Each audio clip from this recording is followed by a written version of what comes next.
Yo. Jeff the Killer, one of the most popular, influential, and dunked on pieces of fiction ever made. The story of a teen turned mad killer, accompanied by this infamous image, is so synonymous with internet horror, mysteries, and culture that it might as well be the face of it. A true classic if ever there was one. It may not be the most well-written tale, nor the most well thought out, and yet its staying power has proved that there is something that gets people attached to this pasty, potato-headed creep. Be they horror fans young or old, women really, shall we say, thirsting after him, or even simply as a joke to mock endlessly. It has been the source of inspiration for countless fanfictions, sequels, remakes, parodies, imitations, fan films, video games. There is even a Jeff the Killer costume at almost every single store around Halloween time, right next to the likes of other extremely iconic horror villains like Michael Myers and Jason Voorhees. And you know what? It's time someone figured out why. It's time someone looked at not only the original story, not only just the various remakes and sequels, but also the video games, the fan films, the culture, all of it, baby. We are leaving no stone unturned. Tonight, we will find out together why Jeff the Killer persists, what pieces of media have been made about him, which ones are good, which ones are bad, and come to the truth. A dark one that perhaps you won't expect, that dives deeper than anyone else has ever dared to dive. Fall down this rabbit hole until we finally grasp the truth with our very own hands, and find out together why Jeff the Killer persists. This, ladies and gentlemen, is the Jeff the Killer Retrospective. But first, this video is sponsored by Poly AI. With Poly AI, you can create a unique character chatbot by yourself, as well as talk with ones that other users have created. With this app, you can either create your own OC and literally talk to them about whatever you want, or you could always talk to an established character. Like, oh, I don't know, how about Jeff the Killer? You can talk with Jeff about literally anything. You could even virtually date him if you're into that kind of thing. Or you could be like me and talk to him about his fashion sense. Yo, what's up, Jeff? Just chillin'. You look shocked. Nah. Hey, are you wearing Converse shoes? Yeah, I am. You like them? No. What? You don't like them? What's wrong with them? They make you look like a dork. A dork? Seriously? I'm a feared murderer and you call me a dork for wearing Converse? Shoot you. Ow! What the hell? You shot me! Wanna know why? Yeah. Why did you shoot me? Chicken thigh. Chicken thigh? What the hell does that have to do with anything? Shoot you again. Damn it! Stop shooting me! I thought we were having a conversation! Aw, crap, you're right. What's up? You're insane, you know that? You just shot me twice, and now you're acting like nothing happened? Chicken butt. And you too can have funny conversations with a character that you like by downloading the Poly AI app through the link in the description of this video. And you can use my special promo code to get access to Poly Plus, which gives you premium features in the app. Poly AI is also available on Chrome, so don't hesitate to share with your friends. Download the Poly AI app today and unleash your creativity and have some fun. Thank you so very much to Poly AI for sponsoring this video. And now, on with the show.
So, we gotta start with the original Jeff the Killer, the classic that started this whole craze, and the entry point of this vacuumous rabbit hole, originally posted in 2011, most likely around November, by creepypasta wiki user GameFuelTV with his Breaking Benjamin avatar. Mind you, it's actually unclear as far as I'm aware if GameFuelTV actually wrote the story, since on his profile, he actually notes, quote, "Hello, my name is Josh. This account is mostly to upload my brother's work. Here's one of his stories," and then it links to Jeff the Killer, unquote. In my own research, this is actually something many people fail to look into, as it seems because GameFuelTV actually has a DeviantArt account where he actually clarifies this even more, where in 2013 he noted, quote, "To the fans of Jeff the Killer, no, I am not the maker. The pasta was posted with my account. My brother Travis is the maker. No, he doesn't have anything that you can contact him with.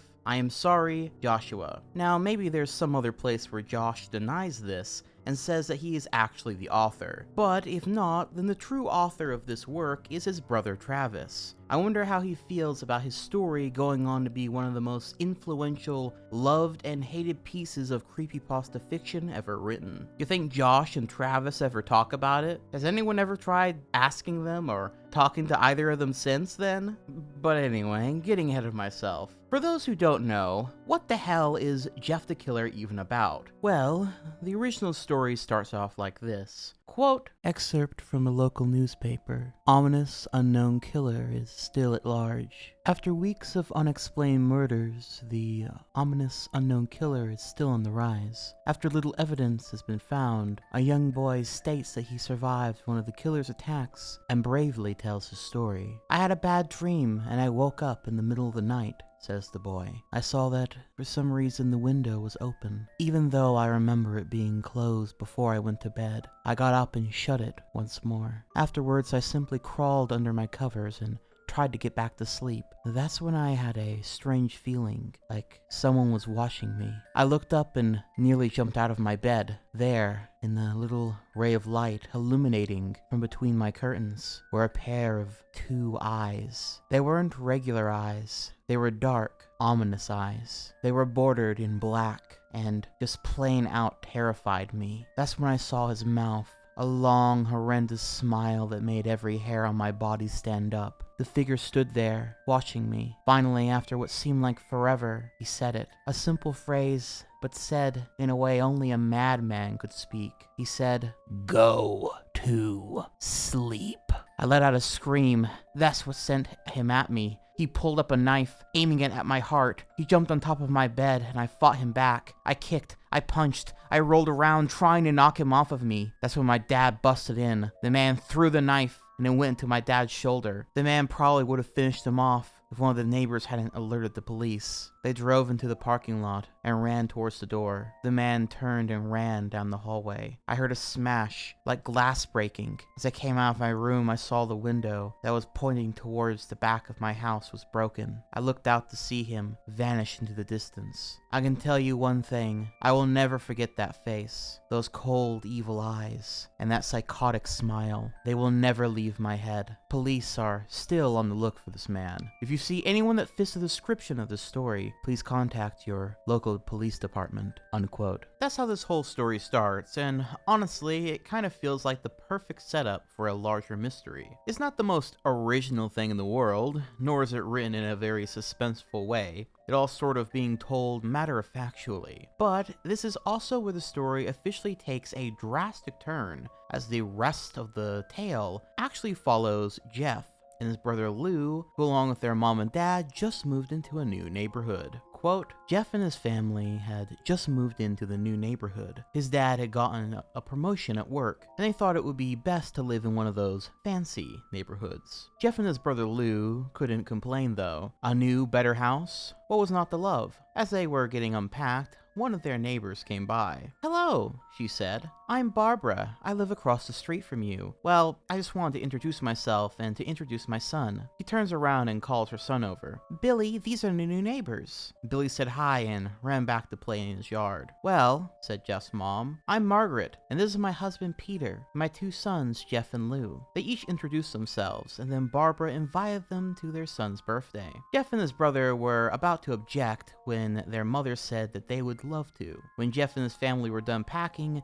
Jeff went up to his mom. "Mom, why would you invite me to some kid's party? If you haven't noticed, I'm not some dumb kid." "Jeff," said his mother, "we just moved here. We should show that we want to spend time with our neighbors. Now, we're going to that party, and that's final." Jeff started to talk, but stopped himself, knowing that he couldn't do anything. Whenever his mom said something, it was final. He walked up to his room and plopped down on his bed. He sat there looking at his ceiling, when suddenly he got a weird feeling. Not so much pain, but a weird feeling. He dismissed it as just some random feeling. He heard his mother call him down to get his stuff, and he walked down to get it, unquote. Now, I don't want to read every single part of the original story. God knows there is enough readings out there of it if you want to hear it in full. But eventually Jeff and Lou are on their way to the school bus stop and are suddenly stopped by a group of 3 bullies. A skinny, dopey looking kid named Keith, a fat kid named Tony, and their ringleader, Randy. Randy, might I add, is rather dramatic and is apparently a 12-year-old who talks like this. Quote, well, it looks like we got some new meat. Well, since you're new here, I'd like to introduce ourselves. Over there's Keith, and he's Troy.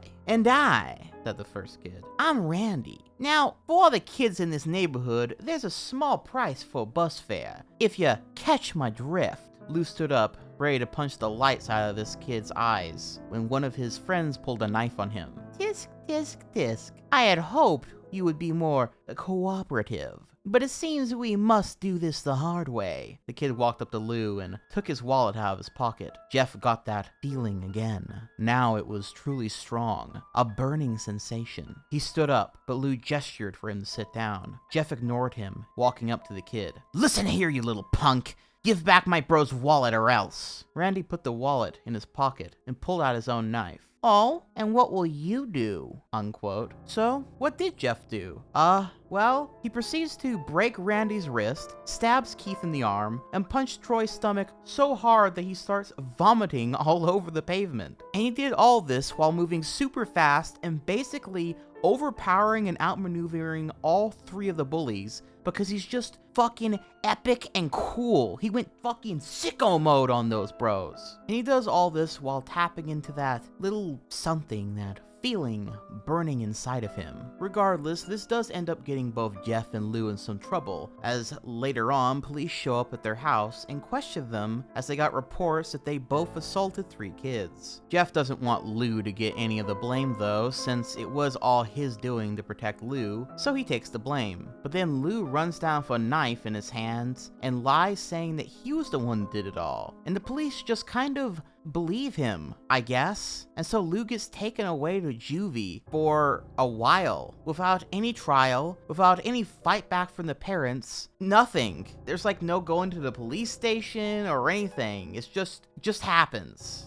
Okay, so now Jeff feels alone and guilty, but they still gotta go to that kid's birthday party they planned to go to, because, their mom says so, and that's that, I guess. So Jeff gets dressed up in some black dress pants, a white undershirt, and his iconic white hoodie, of course, and then goes to the birthday party. It's here where things get a little bit, silly, to say the least. As while Jeff was kind of having fun playing with some of the kids, Randy and his gang crashed the birthday party, and they brought guns. Quote, hello, Jeff, was it? He said. We have some unfinished business. Jeff saw his bruised nose. I think we're even. I beat the crap out of you, and you got my brother sent to JDC. Randy got an angry look in his eyes. Oh no.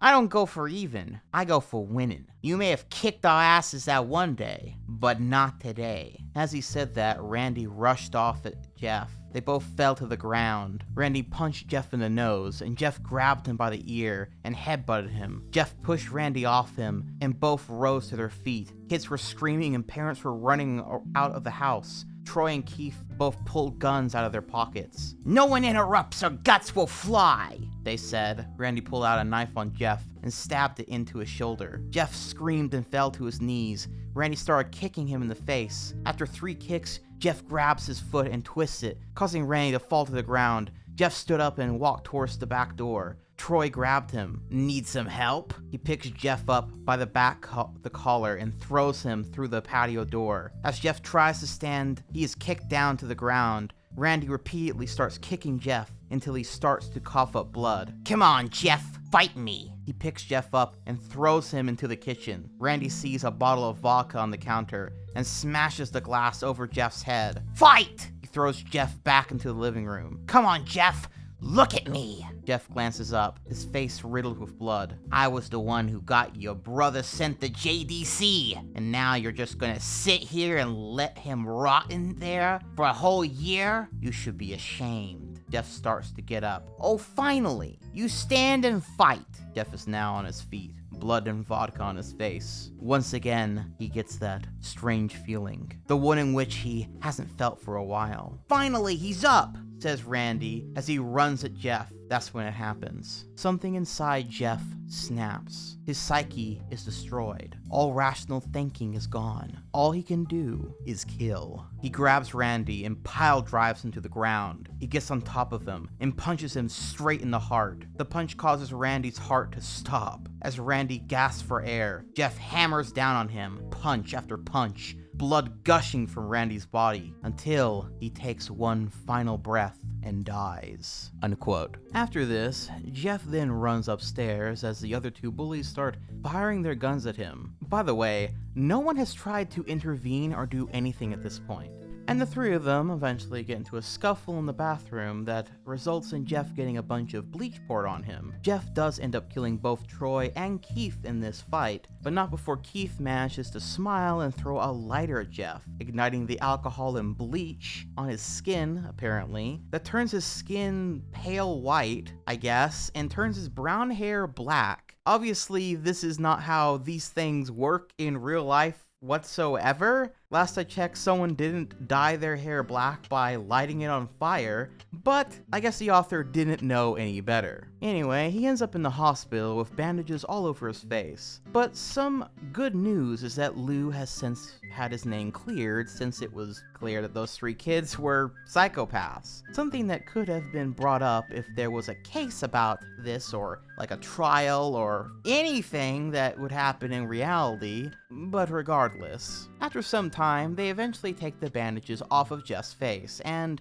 well, this is how it all went down. Quote, "Let's hope for the best," said the doctor. He quickly pulls the cloth, letting the rest fall from Jeff's face. Jeff's mother screams at the sight of his face. Lou and Jeff's dad stare awestruck at his face. What happened to my face?" Jeff said. He rushed out of bed and ran to the bathroom. He looked in the mirror and saw the cause of the stress. His face, it is horrible. His lips were burnt in a deep shade of red. His face was turned into a pure white color, and his hair singed from brown to black. He slowly put his hand to his face. It had a sort of leathery feel to it now. He looked back at his family, and then back to the mirror. "Jeff," said Lou, "it's not that bad." "Not that bad," said Jeff. It's perfect." His family were equally surprised. Jeff started laughing uncontrollably. His parents noticed that his left eye and hand were twitching. Jeff, are you okay?" "Okay? I've never felt more happy." "Look at me! This face goes perfectly with me." Couldn't stop laughing. He stroked his face, feeling it, looking at the mirror. What caused this? Well, you may recall that when Jeff was fighting Randy, something in his mind, his sanity snapped. Now he was left as a crazy killing machine. That is, his parents didn't know, unquote. And so after this, they returned home, and I'll just read out the rest of the story real quick. Later that night, Jeff's mother woke to a sound coming from the bathroom. It sounded as if someone was crying. She slowly walked over to see what it was. When she looked into the bathroom, she saw a horrendous sight. Jeff had taken a knife and carved a smile into his cheeks. "Jeff, what are you doing?" asked his mother. Jeff looked over at his mother. "I couldn't keep smiling, Mommy. It hurt after a while. Now I can smile forever." Jeff's mother noticed his eyes, ringed in black. "Jeff, your eyes!" His eyes were seemingly never closing. "I couldn't see my face. I got tired and my eyes started to close. I burnt the eyelids so I could forever see myself, my new face." Jeff's mother slowly started to back away, seeing her son was going insane. "What's wrong, Mommy? Aren't I beautiful?" "Yes, son," she said. "You are. Let me go get Daddy so we can see your face." She ran to the room and shook Jeff's dad from his sleep. "Honey, get the gun. She stopped as she saw Jeff in the doorway, holding a knife. "Mommy, you lied."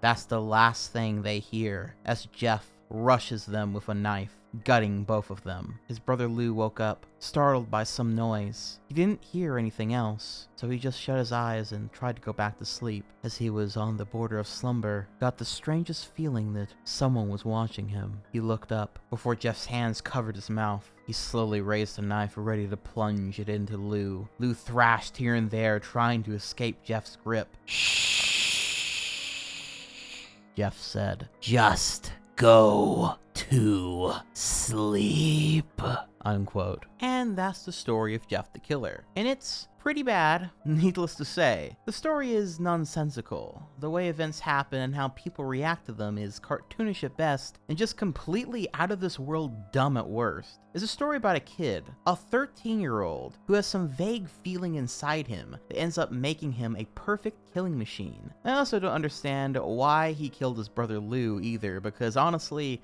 as short as this story is, the one thing that did come across pretty well was Jeff and Lou's relationship, and they seemed rather close. Seemed kind of out of character and dumb for Jeff to kill him at the end. The story also doesn't ever have any tension. I mean, it kind of feels like it's in the wrong order, right? It shows us what Jeff ends up becoming right from the start of the story. So we already know he's going to become a killer once we move into his origin. Then again, maybe the title sort of gave that away. Honestly, the story would have been better if it was titled Go to Sleep, or something like that. But then again, I don't think that would be a fix for everything, because it also ignores the many general writing errors laden throughout the story. Like, how did Randy and his goons, who were like 12 and 13 years old by the way, get guns? How did none of the adults try to stop them? Why does Jeff's mom operate like a robot? Why is her first reaction to shoot her own son whenever he's having a mental breakdown? And why exactly is Jeff so powerful? What is the vague feeling, that power that he seems to have? Is it pure rage? A sort of demonic spirit? Insanity? Or something else? I bring all this up because these are all core questions and issues that people would begin to have with the story and would become the focal points for many of the remakes and retellings of the story to come. But on its own, it's a story that was clearly written by a young teen, and for that reason, I can't be too harsh. I mean, after all, most of us probably couldn't have done much better at that age either. But at the same time, it's interesting to think how this story is still far more influential than most of the best, well-written creepypastas, and how scary stories, period. Sometimes you don't gotta be good to be remembered. You just gotta be iconic. And I'll say that when it comes to being iconic, this image right here that went along with this story is about iconic as it gets. It's an image that we still don't really know the full story of where it came from. More on that later in the video. But it is nonetheless quite eerie. It's easy to look at it now and be like, that's not that scary. And yeah, I'd be inclined to agree, mostly due to overexposure I've had to it at this point. But I'd be lying if I didn't say that at one some point in time, I did find this image kind of creepy. I think it's really the weird grainy teeth and smile that when I focus on that, the whole image gives me that feeling again a bit. Nonetheless, though, beyond the image doing some heavy lifting, there is also many that were first exposed to the story through word of mouth, followed by this picture. And I think if you never read the story, the idea of Jeff the Killer, this weird fucked up faced man who sneaks into your bedroom and whispers for you to go to sleep before he slides the knife between your ribs, is a creepy concept. A creepy concept that many young impressionable kids and teens latched onto, as they did most creepypastas for that matter, with some even thinking that the story of Jeff the Killer was like an urban legend, that there was some kind of truth to it. Funny to think about it now, but still, this was true. I remember there were some people, young people notably, that thought that there was some truth to the Jeff the Killer story. And something else that certainly added to the popularity of Jeff the Killer, and creepypastas in general, are the many readings of the story. However, in particular, I want to note Mr. Creepypasta's November 29th, 2011 video titled Go to Sleep, Jeff the Killer, that sits at just over 8 million views currently, and is the de facto point where the story really took off on its own. And funnily enough, this is actually the video where I was first introduced to the character of Jeff the Killer, back in the day when this video wasn't even a year old yet. I got into creepypastas from pretty much the moment they became a thing, as someone who was actively online at the time. And to say I was a pretty big fan of them would be an understatement. If my dedication to them is ever in question, refer to my 17-hour creepypasta iceberg for a few reminders. Nonetheless though, rewatching this reading by Mr. Creepypasta for this video, I realized that this video had influenced me in a few ways. Number one, Mr. Creepypasta had made the executive decision to read Jeff's lines when he goes crazy in this gruff voice, something which I do in my own way anytime I read Jeff's lines, pretty much period. But also, soundtrack-wise, the use of Mayuji's Rising Walls for the finale of the story cemented that song in my head as a great finisher song to a story, something I often used when I did my own amateur creepypasta reading videos way back in the day on channels that are long over dead and deleted. It was also this video that would be instrumental in Jeff exploding into the phenomenon to come, skyrocketing him to be amongst the other popular creepypasta characters at the time, like Slenderman and the Ben Drown statue, Eyeless Jack, and others that would pop up around this time. While Slenderman might have been slightly more popular, I think Jeff was more often thought to be the mascot of creepypasta back then. I couldn't tell you why this was, but maybe it was because even beyond the story, there was something kind of classic to him, the same way Slenderman was. Slenderman was a Lovecraftian creature that you could use in various ways, while Jeff the Killer was very much a classic slasher villain, along the lines of Jason Voorhees, Michael Myers, or Freddy Krueger, a creepy-looking guy with a knife who breaks into people's houses. It's a simple but effective concept, you know? But also more true to reality than something like Slenderman, which again is part of what made people like creepypasta so much at the time. It's why the Russian sleep experiment, for example, was another really popular one, because even though it's not based on a true story,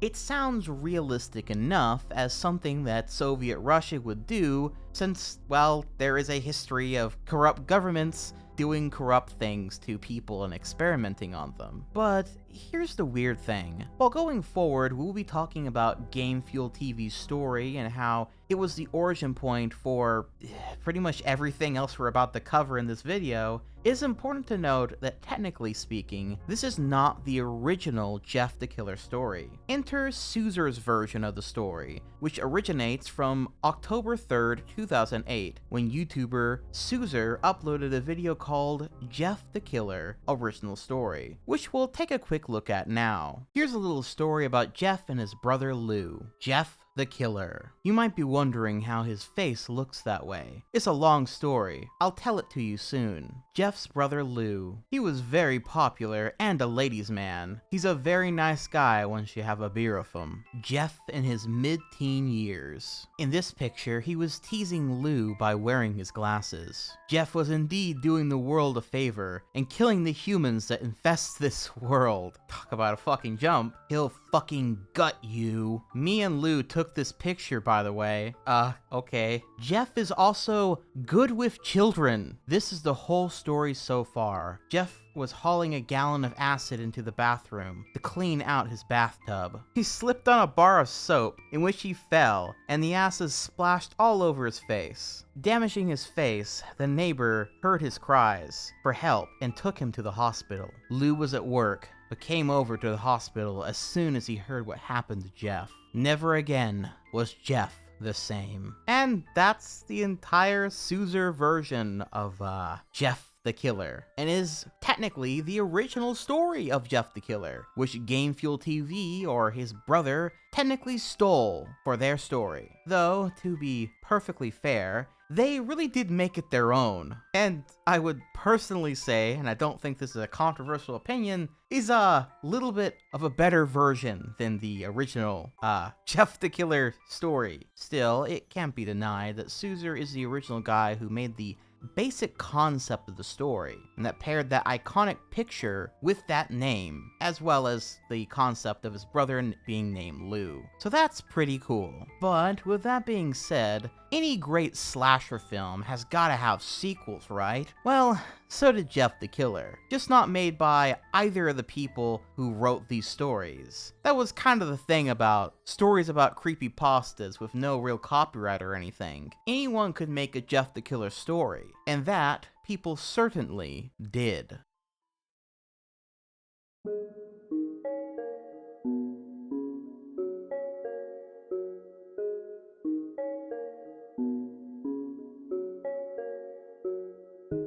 Now again, mind you, none of these are technically official sequels, but remember how I said earlier Mr. Creepypasta and his reading of Jeff the Killer was instrumental in popularizing the story? Well, that also meant that if he covered a Jeff the Killer sequel story or spin-off, it was practically canon as far as the fandom was concerned. Bearing that in mind, which ones did he cover? Well, let's start with the creatively titled Jeff the Killer Part 2. This one, sadly, text-wise, seems to be lost, as you can see here. Maybe it's re-uploaded somewhere, but I couldn't find it. Especially because there's actually quite a few Jeff the Killer stories called Jeff the Killer Part 2. But going off of the Mr. Creepypasta reading of the story, basically three characters, Dan, Bill, and Sandra, go out to an old abandoned warehouse that is apparently haunted. Dan is excited about getting to explore the place and took Bill and Sandra along with him. They, however, don't find this very amusing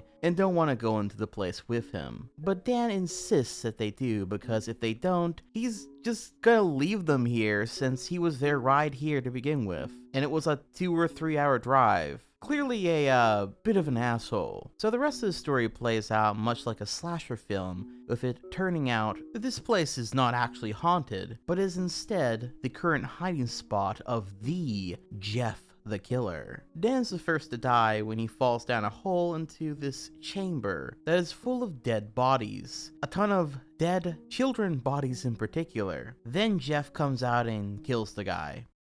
Dan wipes his nose. Guys, just go! A knife seemingly comes out of nowhere and jabs Dan in the neck. He tries to wail out, but a hand covers his mouth. As he slowly dies, all he sees is the face of his killer in front of him. White skin, black eyes that bore into your soul, and a god-awful smile. "Shh," says the killer. "It's okay, my friend. It's nap time. Close your eyes and go to sleep." As Dan falls to the floor, his last thought is of how devilish and horrifying that thing said those final words. Go to sleep. Then it's not long before he kills both Sandra and then finally Bill. Jeff giving this little speech about his philosophy on killing or whatever.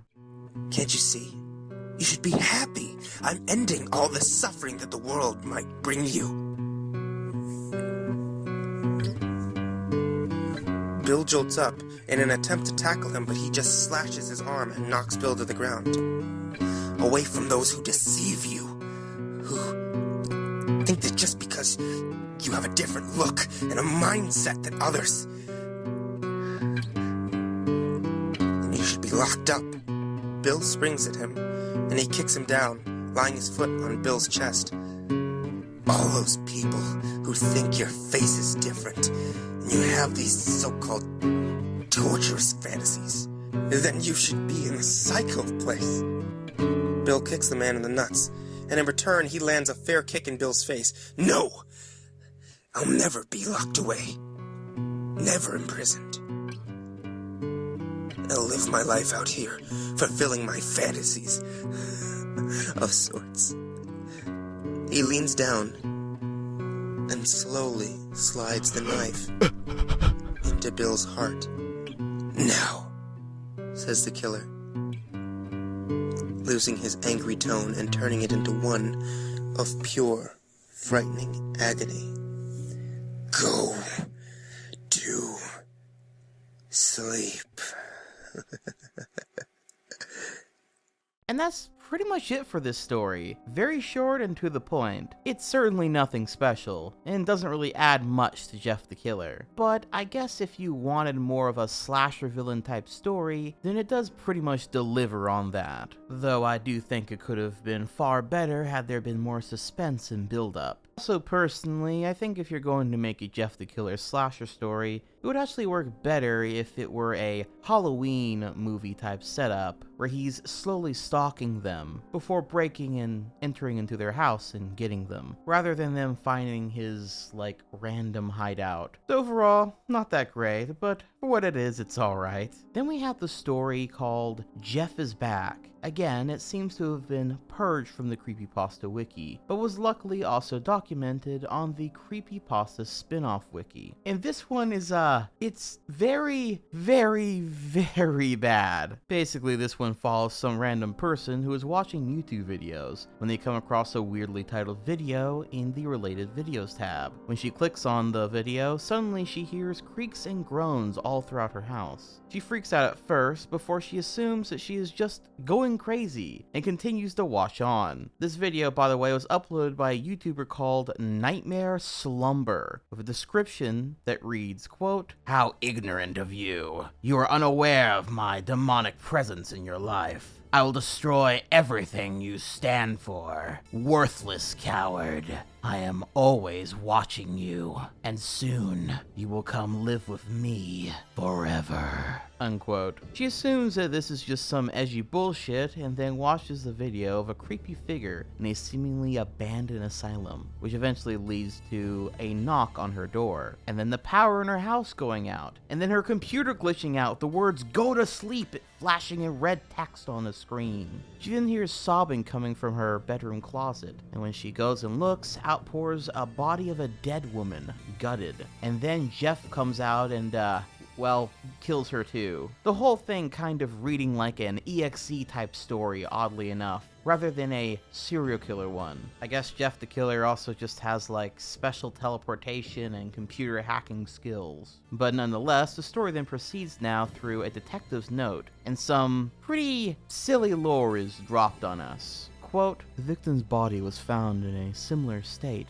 to that of the young girl in the closet. Despite numerous blood tests, we could not identify the girl. In fact, due to the lack of a missing persons report, the fact that no one came forward to claim her remains or to try to solve the case of the murder, and because no blood tests matched anyone we tested, seems like the girl never really existed. We have confirmed that the hacking came from the abandoned mental hospital. However, there is no explanation as to how this was timed so close together. We have issued an arrest warrant, but no officer wants to enter the ruins in fear of his or her own life. The only break we got was a witness sighting of an extremely unusual and frightening creature running into the hospital a few days later. From the witness testimony, we noticed a shocking similarity between the face of the deranged mental hospital inhabitant and the following image taken from a site filled with horror stories, with the words, "Go to sleep," captioned above it. Numerous murders like this have occurred, and every single one of the victims has been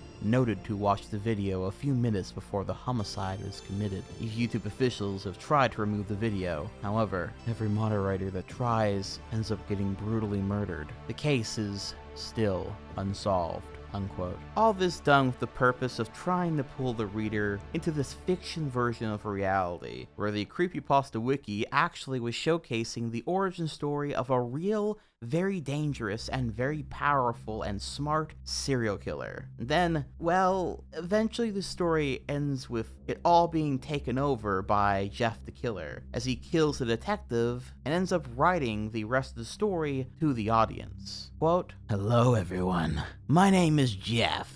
I don't like that this story is being published, but oh well. It's not like any of you could catch a demon of my caliber. The detective is now dead, the journal is over, and it's quite hilarious, because in viewing this document, I have logged every single one of your IP addresses, and know exactly where you are. For example, one of you works at a cousin's on Drexel Boulevard, one of you lives in Burbank, one of you lives on East Avenue, one of you goes to a university and has a roommate named Becky, one of you is going to Iowa, one of you goes to is quite the whiz at the piano. The list goes on and on. I know where you work. I know your friends, your family, your loved ones. I know everything. Soon, all that will be taken from you. Upon reading this message from me, you should start hearing odd noises and feel a sense of fear and dysphoria wash over you. You will become anxious and frantic for no logical reason. The banging isn't the building you reside in. It's something else, something quite sinister, something that wants your blood. If I don't get you, I will get those you love and care about. You, the one shivering in your chair and has a girlfriend named Jessica with whom you live with. She's mine. You aren't safe.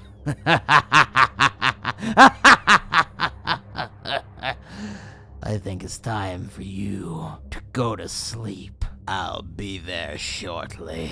Sincerely, Jeffrey the Killer. P.S. Whomever is the one that's a junior at Kettle Moraine. You're cute. I'll take my time with you. Unquote. Now, as silly as all that was, what I thought was really funny and silly is in the Mr. Creepypasta version of the reading, he changes it to it being a journal that you're reading that is taking your IP address, and now it's instead you watching this very video that's doing it. Obviously, no one here quite knew how IP addresses work, on top of this all being extremely corny, but honestly in line with the rest of the story, so whatever. These stories line up with about what you would expect a random Jeff the Killer fan sequel would look like at the time. Either a slasher movie scenario or kind of a really basic my story of encountering Jeff the Killer type tales. But from here, we gotta take a look at what became some of the most popular type of Jeff the Killer sequels, the versus stories. In particular, Jeff the Killer versus Slenderman, and Jeff the Killer versus Jane the Killer. While this sounds a bit silly, for their time, these types of stories, especially because they were covered by Mr. Creepypasta, were some of the first major crossover stories, which again for the time was a pretty big deal in the scene, since most Creepypasta fans already had a bit of a habit of drawing these big collage pictures of their various favorite creepypasta characters, all of which were in their own separate stories. Characters and authors, but all coming together under the banner of creepypastas.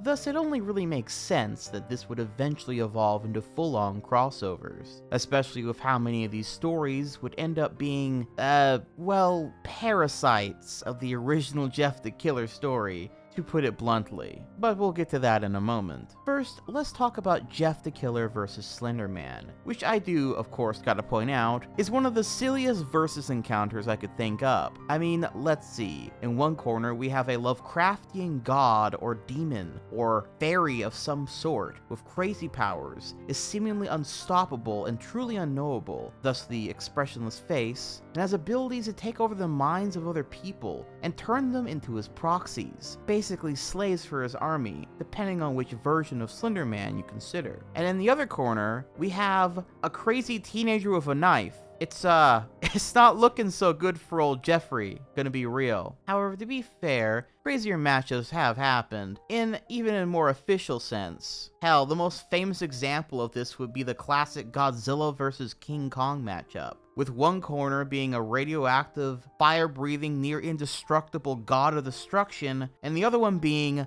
a big monkey. But often these matchups are done less so because of power scaling or some shit, but instead based on their popularity. Plus, since Slenderman's abilities can differ from version to version, and Jeff the Killer has a kind of implied supernatural ability with the feeling he has and being able to live through all he's been through, there's a little bit of wiggle room to try and equal the playing field a bit. But needless to say, Jeff is still the underdog going into this one, obviously. And this story is very much more about him than Slenderman, since between the two, Jeff is more of an actual character, badly written or no, while Slenderman exists more as a concept than anything else. He's not really a character, if that makes sense. All this nerdy stuff aside, how does the actual story play out? Well, the story starts out with this woman named Sarah who needs to get home after a night of partying and drinking. It's very cold out, and so she ends up taking a shortcut into the woods. She's then almost immediately met with the visage of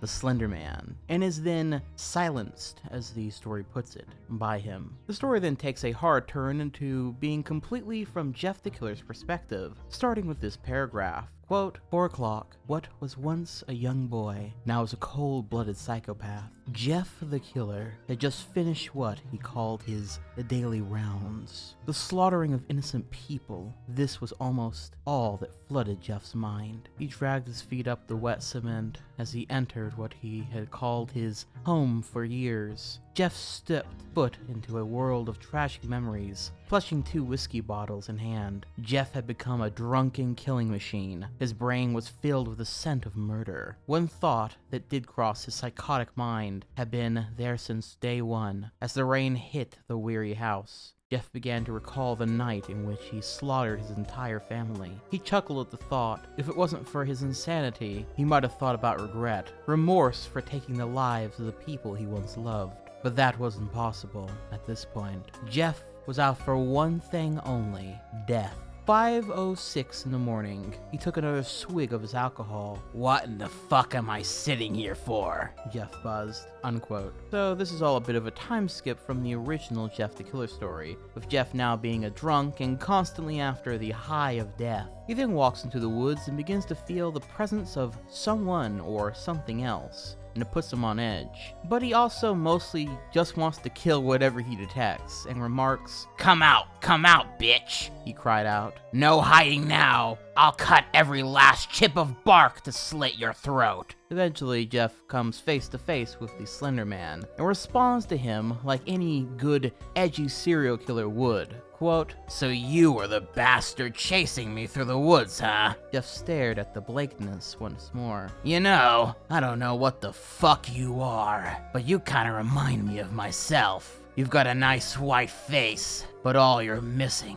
is a smile, unquote. What precedes is a fight that is mostly one-sided for a while as Jeff tries to fight Slenderman, but is made pretty clear at some point that every time he cuts one of Slenderman's tendrils or something, they just grow back. Eventually, Jeff just makes a break for it, and only then notices a note warning people to not come into this woods, because there is a tall man some refer to as the Slenderman that inhabits it at night. Is then that the Slenderman catches up to Jeff and starts violently beating him against a tree, at one point causing him to drop his knife and have it inadvertently stab into his stomach. While this hurts, This doesn't faze Jeff as he then remarks, quote, "Is that the best you got, Slendy? I've taken worse beatings from my father's belt than your weak twig arms."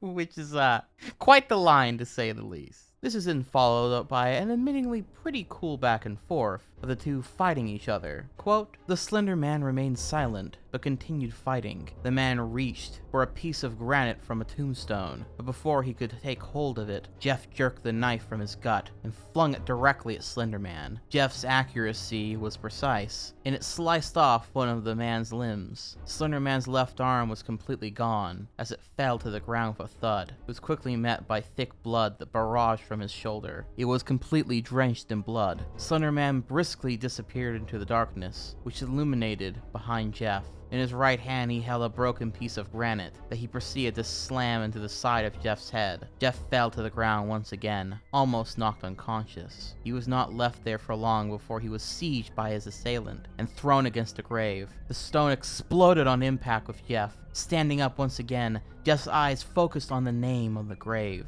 and his eyes crossed the name of the granite. His black eyes widened. The words written across the gray slab were recognized by Jeff in an instant. It read out his brother's name, Lou. Something was coursing through Jeff. Rage filled him within an instant, and he lashed out at Slender Man at extreme speeds. Jeff's knife was slashing his suit, as well as his pale skin. Slender Man began teleporting towards the forest. "Come on, bitch! I'm not finished with you yet!" Jeff hollered. "I want to help you get to sleep, Randy.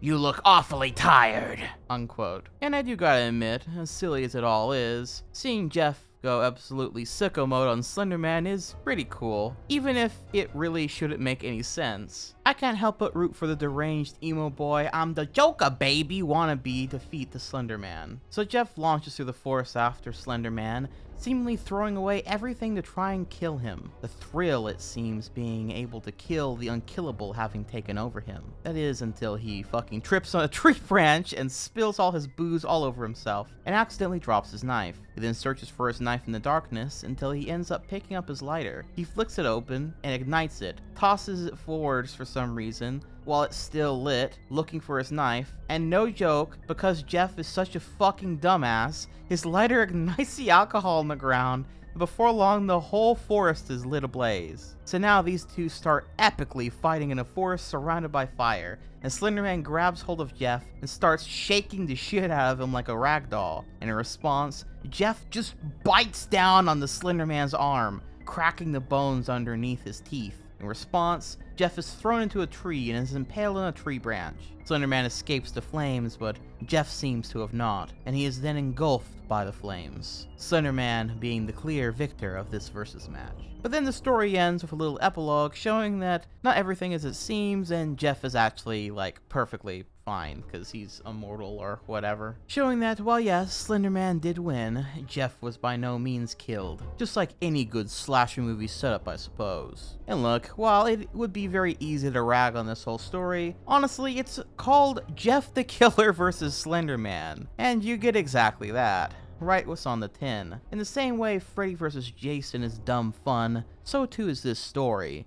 And it's one that the community clearly really enjoyed. I mean, for context, there's actually an animated music video by YouTuber CL the Error called Jeff vs. Slender Man, set to the song Light 'Em Up by Fall Out Boy from 10 years ago, that currently sits at over 39 million views. If your story has managed to not only inspire someone to make a cool music video to your work, but also for it to be this beloved, you're doing something very right, clearly. And I wouldn't be shocked if more people know about this matchup from this music video than they do the actual story, which it adapts fairly well, with a twist ending that this bounty hunter woman of sorts, who might be demonic herself, is the one that actually lights them both on fire on the end. Basically, she's just girl bossing on them, I guess. But then Jeff still ends up being alive like in the original story, and is out to take his revenge on her by animation's end. There was also the likes of Jeff the Killer versus The Rake,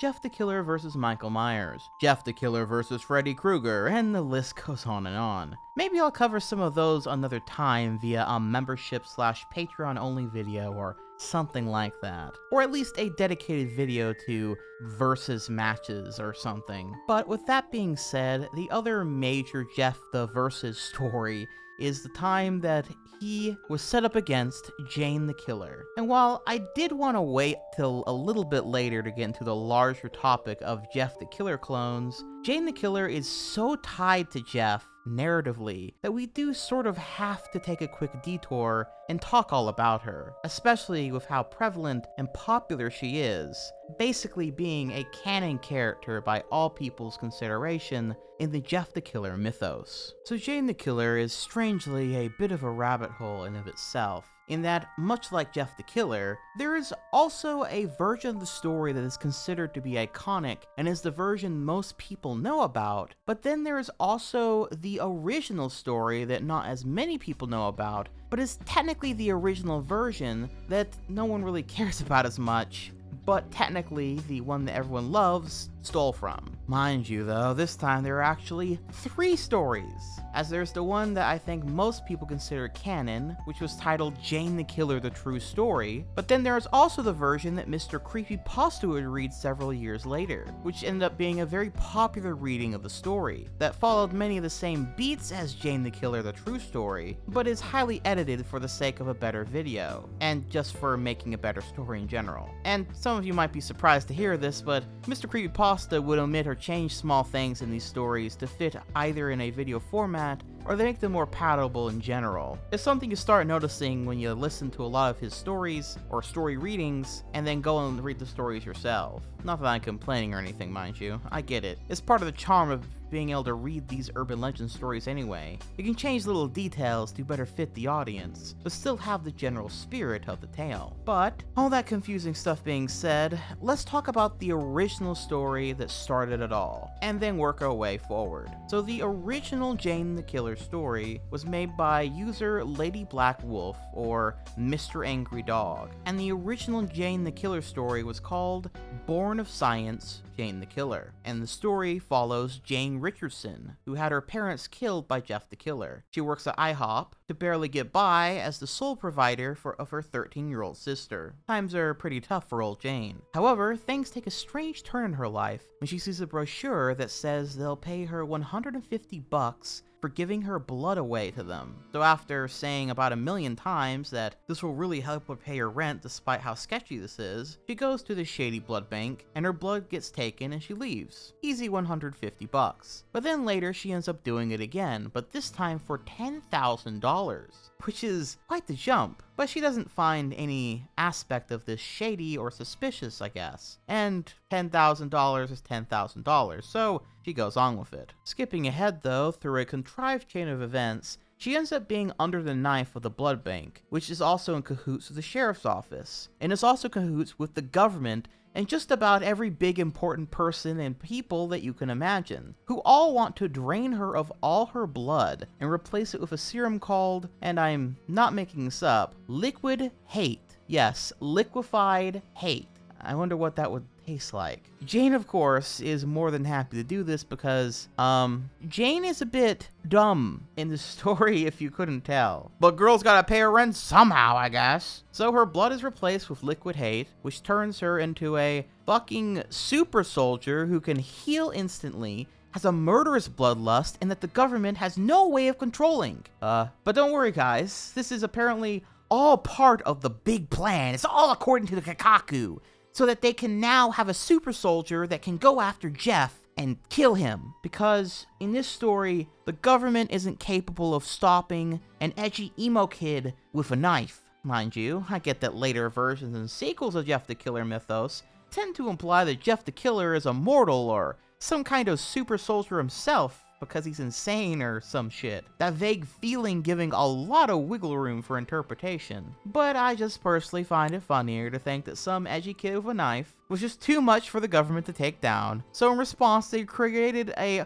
ultimate weapon to murk his ass into ashes on the sidewalk. The only question is, what are they going to do with Jane the Killer once they get Jeff the Killer? I guess they're going to have to make another super soldier to take out that super soldier. It's all a little bit, you know, silly. And so Jane the Killer goes off into the night and goes on to hunt Jeff the Killer. and that's pretty much the original story of Jane the Killer. Except there was actually an extra piece to this original one. The author behind this work also wrote a story that was titled Jane's Letter, which is Jane writing a letter to Jeff the Killer, in which she left at the scene of a crime she just committed. She killed a whole family. Because you see, in this version of Jane the Killer, she kills innocent people because she hates serial killers, and so she wants to kill people before Jeff gets to kill them. This is obviously genius, you see, because Jeff the Killer can't be a killer if you kill everything that he was going to kill. Checkmate, I guess, Jeff the Killer. I guess now you're just going to be Jeff the homeless guy. So clearly, with all that in mind, anyone who wanted to write a different version of this character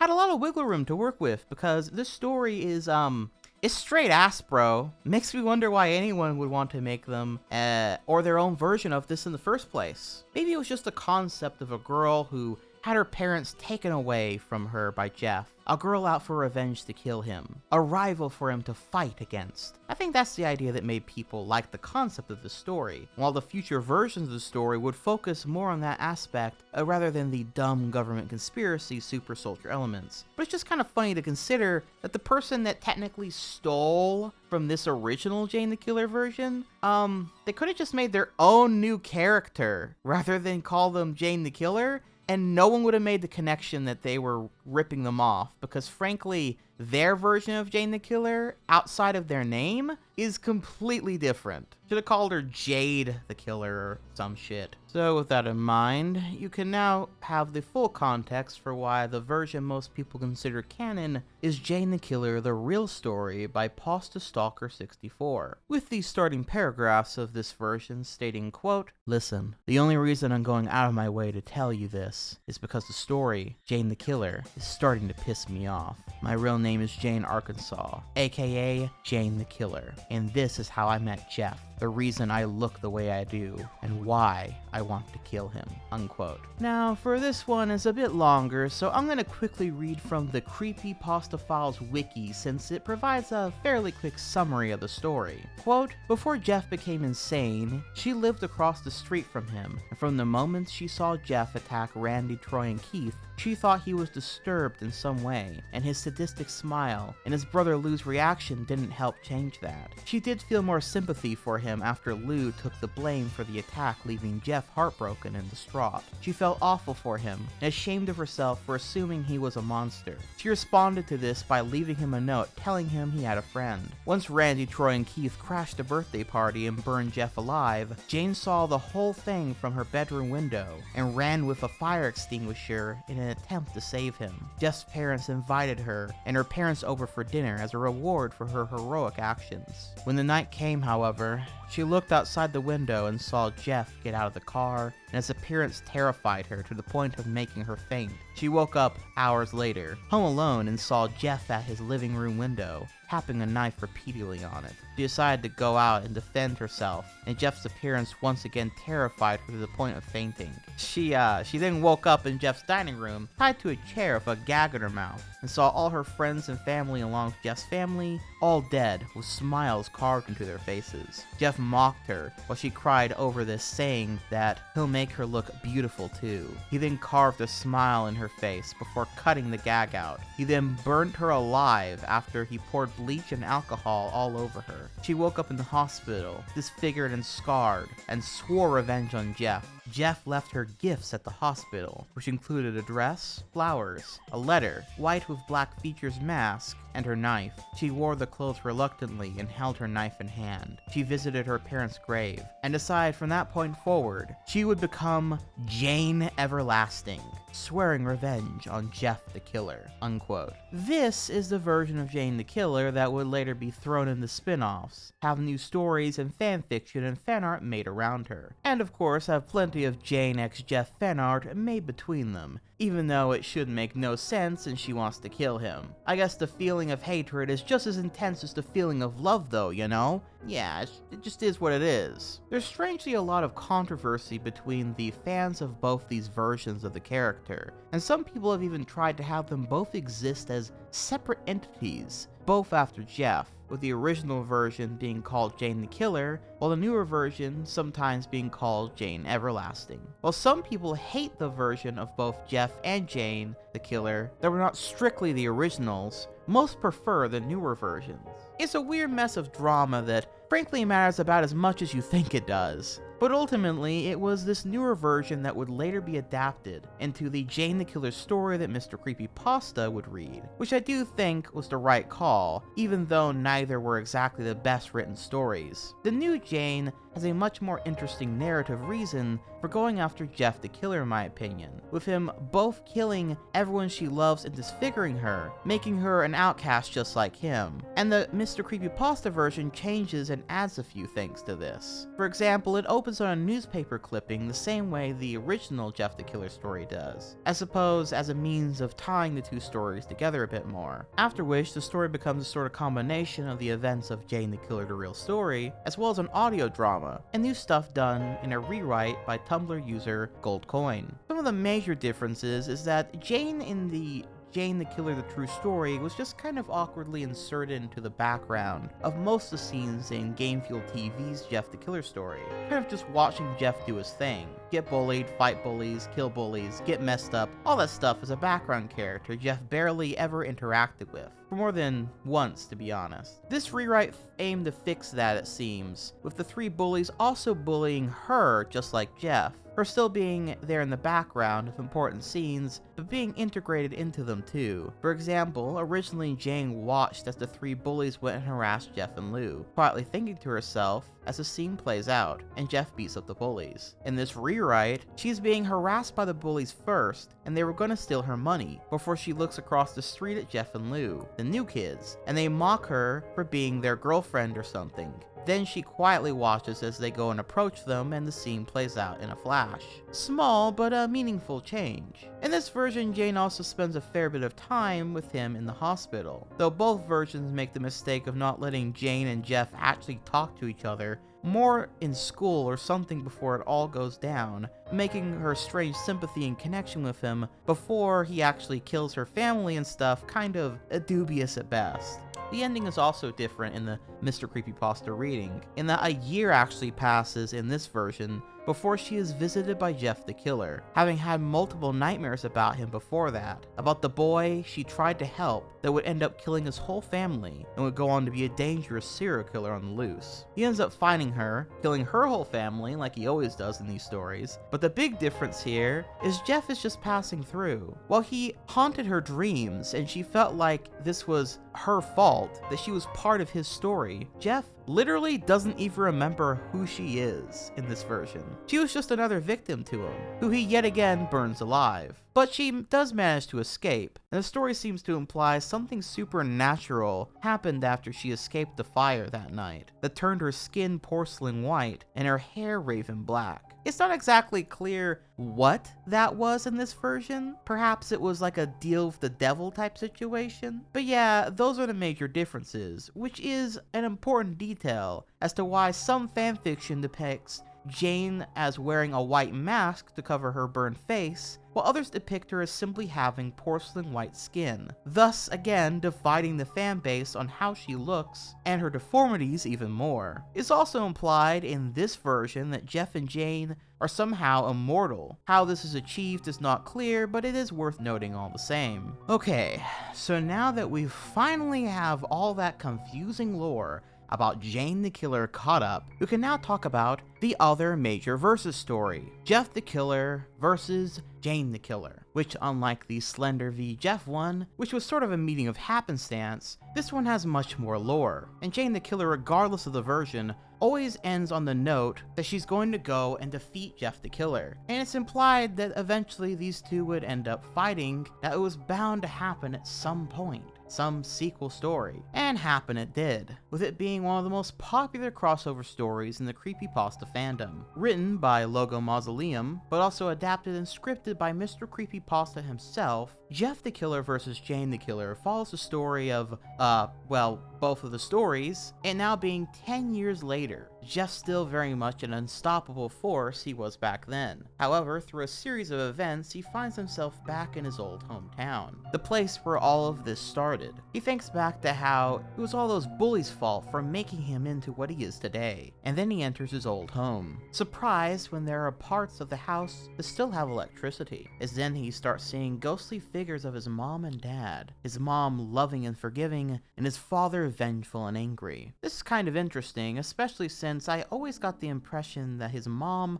had some sort of animosity or something towards Jeff, and she never really considered his feelings and was ready to kill him instantly the night of his, well, killing. And his father never really said much in the original story. Nonetheless, Jeff then sees his brother Lou, who is somehow alive, with a whole story as to how he managed to survive Jeff's stabbing. He seems to forgive his brother though, and it's not clear at this point if this is all in Jeff's mind, or if this is some sort of apparition, or what the hell is going on. Then later, Jeff is at a dive bar, I'm gonna assume hiding his face in some way, when a prostitute comes up to him and offers him a night of fun for $50. So Jeff, being the thirsty man that he is, thirsty for blood, that is, not that kind of, you know what, never mind. He's gonna kill a prostitute, let's just leave it at that. So the two have a romp in the bed, and Jeff then starts quietly grabbing his knife to kill her when he suddenly feels queasy and falls asleep. When he wakes up, he's back in his house again. He can't tell if that was all a dream or what the fuck happened, but he's still thirsting to kill someone. He's about to bust if he can't kill someone right now. So then we have this extended slasher movie scene where you have a babysitter slowly getting stalked by Jeff. Again, kind of like a Halloween film. And then he breaks into the house, she hides away but forgets to grab the baby, she calls 911, all while Jeff is stalking through the dark house. He finds the crying baby, but seems saddened by the sight of it, and decides not to kill him. Police eventually get there, but are then promptly killed by Jeff, and then the babysitter too is brutally killed. Skipping ahead, this all eventually leads to Jeff knocked out by what he thinks is his brother, but is actually Jane the Killer, who I guess in between all of this made some kind of deal with the devil and can shapeshift now. She was his brother, his mother, father, the police investigator, which this whole story has been occasionally breaking away to have like a scene with him or whatever, as well as the hooker Jeff the Killer hooked up with earlier, which means Jeff the Killer had sex with Jane the Killer in the story. I guess between Jane wanting to kill Jeff, she also wanted to have some of that Jeff the Killer pogo stick first. Which, yeah, no comment on any of that. At any rate, she's caught him and begins telling him how she's longed for this day, that he ruined her life, which Jeff laughs at because he doesn't even remember who the hell she is. So as he mocks her, she begins stabbing him and tearing at his face's skin, before he is able to then slip out of his binds and starts beating the shit out of Jane, including putting her hand in a vice so tight that it actually destroys that hand and wrist. The two fight for a while, and by the time they are done, they are both crippled and pretty messed up, before the house they are fighting in, of course, catches on fire. Jeff sees the visage of his family members from heaven, and they are all happy, and then they all pull out knives and start stabbing Jeff till it seems like he's dead. The story then finally ends with the two of them in a morgue. Jeff is presumed dead, though he then moves his eyes, so I guess he's not really dead, while Jane is actually 100% dead, and the cause of her death was apparently, you're ready for this one, childbirth. Dun dun dun! Though I should note that this was retconned, I think, in the Jane the Killer version of the story that Mr. Creepypasta read, which actually came out a few years after this one, where it seems as though she wakes up in the same morgue as Jeff, and he's there to greet her, noting how waking up from the dead really sucks, huh? As for the story itself, it's not bad. It's about what you would expect from this scenario, though Jane having fucking shape-shifting powers and sleeping with Jeff the Killer seems a little out there, pretty weird, bit dumb, and yet again, it kind of feels like a different version of Jane all over again. This fucking character can just not be consistent for more than one damn story. Maybe that's because Jeff the Killer is easy to write for. He's an evil psychopath whose every line of dialogue reads like it's from a catalog of movie and anime villains. He's strangely quite consistent across all these stories, while Jane is anything but. She didn't even kill Jeff the Killer, and died giving birth to his son, who all we know is gonna be just as evil as he is. She made a deal with the devil for fucking nothing. So, have fun burning in hell for all eternity, dumbass. Or not, since she woke back up. I guess have fun parenting that baby with Jeff the Killer.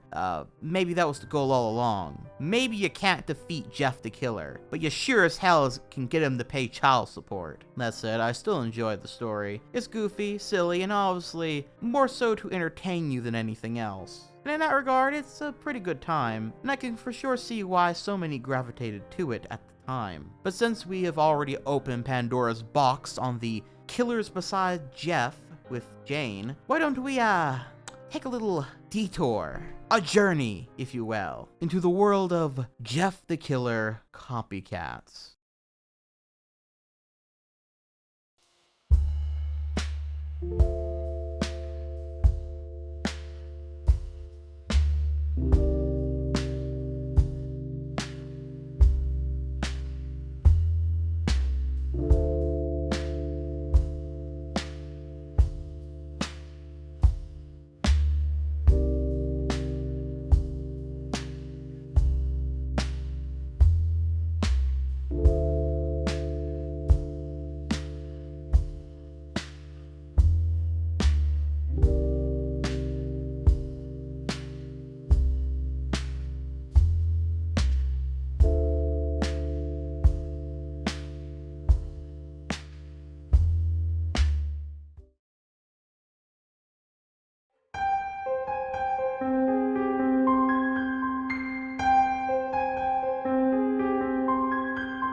So, Jeff the Killer clones. We gotta talk about some of them. And I do mean some, because honestly, if we talked about all of them, well, it would be nearly impossible since there are literally hundreds of them that were made. Something that I'll touch upon more in a bit. But needless to say, Jeff the Killer is a story that inspired a lot of young writers. Again, something about the story and the character really resonated with people. Enough so that insert name the killer stories became a popular genre in of themselves on the creepypasta wiki, DeviantArt, and Wattpad alike. As you might imagine, many of these characters and stories did eventually sort of fade with time, or never really found much of an audience outside of the most dedicated of fans.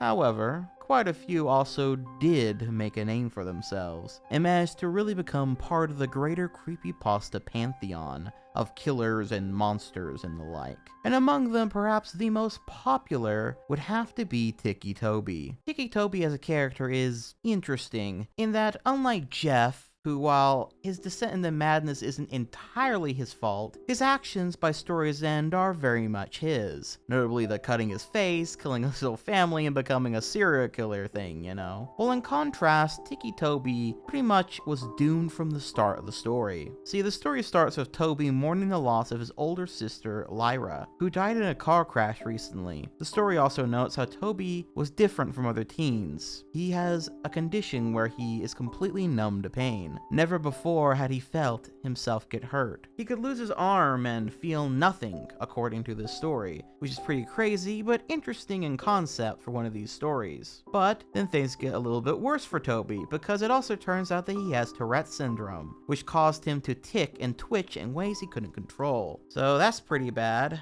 But wait, it gets worse. Because Toby has Tourette's syndrome, he's also bullied at school. In fact, he was bullied so often and consistently that he had to be homeschooled instead. But if all that wasn't enough, it gets even worse for old Toby, because Toby also lives with his somewhat understanding mother, as well as his drunk, abusive father, who is comically evil. So comically evil, in fact, that he abuses Toby daily, and didn't even go to his own daughter's funeral because he was way too drunk to go that day. It all paints a picture of someone who lives a very hard life. Someone who is an outsider in every sense. Someone who could snap if just a bit more pressure was applied. Or someone who could be manipulated easily with the promise of escape from this living hell. And such is the case with this story, as on top of everything else Toby has had to deal with, he's now seeing visions of the Slenderman outside his bedroom window. And this has been causing him to hear voices in his head and go into states of complete lack of control and blackout. Mind you, this is all presented a bit front-loaded in the story, and this is a strange trope in these types of tales as well, that you usually get from the get-go. Above all else, the thing that these stories want you to feel is pity, sympathy. They want you to feel bad about this character, who also just so happens to become a serial killer by story's end. Mind you, this isn't inherently bad, but it does kind of feel like they want you to like these characters before you ever would find them scary, which considering the genre is not exactly what I would have gone for personally as a focus. Nonetheless, Ticci Toby I think is so popular amongst these types of stories, though because credit where credit is due, it does kind of do a better job than others at the attempt at this, in that while I don't find it to be a scary story, it does read as a truly tragic one. As the story progresses, Toby descends into madness more. He stops eating, he doesn't want to leave his room, he chews at the flesh of his hands and fingers, feeling nothing from it, and more memories seem to fade away from him. By story's end, Toby has mentally completely broken down, seeing visions of his dead sister, all shown to him by the Slenderman, tormenting his mind to push him to his breaking point. The voices of Slenderman telling him to kill his abusive father, the one who beat him endlessly, the one who abused his mother and sister, the one who ironically was the only one who could bring him pain by hurting the only ones that he loved. Till finally, he kills his father violently in a mad rage, giving in to the voices. After seeing his mother's sad expression, her crying and screaming, Toby then runs out of the house, grabbing 2 hatchets from the garage, some matches and gasoline, and proceeds to set the neighborhood on fire in an attempt to escape the local police and running into the trees. The fire surrounds him. He is ready to die, end his sad and miserable existence, before he is then saved by the Slenderman. He then blacks out and wakes up with no past memory of who he was. The old Toby is dead, and the new Toby is born, the newest proxy of the Slenderman. Now, is that detail, the fact that the old Toby had died, and he is now basically just a servant of the Slenderman, a useful husk explaining why he's now a deranged serial killer that really does sell this story on both the tragedy aspect as well as the monster he becomes later on. It actually is kind of clever upon reflection. It doesn't fall into the cliche, they went crazy and that's why they have superpowers now, thing that so many other stories of this sort do. It turns the story into a Lovecraftian nightmare of sorts, and actually adds to the mythos of Slenderman a bit, in that he seems to have went out of his way to destroy the mind and life of Toby, because he was in a vulnerable state, and possibly that ability of his, where he feels no pain, was something that the Slenderman might have valued in a servant of his. Though it's never directly said, it's just more so implied. I even like the implication that the car crash itself might have been caused by the Slenderman, meaning that the horror is less about Ticci Toby and more so about Slenderman and its ability to quietly ruin your life, make you go crazy, and make you lose all sense of who you are. Essentially, Ticci Toby goes through complete ego death and becomes a completely different entity by the story's end, which implies that Ticci Toby was doomed from the start. This allows you to actually feel bad about Ticci Toby, because he was just a person trying to struggle with the terrible life he had, and in a sense it's not even actually him doing all the evil things that comes later on. Basically, it gave you the cake and let you eat it too.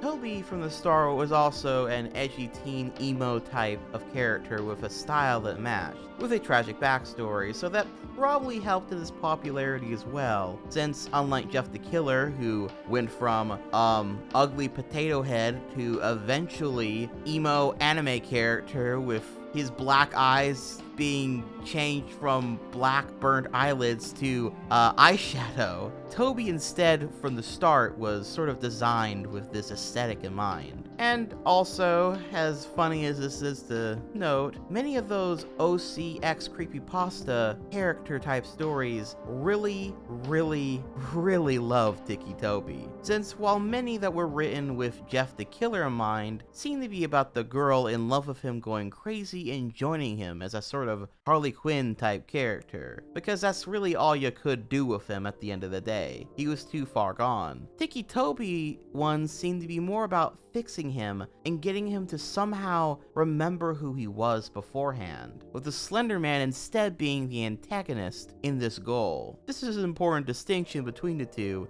as far as fangirls go, which yes, isn't important to note, because someone's gotta draw all this cool fan art, and obsess about these characters long enough for them to have any lasting staying power. Something else I figured I'd note is the original author of Ticci Toby was actually around 12 or 13 when they wrote this. And they have some thoughts about it as a story that flew out and away to be way more popular than they probably ever thought it would be, as it became beloved as much as it was mocked over the years. With this official posting of the story noting the following above on his DA page. Quote, author's note, 12 years later. This story was written when I was 12 to 13 years old, with a complete lack of understanding of the mental health conditions depicted. I now see how offensive some might find the depictions in this story, and I do truly apologize, as I wasn't mature enough to understand the gravity of the subject matter at the time. I also did not expect the story and character to gain the recognition that it did, which has caused a lot of stress over the years and led me to hate this story/character and deeply regret writing it at all. But at this point, it would be pointless to delete or doctor the story, so here it remains in its original online post. Though the story has been posted across the internet by others, this is the oldest and original point in which it was ever shared. I have since detached myself from the fandom and want nothing to do with it ever again, and all I ask is for my boundaries to be respected going forwards. Over the years, people have been upset by me trying to exercise my rightful ownership over this story/character, and it's unfortunately became a popular thing for people to make up false claims to justify their completely disrespectful treatment and arguments that I don't deserve to have any control over my creation. I have long since given up trying to fight against these things because the whole thing has been so traumatic. There's no happiness or joy left in it, and I just want to disengage and move on with my life. It makes me sad, honestly. It hurts to be treated this way, and it's difficult knowing that costumes of this character are being manufactured overseas and sold online on websites like Amazon, while I have never made a dime from it. This has been the outcome of this stupid story I wrote about 12 years ago, for anyone wondering. Anyways, enjoy. Thanks for reading. Unquote. Which I think is pretty sad. It's a shame they feel so ostracized due to the story when it's actually not that bad, and actually kind of amazing considering it was written when they were the age that they were. I can imagine feeling embarrassed by it all, but if I were to say anything to them right now, I'd say count your blessings. Most people will never create something that will inspire and touch others, period. So I think, even if it's embarrassing, to look back at it now, the fact that I'm talking about it in this big video about these popular stories that people still talk about and enjoy, or even hate to this day, I think that's pretty cool personally, and something to take pride in of itself, even if it's not the thing you imagine will be your legacy, at least online for now. But with that being said, while Ticci Toby was an example of one that actually managed to sort of land its core ideas, there were many that, of course, did not, like at all. Enter Clockwork, Your Time Is Up. This is probably one of the most infamous of its sort, considered to be one of the worst creepypastas ever made, primarily because it's one of the most over-the-top creepypasta the killer backstories ever written, and seems to want to have that tragic backstory Ticci Toby had, but also lean into that insanity angle Jeff the Killer had. And it's the perfect mix to make one of the most tonally confusing and weirdest stories of its kind. I think it was also, looking back, a bit of a breaking point in these stories, where people started to get kind of critical of all these old Jeff ones, because it emphasized the worst traits of the genre, from grammatical errors everywhere, a very Mary Sue-like protagonist, it being a clone of an already popular story, and being what many people would consider extremely distasteful and cartoonishly mean-spirited in places. But with all that build-up, what's the actual story about? The story starts with our protagonist, Natalie Owlett's father, yelling about how much he hates children and that there is no use for them, and then beats her.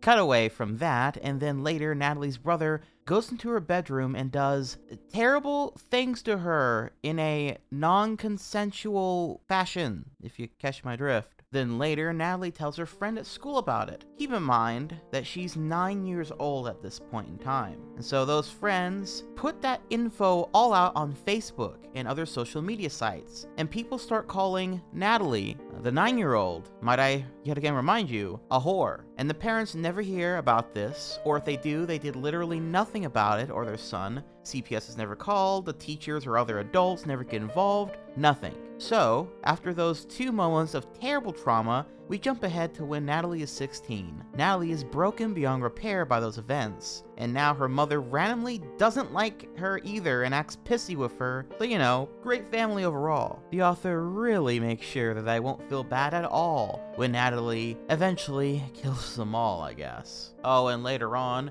when she gets to school, her teacher is mean to her, and she forgets to bring her homework. So, that sucks too, I guess. Maybe not as much as the other stuff, but So it's clear, much like how Toby front-loaded its tragic events, that this one is trying to build the narrative to make Natalie into a sympathetic character, or as much as possible in as short amount of time as possible. And it's quite jarring, especially since the events beforehand are cartoonishly evil, while also showcasing a real-life event that can happen to people and is used for a cheap shock value from the start of the story. It kinda makes the whole thing feel cheap and trashy, and not exactly the good type of trashy, just kinda plain ugly. Not to mention, why are a bunch of 9-year-olds on Facebook? Why would they react that way? This isn't just set in the realm of reality. This is like a Rob Zombie universe type of logic. Hell, it's worse than that. It's just plain silly. But back to the story, Natalie likes drawing pictures where people are dying and being stabbed, or just plain drawing gore, which the teacher thinks is awful and her classmates also think is gross. And no one understands Natalie. Well, no one except her boyfriend. But her boyfriend decides that he has had enough of Natalie's sad life bullshit, and he can't take her drawing this stuff anymore. And so he just breaks up with her on the fucking spot, almost as soon as he was introduced into the story. We get no backstory about him, he's just basically another reason for Natalie to be sad. Well, I guess after having enough of the universe shitting on her head, Natalie stitches a big smile into her face, and when her mom sees this, she sends her ass straight to therapy. Then, while in therapy, the therapist Deborah asks Natalie about what's been going on in her life recently, to which Natalie responds, time. When pried, Natalie then says the following. Quote, everything. It makes you live through, slowly progressing through life, being controlled by society, only to be tortured to seemingly no end, until you find you no longer have a purpose. It's a vicious circle. Time does not end. It does not slow down. It does not speed up. It is violent. It makes you live through the torture over and over again, unable to fast forward through any of it.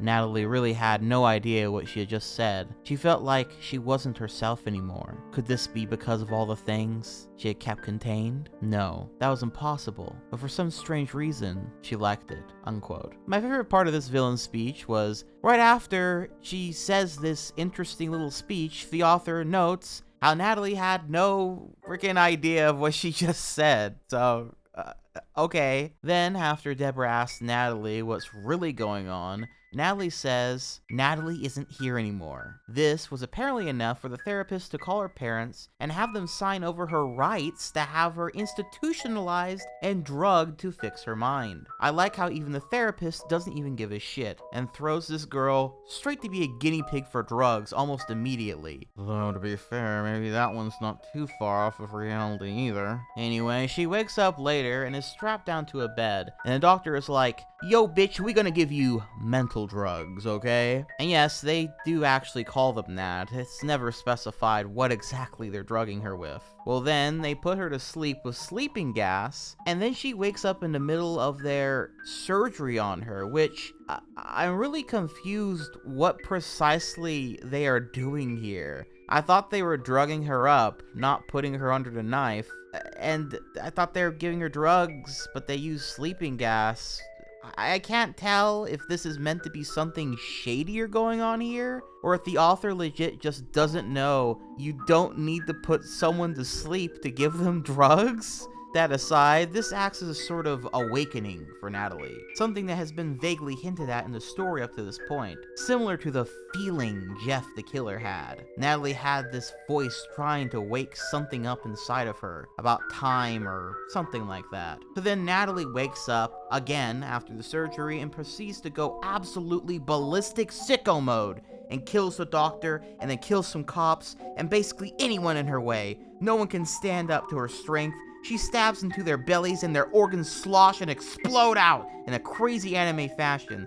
And then there's this moment where a cop has a gun pointed directly at her, but he can't shoot her because he's just so scared of this teenage girl. And by story's end, Natalie makes it back to her home and then slowly kills each member of her family in vicious ways, saying her catchphrase, "Your time is up," after each kill. And then once she has finally killed them all, she then cuts out one of her eyes and inserts a stopwatch clock in the empty socket and renames herself Clockwork for some reason. And then goes on to be a violent serial killer person.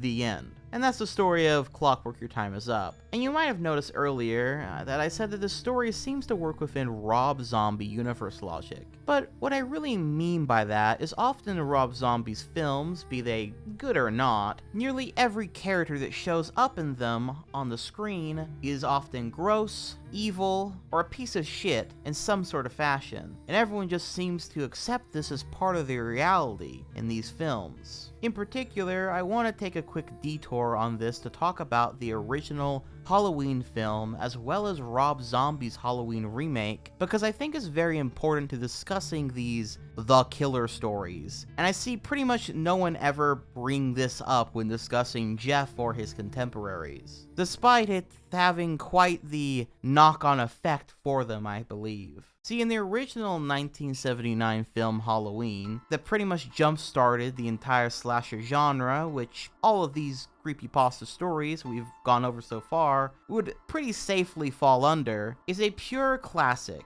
It opens on a scene of a little boy named Michael Myers getting a big butcher knife and killing his older sister. Now, while in the many sequels to this film, they would try to explain the why of why this happened, why he did this, from a need to kill his siblings to it all being part of some kind of crazy death cult. In the original film, however, Michael Myers had no motivation for killing his older sister, or anyone else he kills for that matter, when he's older and escapes from the insane asylum he was being held in. The film even has a speech by Michael Myers' psychiatrist, Dr. Loomis, who had watched over him and tried to help Michael since he was a little boy, who simply looked at him now as pure evil at this point, because there was no rhyme or reason to anything he did. He had become, almost in a primal sense, the concept of killing, of hunting, of death. It gave an almost mythical nature to Michael, like he was a force of nature, and much like that iconic white mask he wears, there is nothing that could truly be read into him. He is a blank slate for the imagination to run wild with, but ultimately is here to kill. It's interesting and part of what made it scary. The mystery was part of it. However, Rob Zombie, in remaking the film, wanted to try a different angle, and instead tries to explain why Michael becomes a serial killer, and in doing so, kinda takes away the mystery and instead shifts the focus of the film and narrative completely. In Rob Zombie's film, besides being just a mostly worse version and loose retelling of the classic film, the main thing it adds to it is this new narrative focus on Michael Myers' upbringing that turned him into the monster he is today, with him having a cartoonishly evil dad, an awful school bully, an okay older sister but who still mocks him though, and an actually loving mother and a younger sister that he seems to care for. But that only makes him hate his bully more, who mocks his mom for being a stripper, and also his cartoonishly evil dad for abusing her. It shifts Michael Myers from being a haunting figure, and the tragedy being anyone who is unfortunate enough to be within his path,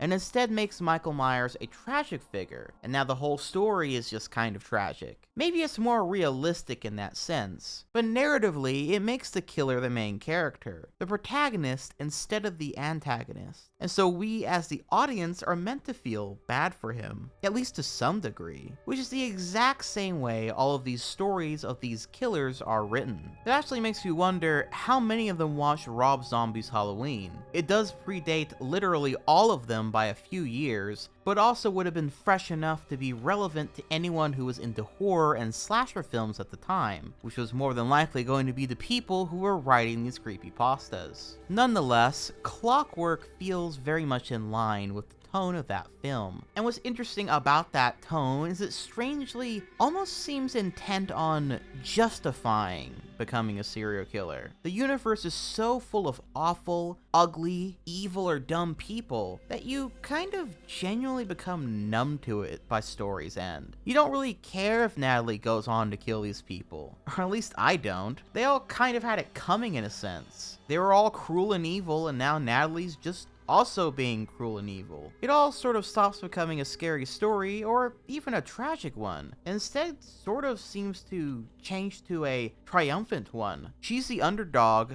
going against the whole world that only used and abused her. The whole story becomes kind of a power fantasy of her taking revenge on everyone who wronged her. And then it ends. No drama, no tension, just tragic backstory, revenge killing, and scene. I suppose those stories have their place too. And I'm not saying necessarily there's anything wrong with these people doing this. I just think that it's interesting that so many of these stories do this. Clockwork may be an especially egregious example of this, but I mean, come on, they all have this in their DNA.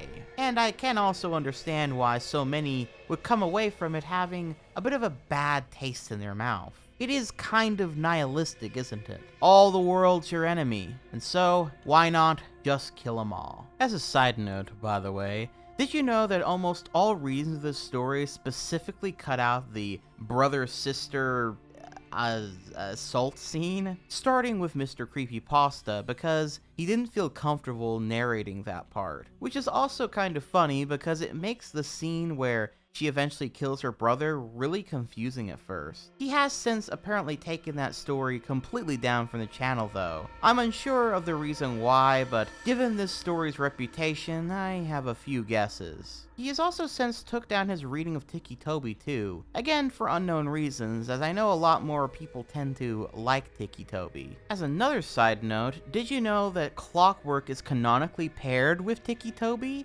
According to the original author, which I just kind of found funny. On that same note though, the author has since actually talked about their story, and honestly it's a little bit sad looking at it, because it seems with so many people hating their story and shitting all over it, and on her as an author and even as a person, it seems to have made her truly despise the creepypasta community in general, with them noting in a DA journal, quote, "For 5 or more years I have not avidly used Clocky. Talking about her makes me uncomfortable. People asking for her makes me uncomfortable. It is not 2013 anymore. I don't want anything to do with creepypasta right now. If I do anything with Clocky again, it'll probably be a completely revamped story and character, away from creepypasta and its toxic fandom. It is extremely difficult for me when for half a decade now, I've been trying to run away from the character, and the memory from her and the people continue to keep bringing her up. Nobody asks me questions about any of my other OCs. People note me and I get my hopes up that it's someone who's being friendly and it's just about Clockwork. I don't even want people to know I made her half the time, let alone know that she exists. I will not link you to her original story because it is an extremely dark part of my past with too many personal details about me, my family, where I lived, and the school I went to. For the last time, leave me alone." Unquote. I read this because, as I noted before, there does seem to be a kind of personal attachment these characters end up having with their authors,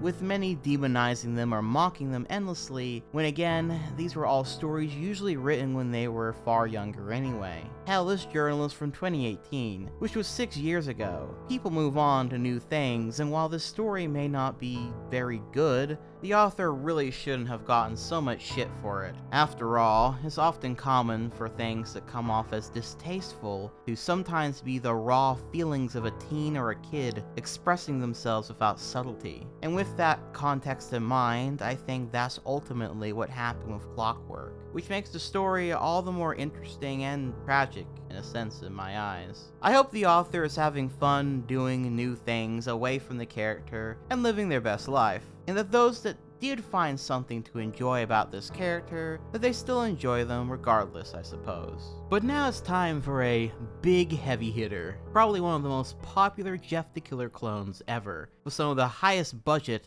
and time put into it as well. That being The Bloody Painter. Written by Dulu Cat, this story is in 3 pieces, the first of which being written back in 2013 and follows the story of the 14-year-old boy Helen, who likes drawing in his notebook. He minds his own business as one of his classmates, Tom, is bullied in the classroom, and he so too minds his own business when later, during a recess, a girl named Judy says she's missing her watch, and some big kid named Ban goes and nabs it out of Helen's bag. He says it wasn't him who stole it, that he doesn't know how it got in there. But that doesn't help at all. And the next day, as he's walking to the classroom, he hears whispers from his classmates about how he's a filthy thief and what have you. This eventually turns to full-on bullying, as he is now the new target. They tear up his art book, and when he tries to fight back, they beat him up more, leaving him bruised. When his teachers and parents ask him how he got the marks, he tells them that he got it from a bad fall, not wanting to incur even more beatings or a worse fate. He gets ridiculed, hurt, and humiliated for weeks after that, it all sadly becoming a bit of a new norm for him. His life was now utterly miserable, until he gets a Facebook message from none other than Tom, both relating with one another being the targets of bullying. The two of them become good friends for a while, and then one night, Tom tells Helen to meet him on top of the school roof, that he has something to tell him. It's here that Tom reveals that it was him who stole that watch and put it into Helen's bag, that he did it because he had been bullied for so long he needed any way for someone else to be their target instead. This eventually leads to the two of them arguing, and then suddenly Tom falls backwards and off of the roof. Helen was stunned, the sound of Tom's body hitting the pavement echoing in his mind, as the police would come to question Helen, with both of them, and many of the school assuming that Tom committed exit the game, though there were those that thought Helen might have pushed Tom off as well. That night, Helen cried for hours. The guilt was too much to bear, until a thought entered his mind, that it wasn't his fault. And furthermore, Tom was a bad person, a piece of shit that got exactly what he deserved. That maybe it's time that the others got what they deserved too. This leads Helen into donning a mask and going and killing Judy and her friend Maggie, and then everyone else in the school dorm. Quote, that night, all the students who were in the dorm were murdered. No one knows how the killer did it. The murderer used the victim's blood to paint on the walls of the dorm, with most of the paintings being smiley faces. Many of the corpses were being chopped and mashed, possibly to get more pigments. Helen Otis, the culprit, is still missing currently, unquote. And that's pretty much the story of the original Bloody Painter. And this one's actually not that bad. I mean, yeah, it's definitely cliche, and it kind of ends exactly how you might expect it to end. But I do like how it's left a little ambiguous if he really meant to push Tom off the roof, or if it was an accident, or maybe a little bit of both. It does, however, feel like a pretty crazy jump whenever he, kills the entire dorm. I don't even know how he did all that, how no one, ran out or escaped with all the screaming that was probably happening. I mean, mind you, I do also like how the story acknowledges this by noting that no one knows how he managed to do it, as if to say, yeah, there's no way that this could actually happen in reality, but it somehow did. adding a little bit of mystery, which is interesting. Is it perfect?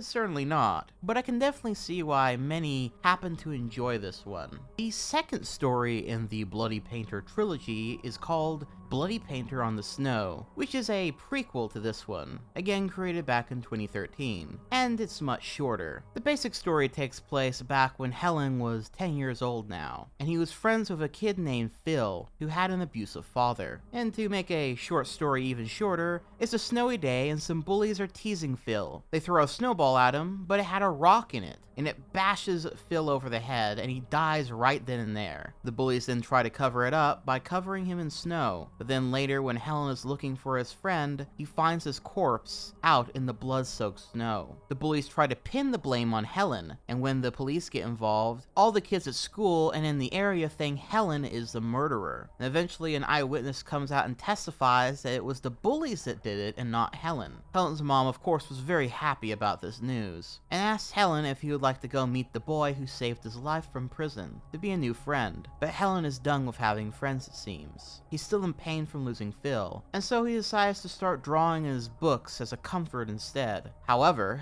that boy, the eyewitness, was actually Tom from the first story! Dun dun dun! And that's the story. It's pretty simple, but the whole twist of the eyewitness being Tom, who would 4 years later try to pin the blame of a stolen watch on Helen, seems kind of like a silly connecting point if I'm being perfectly honest. I get what the author was going for, but I actually think there's already a good connecting piece to this story, that being Helen being blamed for things he didn't do, and then so many people turning against him because of that. But with that being said, we then have one more in the Bloody Painter trilogy, this one being made in 2017 and seems to be the story the author pushes forward to the forefront, with it being the longest of the 3 stories and it being called the original story, and the others being called prequels, which is a little confusing, but whatever. This one is also in an animatic on DuluCat's YouTube channel, which already makes this a pretty high grade above the standard creepypasta as far as visuals and production value go. But is it any good? Well, yeah, it is actually pretty damn good. The story follows the events after the killing spree Helen went on in the school dorms, and he's now in a psych ward but seems to be very quiet and doesn't remember what happened that night. His doctor slowly gets more and more info out of him over a few years, however, and learns more about Helen's past, like why he's actually named Helen. You see, his parents had a hard time conceiving a child, and they always wanted a little girl. So when he was born and it was a baby boy, they decided to raise him as a little girl, fucking with his brain from a young age until they suddenly made him dress like a boy when he started going to school out of fear of what others might think of them, realizing their mistake, I guess. This further adds to the narrative of Helen always being gaslit, pinned down as someone he's not, a thief, a murderer, even a girl. Eventually, the doctor and Helen grow close, almost like friends, and Helen was always on his best behavior, stayed out of trouble, and eventually the doctor almost saw Helen as a sort of son he never had, and he guided him towards rehabilitation. Though the mystery of what happened that night in a dorm stayed a mystery. With a high body count of 17,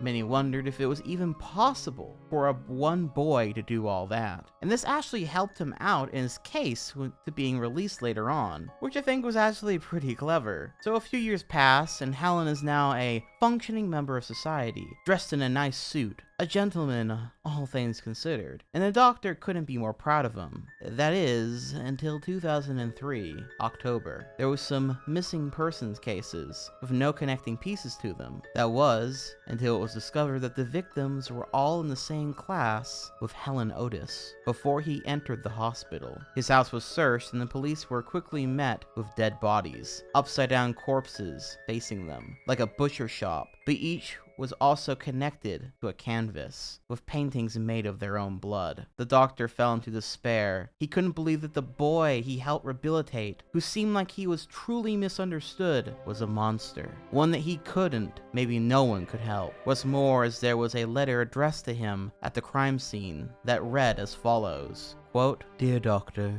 I finally remember what happened that night. After I looked at my mask, that night 7 years ago, the day before Halloween. I kept fidgeting on my bed, unable to sleep. All the things that happened to me stung my mind like needles. That time I thought to myself, I had to do something about it. And then it happened.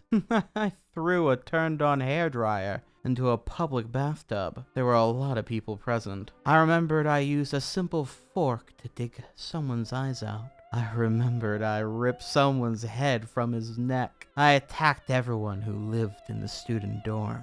I can't fully remember all the details. I just did what my mind told me to do. When no one was screaming or struggling anymore, peace fell upon me, a peaceful feeling I never felt before. I fell to my well-deserved slumber on a pile of dead bodies. When I opened my eyes again, I saw you, Doc. You said that the reason I am here was because I am sick. Well, I must be pretty ill for now, but I never felt so peaceful in my life. Maybe I'm better off to be sick like this. You told me next time we meet is on the electric chair. What if it was the other way around?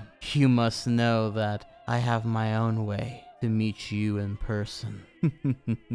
See you soon, unquote. It was then that the doctor knew he was never his friend. He was his prey, playing with his food, even in the hospital. It's then, after the doctor understands the severity of the situation, he hears his house's door open, his fate sealed. And that's the whole story of the Bloody Painter, and overall I'd say it was the best of these The Killer OCs that I've read thus far. Is it perfect? Certainly not, but it is actually very fun and a pretty tightly structured story. And while most of these OC killer stories seem to just be weird wish fulfillment, this one truly feels like more of a slasher film, kind of like a combination of Halloween and Sleepaway Camp, and maybe a little bit of The Usual Suspects for reasons that, if you've seen that film, should be clear. As well as the anime Monster as well. Oh, and random fact, did you know that the author is now a VTuber? So that's kinda interesting, I suppose. Oh, and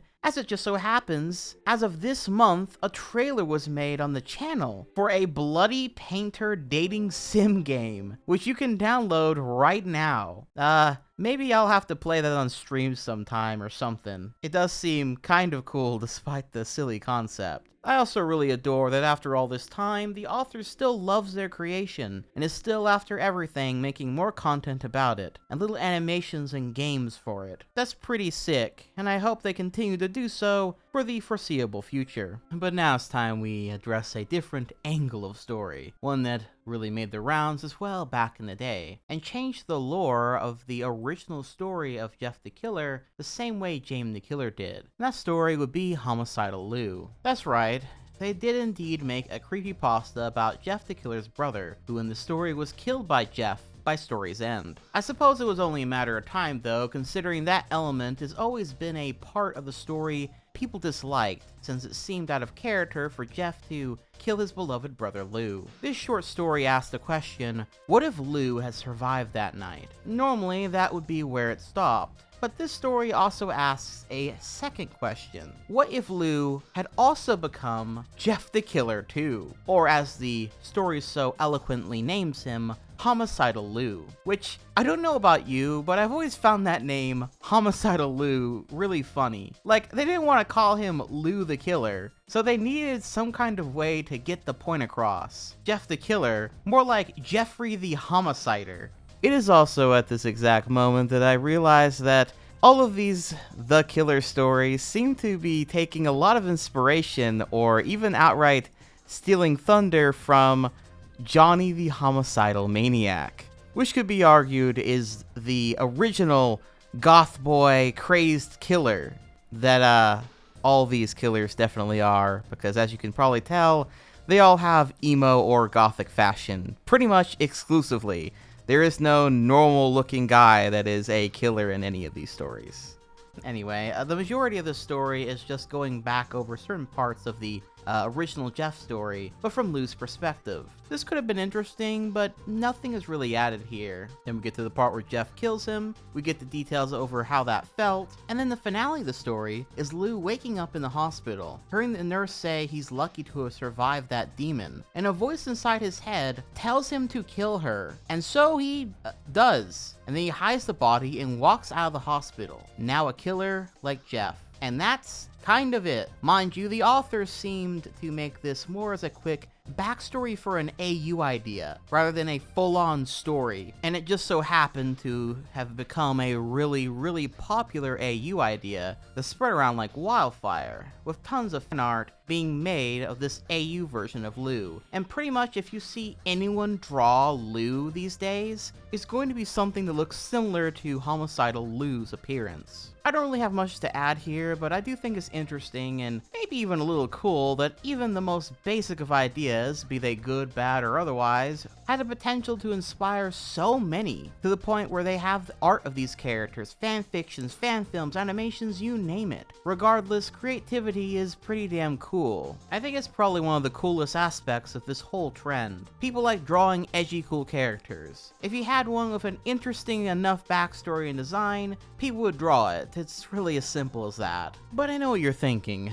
Where are those other stories you mentioned? Where are those girl OCs that was gonna be Jeff the Killer's Harley Quinn? Well, ladies and gentlemen, I have just the perfect one for you. That being the story of Nina the Killer. Now, what's interesting about this pasta is the original story of this is a bit hard to track down. Though not because there were several authors, no, because the original author of the story, who goes by Elogothic Twevel on DeviantArt, long ago deleted the original story after it kind of blew up. And some of the reasons it blew up was for the wrong reasons. Perhaps you are beginning to sense a bit of a pattern here. See, the basic plot of the original story was that Nina the Killer, or Nina Hopkins, is a huge Jeff the Killer fangirl, and she's quirky and weird and crazy and stuff. Quote, Nina was not the type of girl that was very cheerful. She was not the type of girl who would open the window and let the light into her room and do something productive.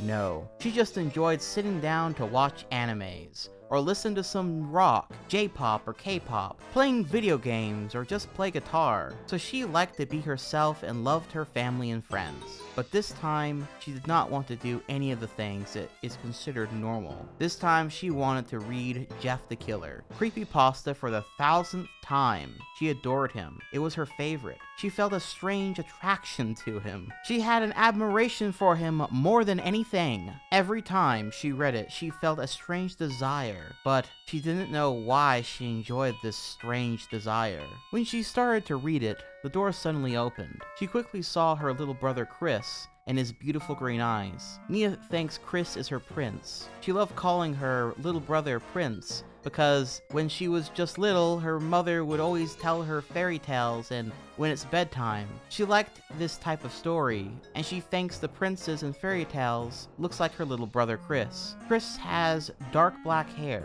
fair skin, and light green eyes, like his late father. However, Nina has light brown hair, fair skin, and light blue eyes, like her mother. Sis, it's time to eat, said the child with an innocent smile. I'm going, my prince. She pinched the cheeks of her little brother, unquote. That's, wow. One of these stories actually managed to creep me out a little bit. Just on a completely different type of level. But you see, Nina and her brother, or prince, are bullied at school and stuff. But Nina is like totally psycho, and so she beats down the cartoonishly evil bullies just like someone else we know. This kind of freaks out her brother though, because if he hadn't told her to stop, it seems like she was going to kill the bully. She then goes on to go wash her hands of all the blood from beating her bullies. Quote, after that, Nina went to go wash her hands. She knew she must avoid telling somebody or even mentioning what happened. Her little brother Chris thought it was just self-defense, but she knew something else was going on. She knew that it was something stronger and horrible starting to form inside her. that feeling of being powerful and strong, the need to hurt someone. The day passed quickly, and when the siblings returned, they sat down to eat with their mother. "Well, how was school?" asked his mother with a sweet smile. Chris stayed quiet and didn't answer the question. "Great," Nina commented with a psychotic smile. Nina went upstairs after eating and opened her closet, revealing her collection of Jeff the Killer. She had several Jeff posters, Jeff clothing, some Jeff notebooks, Jeff dolls, and Jeff stuffed animals. She took a doll from her closet and put it in her bed. She looked at the doll. She couldn't tell if the doll's sinister smile intimidated her or amused her. Then she whispered, "Jeff, you made do this." Nina also gets a note in her locker the next day, which reads, "I know what you did, but don't worry. I will not tell anyone. You are very skillful, but also very dangerous." Nina didn't find a signature or anything to identify who wrote the note, but she had the nose that someone saw her but decided not to reveal his name, unquote. I wonder who that might be. Well, later on, those same bullies found her little prince and proceeded to beat the ever-living shit out of him. And then Nina calls her mom this time when she finds him, and he's internally bleeding, and it's all pretty intense. And then the next day when she goes to school again, she gets another note from Jeff, I mean from a mysterious person, telling her how sorry she is about her brother, that he hopes that he recovers, and that she must never think that she's alone, that he's here and he'll be her friend, which makes Nina blush. Then a few weeks pass, and Nina arrives to school for picture day, and the story makes sure to note everything she's wearing, including a short black skirt, black stockings with red stripes, a sleeveless t-shirt with a black and blue stripes, and a bloody red ribbon in her long ponytail, as well as her favorite purple hoodie. Of course, the story makes sure to note all this because this is going to become the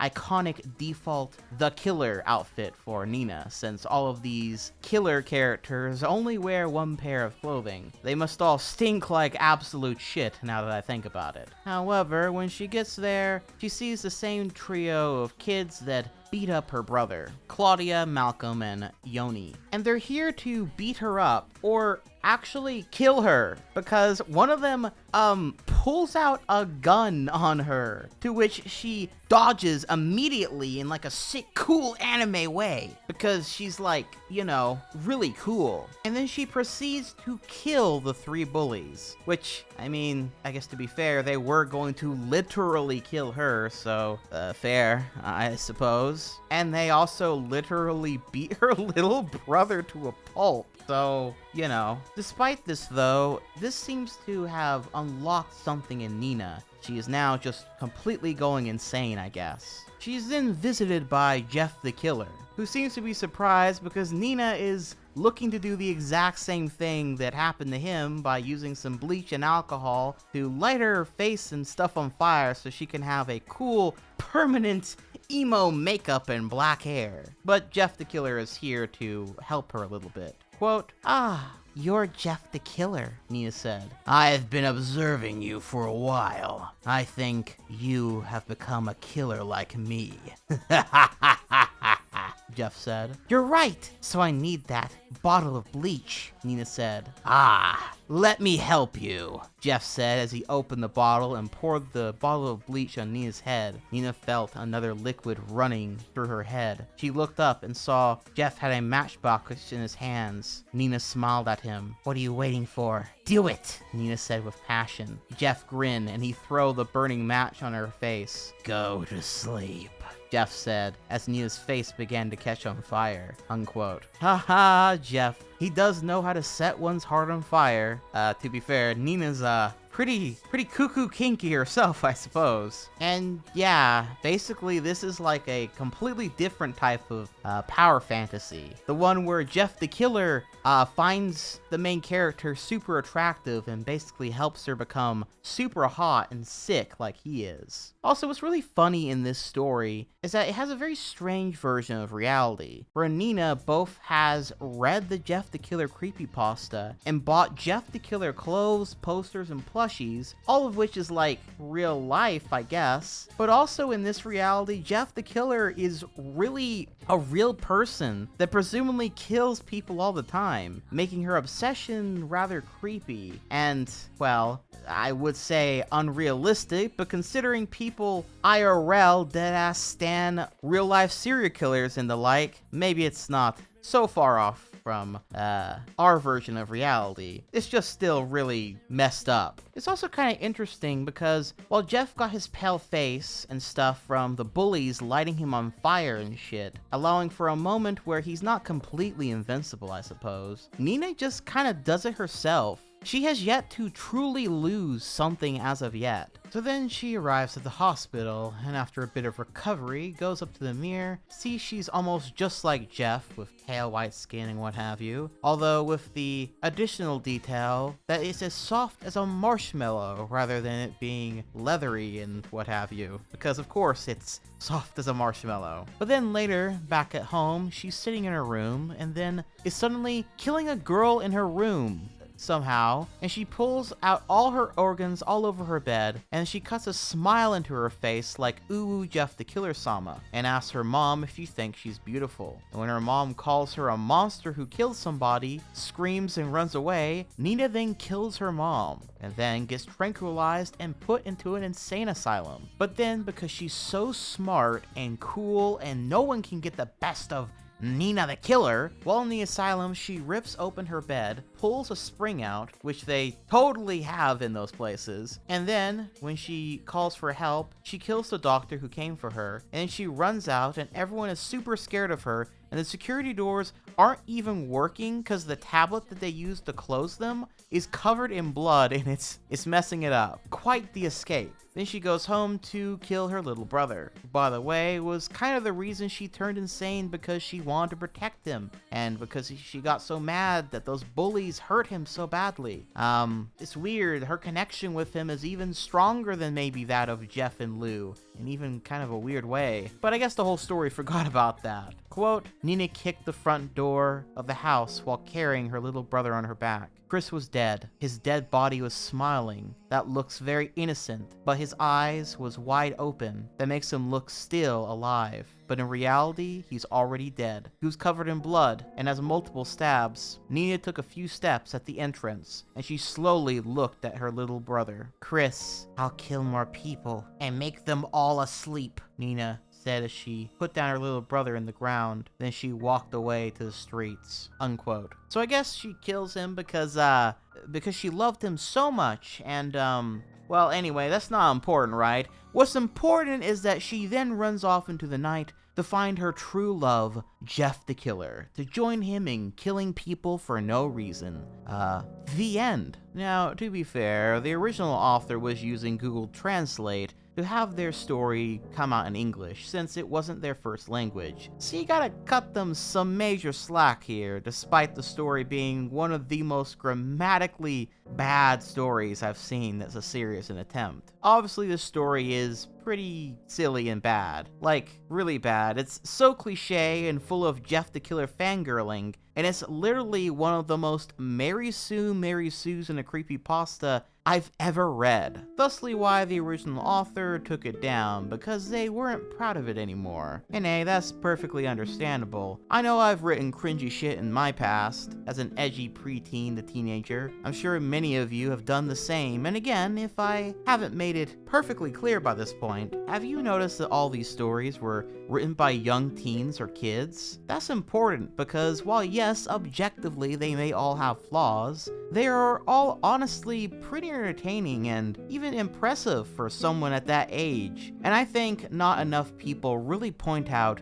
just how much of the most popular and discussed creepypasta characters were all made by teens just trying to tell a story or create an OC to fit into the creepypasta verse. Nonetheless, the general creepypasta community didn't like this story very much, and it's often used as an example of what not to do when writing creepypasta. But again, it did have its fans, and it seemed to speak to some people. The concept of Jeff the Killer having a girl sidekick, again, seemed to resonate with people. Thus, there were quite a few rewrites of the story and lots of fan art, especially those depicting Nina and Jeff together, and even having her be a rival of Jane the Killer, etc. Not to mention her being the sidekick of Jeff really made for more interesting fanfiction, I suppose. So for those purposes, she fit right in. But since then, the original author of Nina the Killer has actually written a new version of her character from back in the day, with a redesign and everything. Her new story is that her whole family got murdered in a camping trip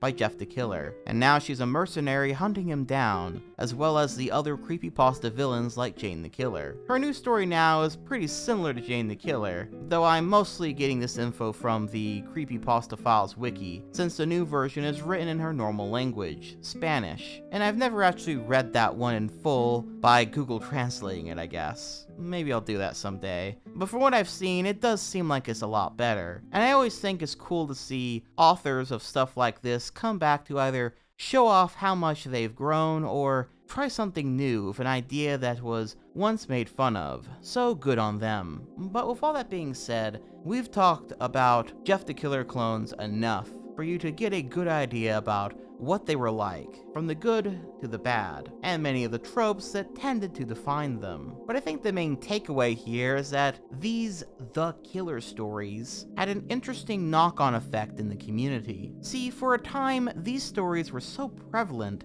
that seemingly every day the Creepypasta wiki was being flooded with Jeff the Killer inspired stories, Jeff the Killer sequels, Jeff the Killer everything. And I guess because the Creepypasta wiki had a bit of a quality standard and curated what was and what was not allowed on the site, there started to become rules about not posting insert name the killer stories anymore, that they would be denied access upon posting without the mods even taking the time to read them, period, because they had more than enough of them. And they also had enough of the people who wrote them getting angry and basically throwing a huge shit fit over them being denied in the first place. But also the general creepypasta community seemed to be divided at this point. There were those that mostly wanted the quality standalone creepypastas, and then there were those who wanted more stuff in the creepypasta universe. While these fandoms did overlap, there was a clear difference in taste. And it really didn't help that as the more popular Jeff the Killer got, the more people started looking at it with a more critical eye. The more people realized it really wasn't the best made story,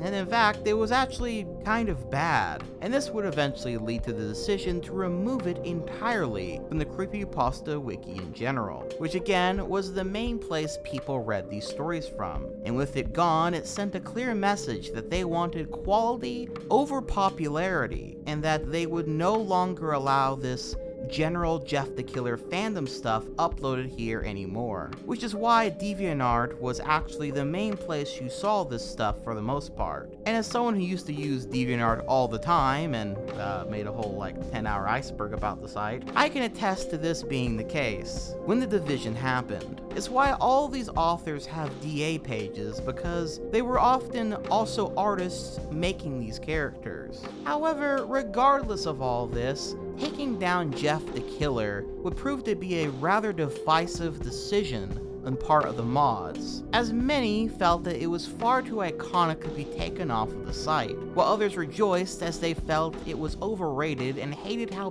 prevalent it was in the scene. Was it fair to put this much blame on the story? Was it fair just because it had gotten so popular to overanalyze it into oblivion, when so many other stories on the site are just as flawed, if not more so, yet still remain up? I suppose that's up for opinion. But personally, I prefer being able to see everyone get a chance to share their stories, good or bad. And I shudder to think how many funny bad stories were tossed away in the bin because they were rejected from the site. And furthermore, all of this shit is internet stories. Amazing, well written or no, it's just not that serious. But hey, that's just my opinion. Either way, this decision to excavate Jeff the Killer from the wiki would lead into a writing contest held in 2015 to the whole community to see if they could write a better version of the Jeff the Killer story, which is noted in a post as seen here. Quote, "Hello, creepypasta Wikians. You've likely seen Banning K 1979's proposal for a Jeff the Killer rewrite contest. Well, it's time to get this thing started. For clarity,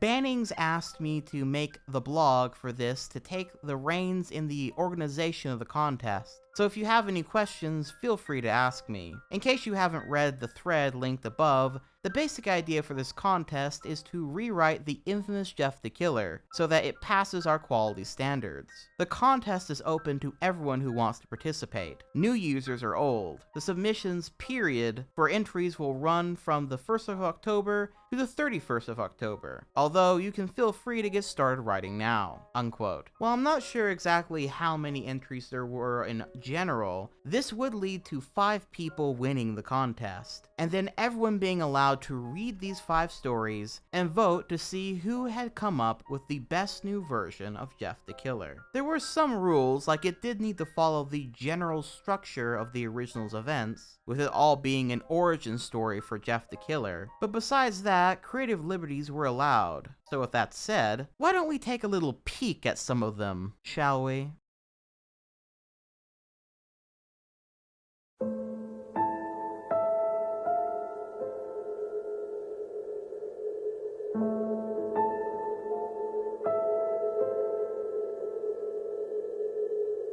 So the Jeff the Killer remake competition. 5 people won the contest, but ultimately the guy who suggested the idea for the contest to begin with, Banning K 1979, won the whole thing. Now we will talk about his in a moment, since it's sort of expanded into something more beyond just that remake, as you'll come to see. But first, let's take a peek at the others that managed to become contenders, starting from 5th place and working our way up. The 5th place Jeff the Killer remake was written by user 682620, which from here on I'll just simply call them 6. 6's remake starts with Jeff in a hospital bed, seemingly after being attacked and lit on fire. He now lays in bed, unable to move, a quadriplegic, but still alive, as he listens to the doctors talk about how he was doomed, how he will most likely never move again. But Jeff's mom keeps him alive here, still under the hope of a miracle giving him movement again. It's a pretty different opening, and immediately some pretty interesting details, from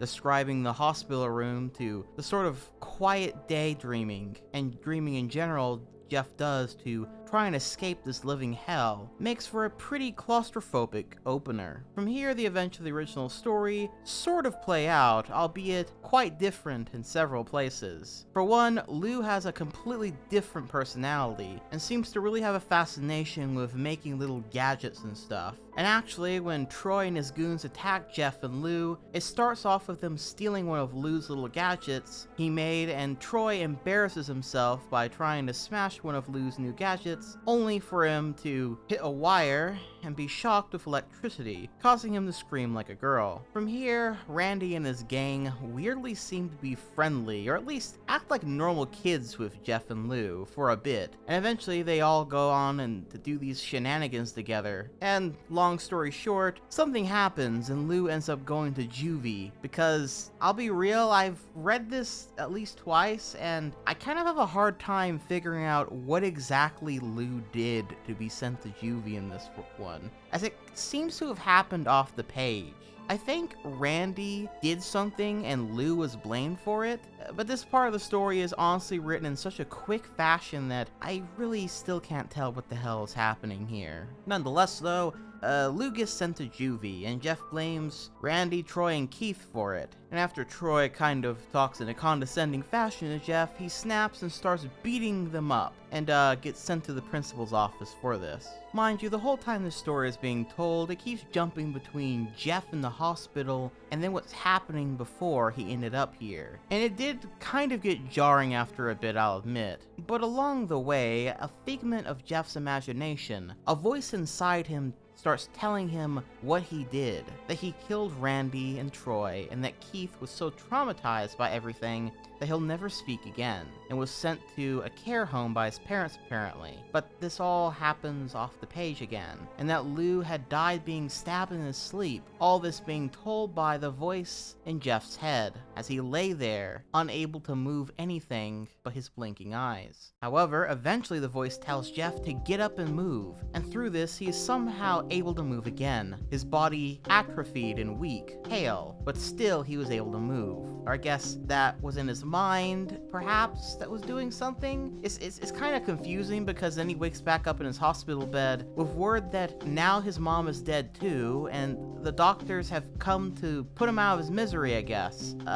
Since she was the one that was telling him to stay alive anyway. However, the injection only serves to turn his skin white and harden it, and have his eyes pulled wide open permanently. The voice then tells him that his stepdad, Mike, was the one that killed Lou and his mother. And then the voice gives him the strength to get up, grab a scalpel, and to go kill Mike, which he then does, only for it to then quickly be revealed in a really stupid fashion that Mike didn't kill Lou and his mother, and the voice that once sounded benevolent now sounds evil and twisted. Jeff had just killed an innocent man, and now he was truly alone. But then, one of the strangest plot twists ever occurs. Quote, "Once there was an old man named Jedediah Orn. He thought he could rule this country, consulted the best alchemists and magicians, and found me. But his heart was too weak to control me. His dying act was to seal me in a stone box. New settlers built a town here, revering Orn as their founder. Rumors spread through the leading families about wealth hidden in the woods, hidden in a part of the woods they'd cleared. Nobody found it until young Randy was brave, or stupid enough to believe the rumors. He's sitting next to old Jedediah. Troy in the hospital bed tried to use me, but was too weak. And then I saw you." Unquote. So like, Randy and his gang were trying to open an old box that was in a park, and inside that box was a spirit that I guess takes control of Jeff and is like a demon maybe, or a spirit, or I'm sorry, what the fuck is going on in this story right now? So Jeff in this origin story I guess is possessed by a spirit of some random ass guy, and by story's end seems to be fully enveloped by it, and then goes on to be a serial killer, I guess. Not really made too clear how Lou or his mom actually died then, and everything just kind of being extra confusing and random for no reason. I'm not a fan of this one, I'm gonna be real. In fact, I think it's kind of dog shit. The strongest part was Jeff being in the hospital bed, and not being able to move, and needing to find the strength to move again. I would have preferred if what made him move was actually his anger or his fury. That feeling manifests into making him cast aside his humanity or something like that. But instead we got this. And this is just a weird, confusing mess. Okay, so what about the 4th place winner then? Well, that one was written by ShadowSwimmer77, who has actually written quite a few stories over the years for the wiki. The story starts on an actually pretty well-paced opener, with a dad watching the news talk about the no-sleep killer, who's been causing mayhem in the area, and might have even burned down the hospital, killing over 50 people. Then he hears the cries of his son, and ends up going to check on a monster entering his son's closet,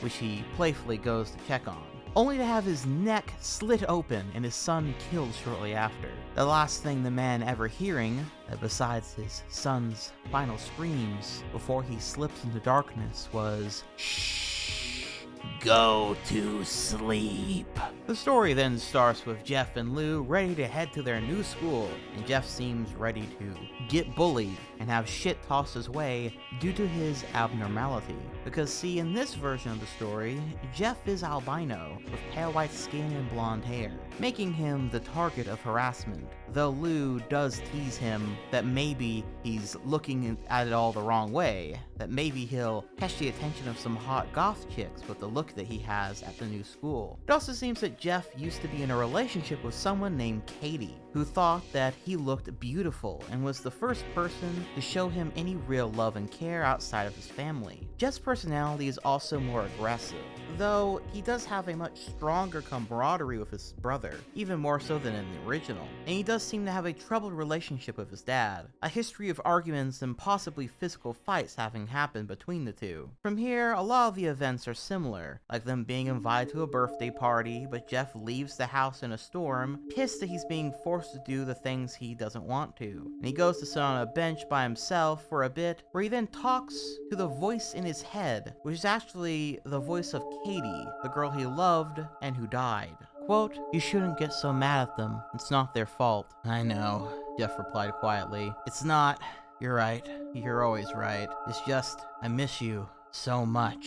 "It's okay, Jeff. You're allowed to miss me, but I wish you wouldn't feel bad. I'm happy now, happier than I ever was in life. I don't want you to be so sad. I wish you'd smile more." "I should have been stronger. Should have stood up for you." Jeff's voice was a whimper. "You should have been happy with me." "You were the one bright spot in my life, Jeff. You being stronger wouldn't have made a difference. My decision was my own. I chose to go to sleep. It's so much better here. You'll see. Someday everyone will." The voice in his head fell quiet, and for some time Jeff simply drifted, lost in thought. "Hey!" Jeff looked up at Lou, standing next to him. Without invitation, his brother sat down on the bench. After a few moments, Lou broke the silence. "Talking to Katie?" Jeff grimaced. "Yeah," unquote. From here, Jeff and Lou have a nice little conversation about Katie and everything else going on. The fact that when Katie took her life, everyone blamed Jeff for it. Even their own parents seemed to think that Katie doing this was ultimately the fault of Jeff.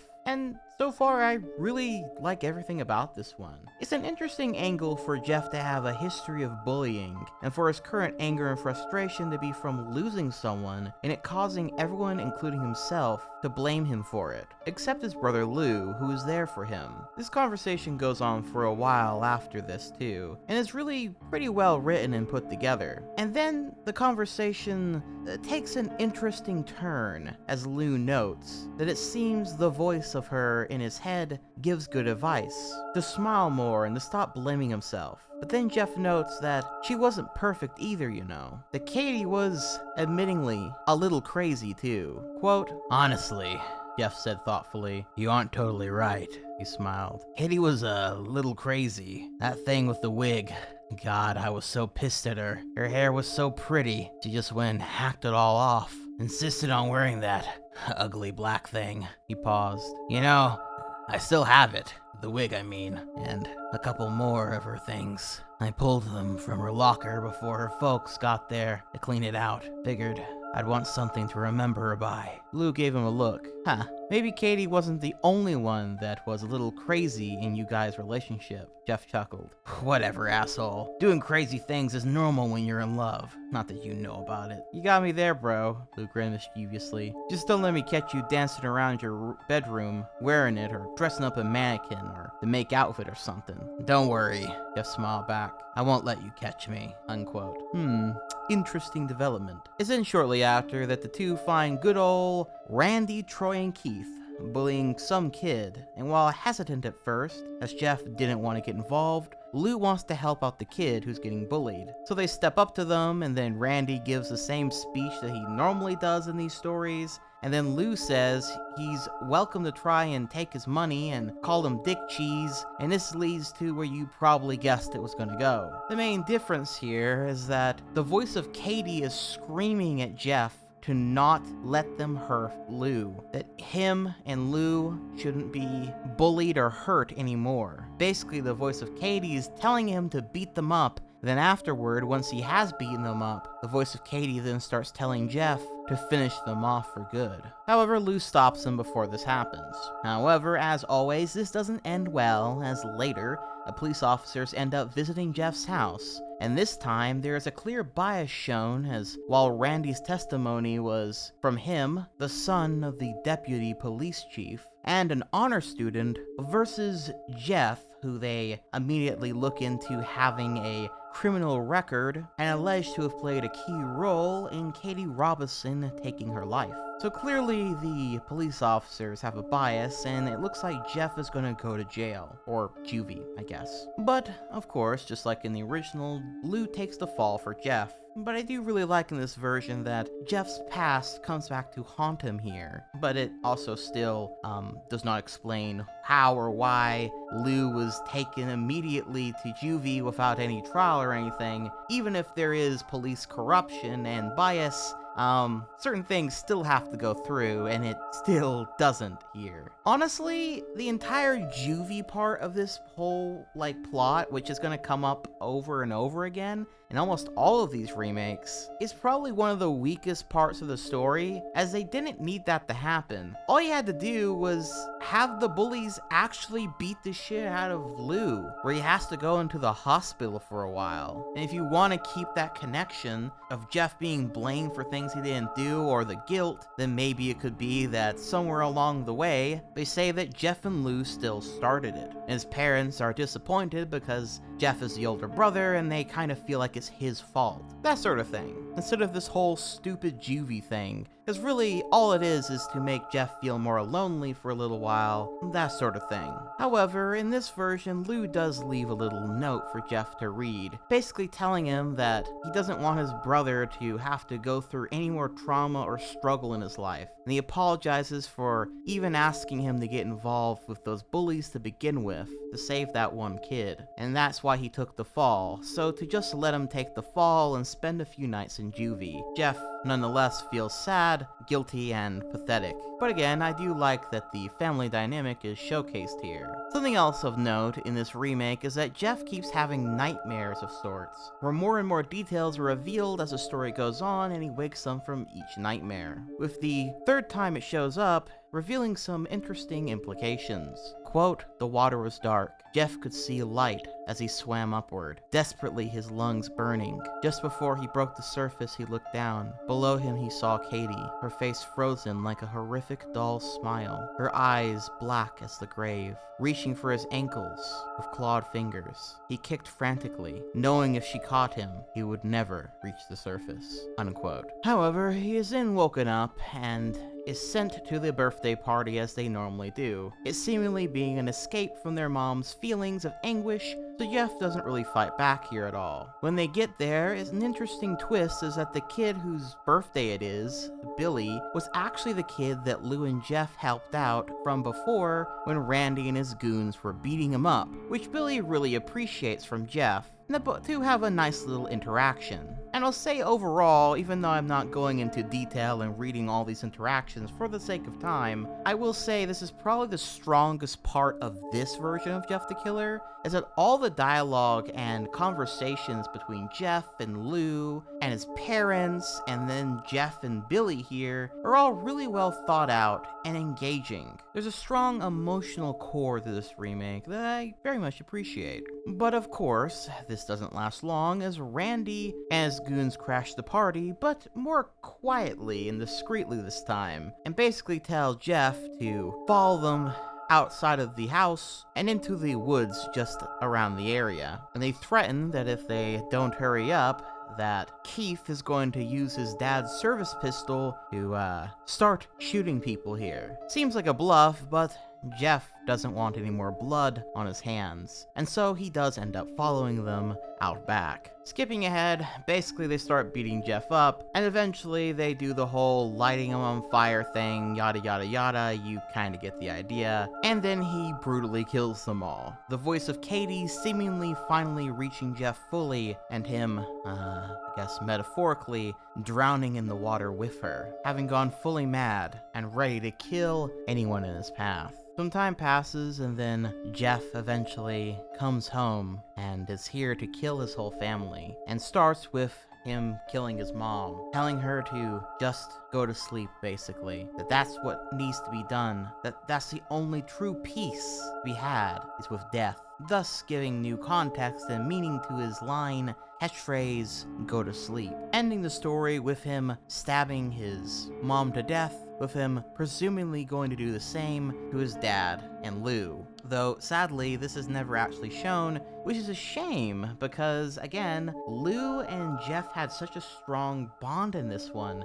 kind of was really interested to see how that interaction would have gone down. Definitely a bit disappointing. This one definitely felt rather rushed by the end. But overall, that's how Shadow Swimmer 77's remake of Jeff the Killer plays out. And honestly, it's really good overall in my opinion. Again, I just wish that the ending was more fleshed out as the rest of the story was. It's also interesting making Jeff an albino in this one, explaining his strange appearance from the start. So many leaps in logic in the original are fixed or better explained here, and the vague feeling from before is changed into the voice of the only girl who ever loved him, who died by exiting the game of life on herself. It was an interesting idea and brought a very good emotional core to the story, but I could also understand why for some they wouldn't like that, as it does take something that was vague and could be more mysterious and kind of just explains it entirely. But for one of the many explanations that you could have for it, I think it's a pretty good one. I also kind of wish that we had more scenes of Jeff's inner voice girlfriend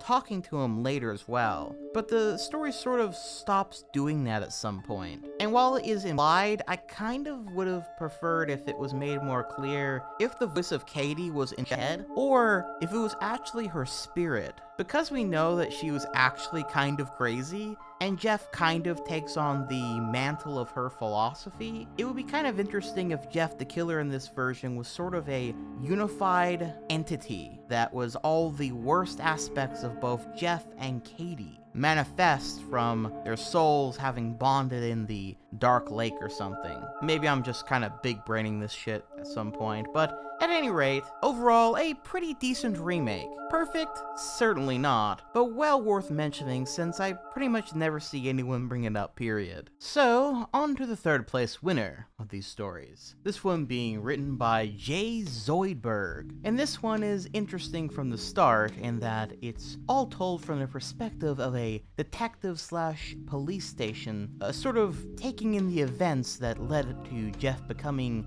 well, Jeff the Killer. And that being said, I am starting to feel like we're gonna start repeating ourselves a lot here with this whole remake section of the video, so I'm gonna start summarizing even faster.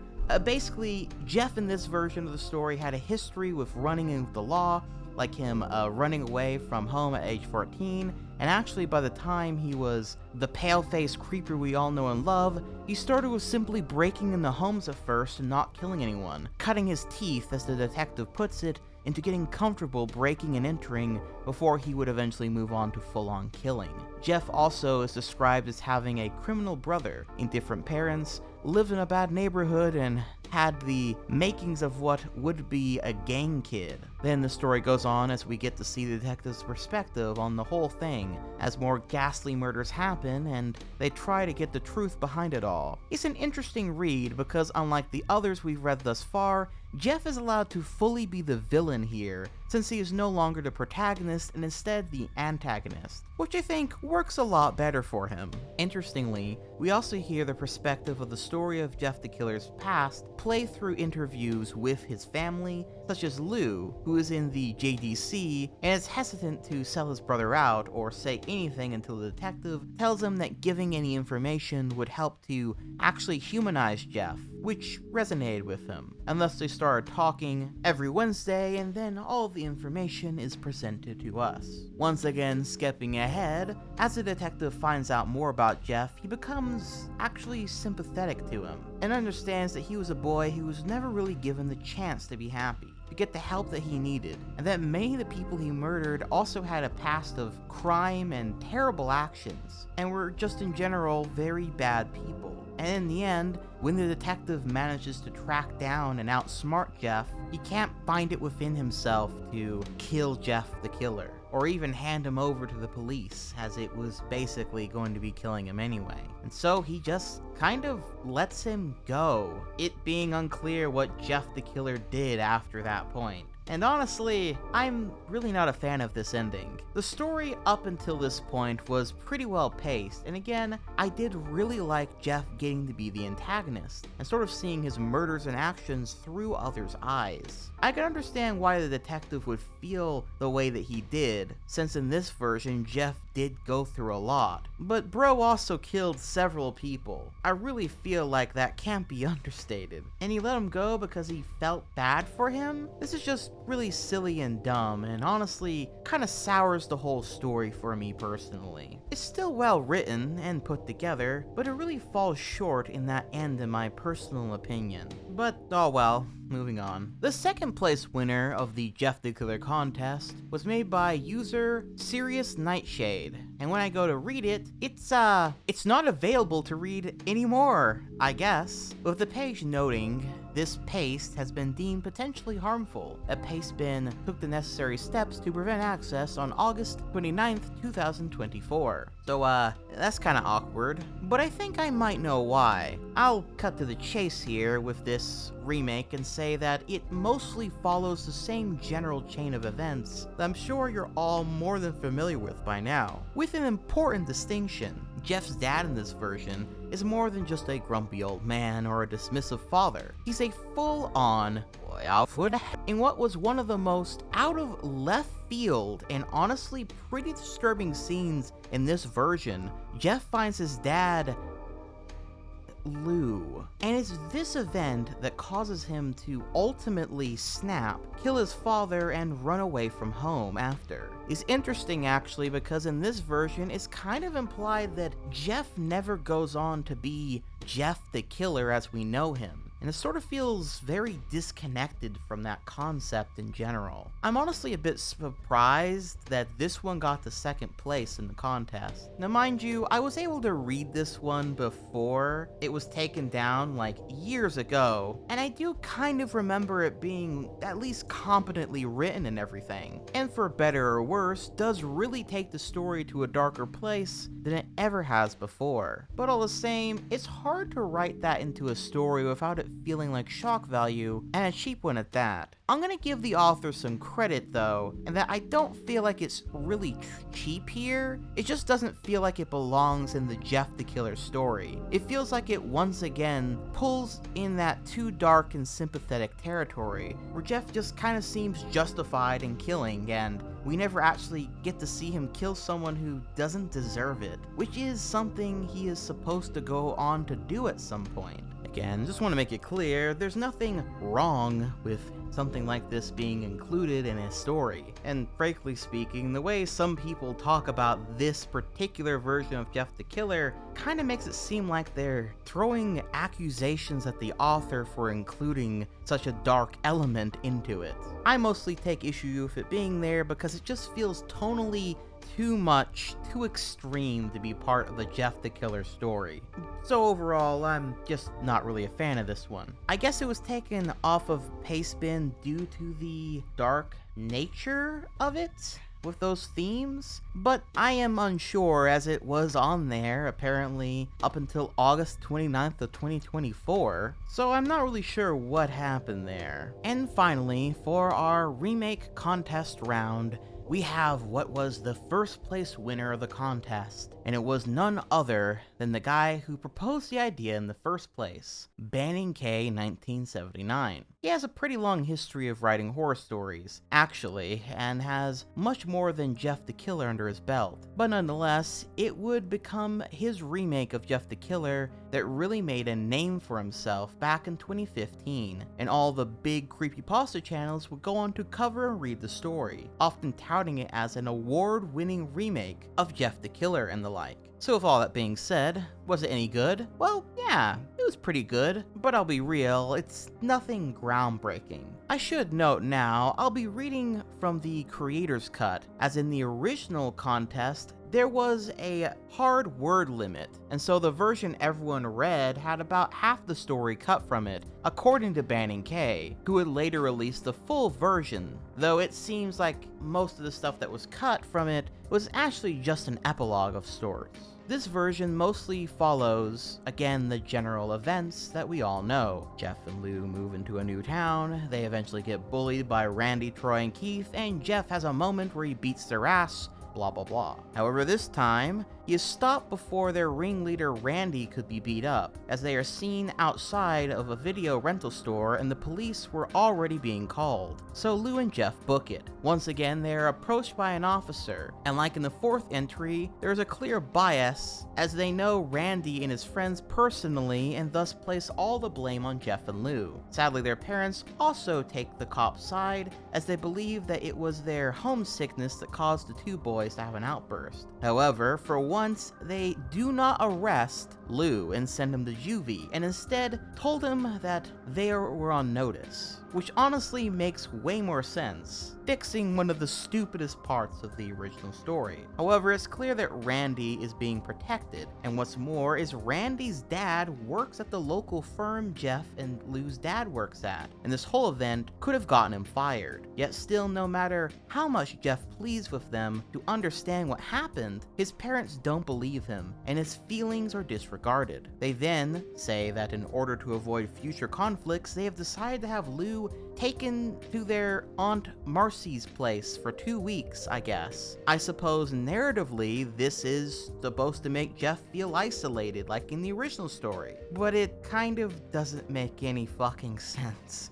I mean, why only Lou is being punished and randomly not able to integrate into the new school that he just went to, and thus making them both isolated and making the issue all the worse? Again, just have Lou be beat up or something. I hate to say it, but this might actually be a little bit more stupid than the juvie thing. But anyway, Jeff, now alone, again, is then eventually made to go to Randy's house to make friends with him to help avoid future conflicts. And it's also so his dad is more likely to get a promotion, again putting aside Jeff's feelings on the matter. His mom also manipulates Jeff into using Lou as leverage and telling him that if he makes friends with Randy, he will let Lou come back a day after. However, this goes about as well as you'd expect it to, and Jeff is led into the garage by Randy for Troy and Keith are, and they plan on beating him up, and Randy says that if he fights back, he's gonna fire his father's flare gun at him. Jeff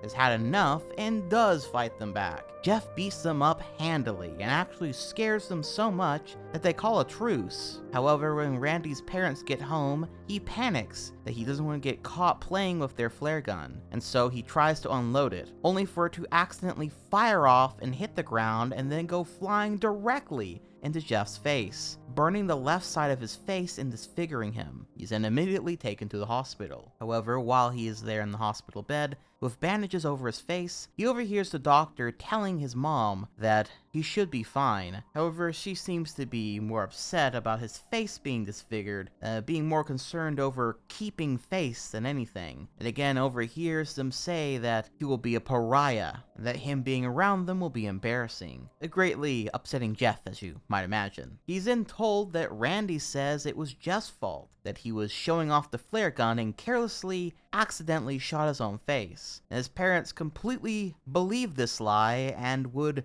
not hear from Jeff at all. As Jeff recovers in the hospital, he starts to fantasize getting revenge on those who wronged him, who wouldn't believe him, and slowly starts to go kinda nuts in the hospital, being completely overtaken by anger and a thirst for blood. When Jeff is scheduled to go home, he gets a good look at his face. It's all burned and scarred on one side, his hair burned there too, making him kinda look like a Two-Faced type villain, versus the usually more Joker looking thing he's got going on. He's also blinded in his left eye, and one particular scar makes it look like a permanent smile is formed on his face now. On his way home, Jeff's parents show no love or compassion for him coming home, with Lou being the only one that actually shows any kind of care to him. However, Jeff shows little to no emotion now, and when Lou suggests that they all go out to eat somewhere to celebrate, their mom hushes him and tells him to just go to sleep. See what they did there? Lou then tries to talk to Jeff to comfort him, but he's a wall now, obsessively looking at himself in a mirror, and after a while, Lou just goes to bed, frustrated and upset. However, that night goes about as you expect. Again, Jeff unbandages his face and fully exposes all his scars, and then proceeds to enter his parents' bedroom with a knife and kills them both. Though his mother does try to manipulate and plead with him to spare her life, he simply tells her to go to sleep and then stabs her 76 times. The story originally ends here with Jeff going into his brother's bedroom, and instead of killing him like so many other versions had him do, he tells Lou that he loves him, and then tells him goodbye forever, before vanishing into the night. In the creator's cut, there's an added-on epilogue of sorts, where a week after Jeff murdering his parents, he goes on to track anyone who supported Randy over him, and in the process, get his pictures taken by Williamson's son, and the picture gets shared around, as he is then dubbed Jeff the Killer. Then another week goes by, and Jeff contacts NOLA Watch, a small journalism company in New Orleans, for an interview with Benny Rosenberg, to meet him somewhere for an interview. Benny does arrive, and then Jeff tells his story via a recording. And then, once he finishes his story by saying that he's gonna go and kill Randy, Troy, and Keith next, he then also kills Benny out of a pure thirst for blood. Then another 2 weeks pass, and then the cassette tape with Jeffrey's story is sent to the NOLA Watch, and they publish it so Benny's death won't have been in vain, and Jeff's side of the story gets out, as well as him now becoming an infamous figure at this point, as they all hear that no one is safe, and they all know now, if they cross paths with him, the last words that they will ever hear will be, "Go to sleep." And that's the Jeff the Killer story that won the contest. And yeah, it's pretty decent. Is it perfect? Nah, but then the core concept of Jeff the Killer's origin story is not exactly perfect either. But for what it is, I think it's pretty decent. Though again, his parents are kind of cartoonishly evil here too, and that does sort of, again, lean into that whole power fantasy element that I suppose is true to the original, but is still not as interesting to me. However, in the end, I think the reason this won was because it was the closest to the original while fixing some of the core issues people had with the original. Though many have been very critical with this remake as time has gone on, just as they were with the original, as it was also spread around everywhere back in the day too. And I think, just as the original had, this kind of put an extra large spotlight on this remake, and any issues it had was thrown out into the cold hard stage floor for everyone to mock and say, "See, the remake's pretty shit too." Which, fair. This whole thing was done to write a better version of the original story, because the wiki decided that they were too good to have it on there anymore. So from the get-go, they kind of were putting a big target on their back. And I'd say it's fair to be critical of this story that's supposed to be objectively better than the original. And I suppose in many ways it is, but I can understand why it also too leaves a bit of a sour taste in some people's mouths. Still, for what it is, I think it is pretty decent. And it certainly did inspire quite a lot of artists back in the day as well, as you can see here. Personally, I think the original Jeff look is a bit too iconic to say that this one is better. But for what it is, I think it does kind of easily make it distinct from the original, which I think was important to the author, since this was by no means where the remake would end. Now, I really don't want to go on too far of a tangent here, because trust me, if I wanted to, this could be a huge tangent. But Banning K made several sequels to this remake of Jeff the Killer, including Jeff the Killer Scars of Corruption, Jeff the Killer Jane, Jeff the Killer The Disturbingly Cruel, Jeff the Killer Lou, Jeff the Killer Shades of Madness, and Jeff the Killer Randy. And that's a lot of sequels, and quite a few of them are pretty long at that. So I'm just straight up not going to be covering them here. If you guys would be interested in me covering those sequels one of these days, I guess comment down below and let me know. But to get into it just a little bit so you have a bit of an idea, eventually these stories actually focus less on Jeff the Killer and more so the legacy that he leaves behind, as he inspires a bunch of copycats and kids to start doing crazy things, and even people turning into straight up killers as well. There's eventually even a cult that centers around Jeff the Killer, and it all goes kind of meta, as it reflects on the legacy that Jeff the Killer has managed to obtain online over the years, with stories like Jane the Killer, and even Nina the Killer, going from fan works to being recontextualized in this remake as people who were inspired by him, or angered by him, which is actually pretty clever. I have heard many criticize these sequels though for trekking pretty far away from the traditional Jeff the Killer stories and the more grounded version that he started with, since he eventually goes pretty hog wild with it. But honestly, I think that sort of comes with the territory of sequels like this. And while I understand that perspective for sure, I actually, from just reading a few of them, found them pretty interesting. Grounded, maybe not, but certainly entertaining.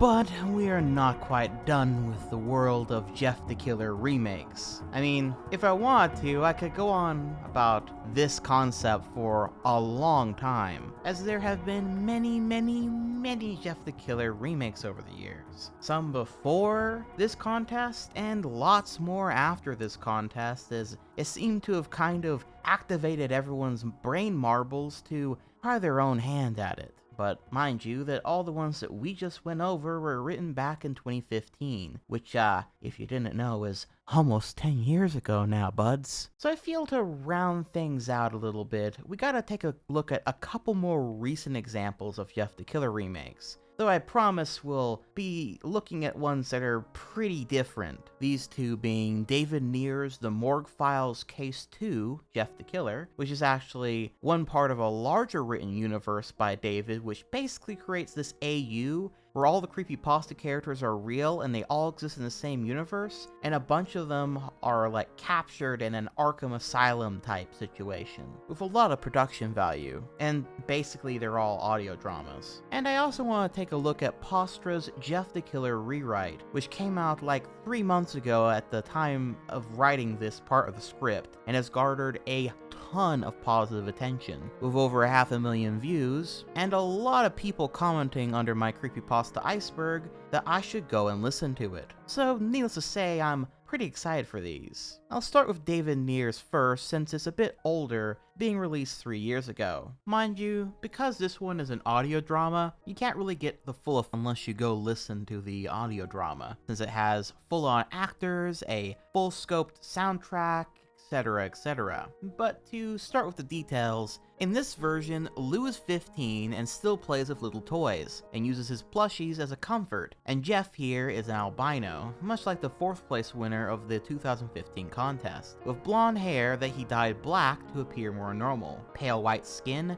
and pink eyes, but is also a 17-year-old with a history of violent outbursts, and seems to also suffer from blackouts where his heart stops beating and he falls unconscious. He also has a personality that is pretty different here, in a good way. Unlike nearly every other version of Jeff, where he comes off as sympathetic, usually, or at least more normal outside of that feeling that he gets, building up to his breakdown, Jeff here is antisocial, distanced from everyone he meets, lashing out with rage, but also, distinctly, Jeff is extremely selfish and narcissistic in this version. I mean, sure, there's a little bit to sympathize with him still being a reject and a social outcast, but he's also just as much of an asshole and bad person on the inside too, which I think is important, as in almost all other versions that we've read up to this point, Jeff is the type of person that, if given the chance, if people believed in him, if he hadn't been bullied and pushed, etc., he might have turned out to be a normal, even really nice person. But here, Jeff is already rotten, and the tragedies that befall him only rot him more. Like always though, they move into a new neighborhood, though the house is pretty beat down in this version, with Jeff's room looking like it was owned by someone who smoked cigarettes every day, and Lou's room having a closet that's sealed shut with nails and seems to have mold growing around it. We see yet again the family dynamic, and Lou being seen as a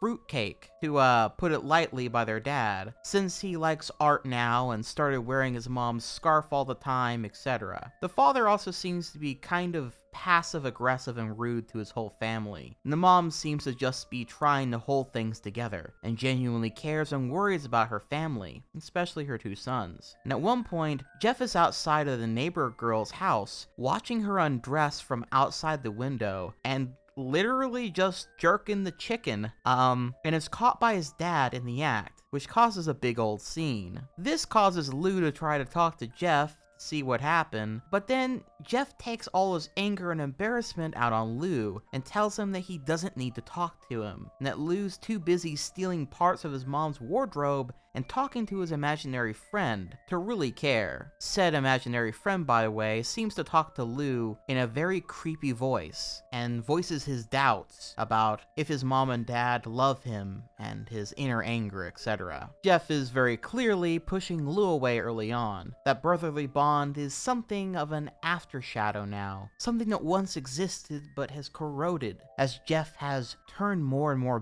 bitter, weird, and disturbed, while Lou suffers with his own issues. We then later see Jeff obsessing over the girl and he was stalking and perving on before, as he writes in his journal that he found out her name is Christy, and just generally being a creep. However, moving back into familiar territory, some bullies bully Lou for wearing girly clothes, and then Jeff almost immediately snaps and starts fighting them, beating them to an inch of their life in the school before they are broken by a teacher. And all Jeff can do is just laugh as the bully says Jeff started it and is clearly scared of the crazed boy. And as the principal reprimands Jeff, all he can do is picture in his head violently killing the man. Now, I don't want to spoil every single aspect of the story and go over every part of it beat for beat. It is a 2-hour thing, so it's a little hard to summarize it all. So, skipping ahead a bit here, past a lot more drama and crazy stuff that happens. Jeff is later caught killing an animal and then playing with it on school grounds.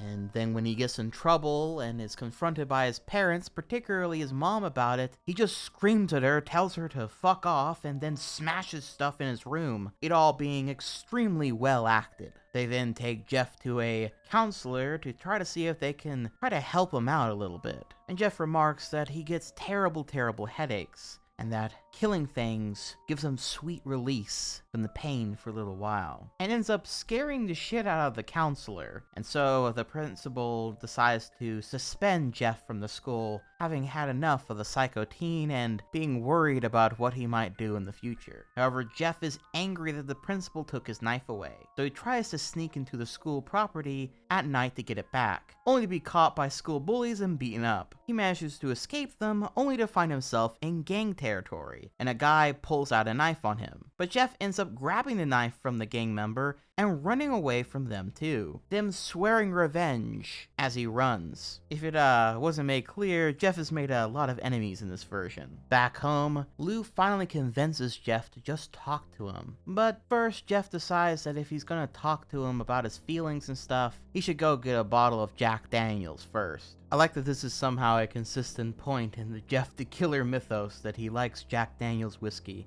or I guess just whiskey in general. At least he's got good taste, I suppose. However, after he obtains the whiskey, lo and behold, the gang members from before are outside the store. And so they knock him out, pull him out into the woods, and they do the thing you probably guessed they're gonna do. They beat him up, carve a big smile into his face, and then light him on fire. Though in particular, it's one of the more violent gang members that does all this, and they think Jeff is actually dead by the time it's all said and done. The other gang members kind of being a little too scared to even try to stop the guy once he gets going. However, after they all drive away from the scene of the crime, Jeff manages to crawl his way out of the woods and onto the street, and ends up being found by someone and sent to the hospital. From here, Jeff really degenerates, and despite actually both his parents truly being concerned for him, Jeff is truly and utterly broken. He's angry beyond belief. He doesn't want to get any skin grafts or even take off his burnt clothes. He's acting crazy. Lou's having terrible nightmares, and Jeff's mother is becoming an emotional shut-in, broken and bedridden from pain and guilt, causing Jeff's dad to become the one that has to try to pick up all the pieces this time. Jeff's dad tries to take Lou to a therapist as well, since he's clearly lashing out and has issues with this whole thing, and the therapist talks to Lou until Lou suddenly starts talking in a much more gravelly voice. And that voice that he's talking to the therapist is named Sully. as Sully is apparently the voice in Lou's head that protects him from others and the voice in the shadows. Mostly he protects him from the thing in his closet, what Sully calls Mr. Widemouth. Which, when I first heard that, I was like, whoa, what? Mr. Widemouth? That's pretty cool. But anyway, Lou runs out of the office and later on starts acting even weirder and leaving the house and not coming back until like 4 a.m. at night. Skip ahead, and Jeff wants to get out of the hospital now. Once again, still not having taken any treatments, and is blazingly angry. And this whole time, his mom has not come to visit him even once, seemingly scared of her own son, and what he's become. Skipping ahead, Jeff eventually manages to sneak out of the hospital, goes home, and then, well, proceeds to kill his mom and dad in a violent fashion. And then later, when Lou arrives home, ends up stabbing him as well. I am summarizing things a bit because this is all extremely emotional and very well done. But again, it's an audio drama, so you kinda gotta listen to it to get the full effect. However, after this, we're not actually done, as Jeff then goes on a crazy slasher flick scenario where he kills the gang member that did this to him in a extremely violent fashion, like getting him to like end up being stuck to a car and then the car exploding. Then he goes and starts killing all the school bullies that bullied him in extremely violent fashions as well. Kills the girl who he was stalking before, and seems to almost kind of get off to the idea of doing that. And even manages to kill the parents of this goth girl named Jane, very much implying that she is going to end up becoming Jane the Killer. Then by story's end, it's revealed that Lou managed to live through the attack, and now Lou's alter ego, Sully, decides to more fully take over. And Mr. Widemouth is also here, and I'm pretty sure it's just straight up the Mr. Widemouth from the creepypasta story of the same name. And they're both here to make Lou stronger, perhaps turning him into Homicidal Lou, ? Or something like that. Which I think is a pretty damn cool way of tying more creepypasta things into the story. And mind you, Jeff the Killer is also eventually caught before he manages to kill Jane. So, yeah. And that's pretty much it for this one. Again, you gotta listen to it to really get the full effect if you haven't already, but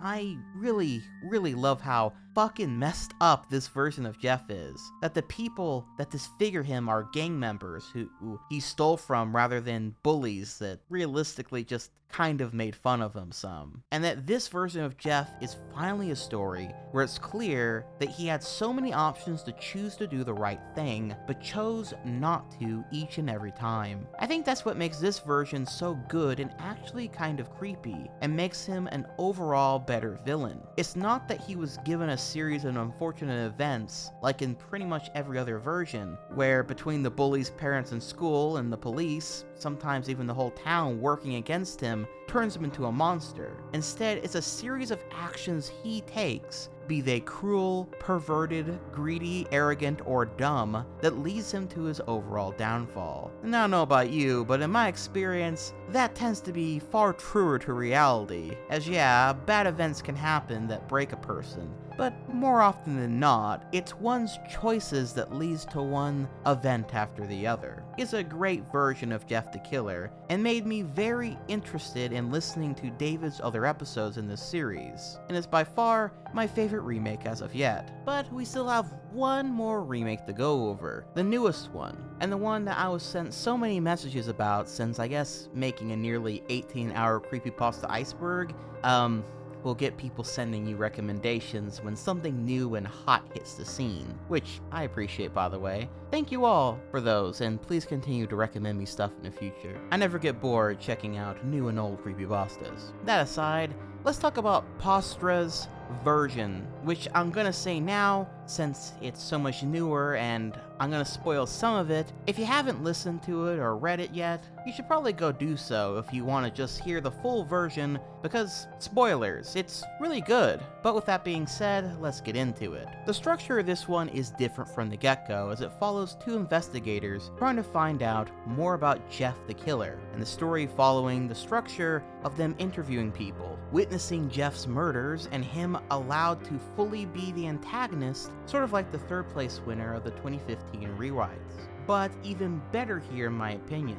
And notably, the story really focuses on the cruelty and evil of Jeff before the detectives finally interview Lou at the end, and Jeff's origins are fully revealed to them at the end rather than the start, and the bulk of the story focusing on that part. The detectives, Samuel and Norman, make for some pretty interesting protagonists too, as one of them is an older wise one and the other one is young and full of passion for his work. They have a nice dynamic, which helped since, I'll be real, it's mostly just Jeff and Lou who are the interesting characters in these stories, with everyone else, besides sometimes the mom or dad, kind of being nothing noteworthy besides playing their roles in the story as per usual. Jeff is also deformed right from the start of the story, not just an albino. Bro is full on looking like a freak, and it's part of why he is bullied from the start. However, Jeff here is not sympathetic at all, as the whole reason they had to move to a new house in this version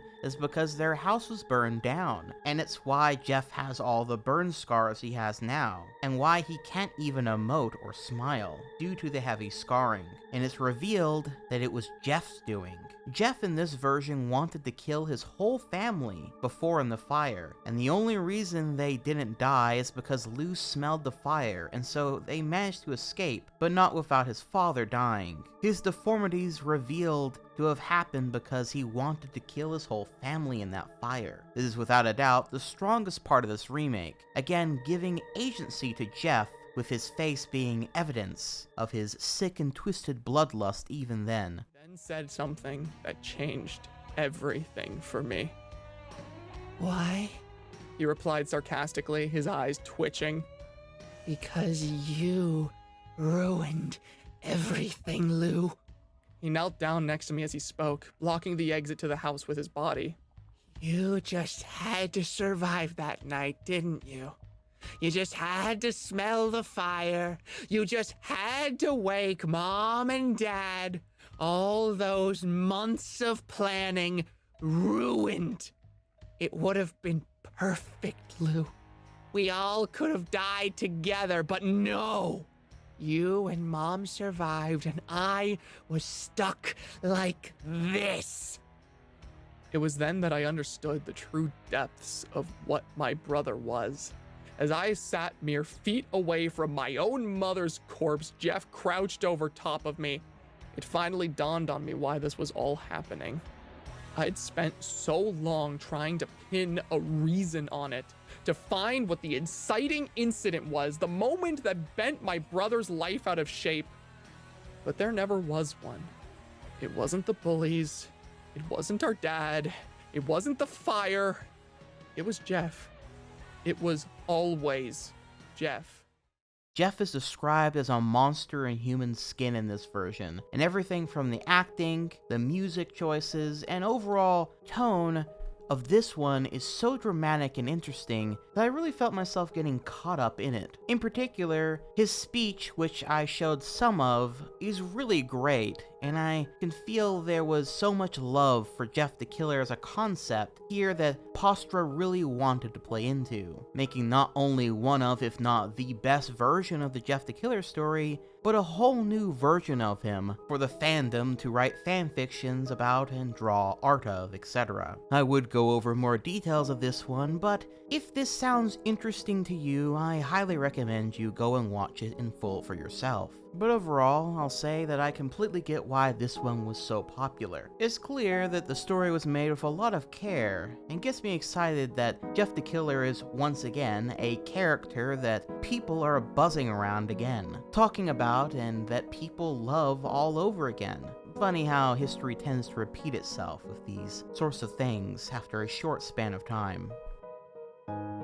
Okay, so we went through all the versions of Jeff the Killer. We talked about the sequels, the various clones the story spawned, and we talked about the remakes, including the most recent ones that, after so many years of Jeff the Killer kind of turning into a joke and something people only talked about in passing or when bringing up the subject matter of the lost media search for this origin of this image, these newer stories finally brought attention back to the actual story of Jeff the Killer, and having people who grew up with said story rejoicing and coming out in full again, basically making Jeff the Killer kind of cool again. So that really should be it, right? I mean, this is surely enough to find the answer to my question at the start of the video. Why Jeff the Killer seems to persist. Perhaps the larger question being why people love Jeff the Killer. What about him and his story inspires so many, and that has managed to inspire all these stories up until this point? Perhaps, in truth, yes. I think we probably have enough, but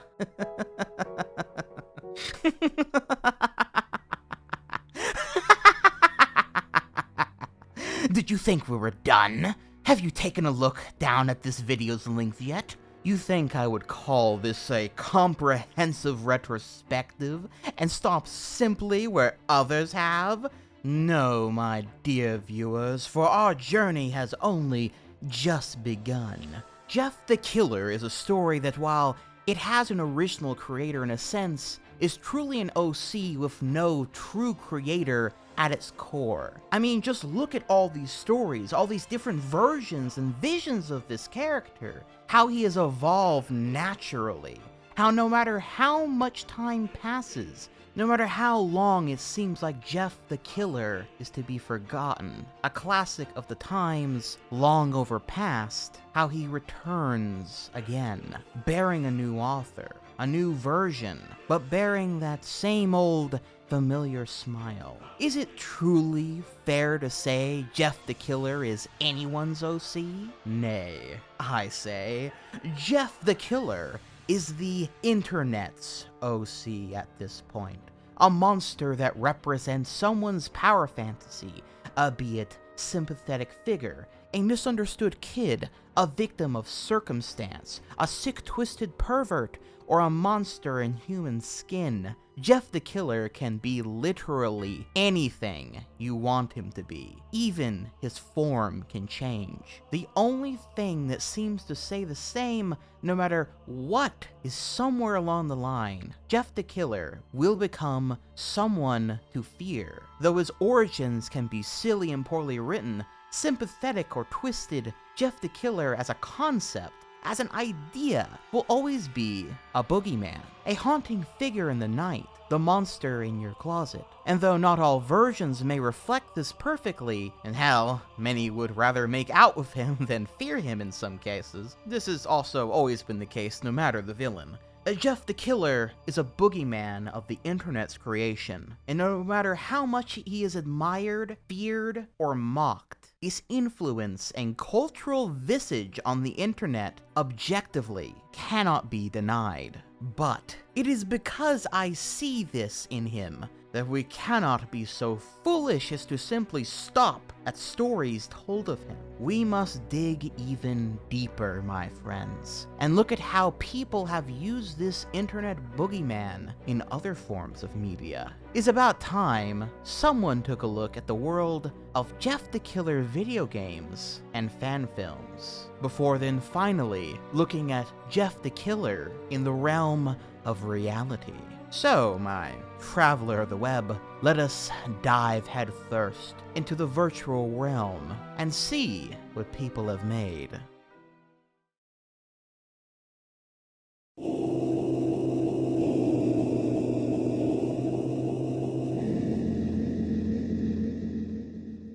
So, basically they're all kind of ass. Okay, just kidding. There's actually a lot to cover here, though, so bear with me for a minute. So creepypastas getting video games made about them by indie devs and fans alike is nothing new. I mean, it probably helps that a ton of creepypastas are about video games, and iconic ones such as Slenderman got extremely popular through game adaptations, such as Slender the 8 Pages. These games are often perfect Let's Play fodder as well. They are usually pretty short, are based on something that already has an established fanbase hungry for more content, and can get some pretty good reactions out of Let's Players, be they reactions of fear or disappointment. So Jeff being Jeff, of course, has a ton of indie fan games that has been made about him over the years, from various different genres. And so I made it my mission to play as many of them as I possibly could. So, where do we even begin with this stuff? Well, why don't we start with one of the newer, more impressive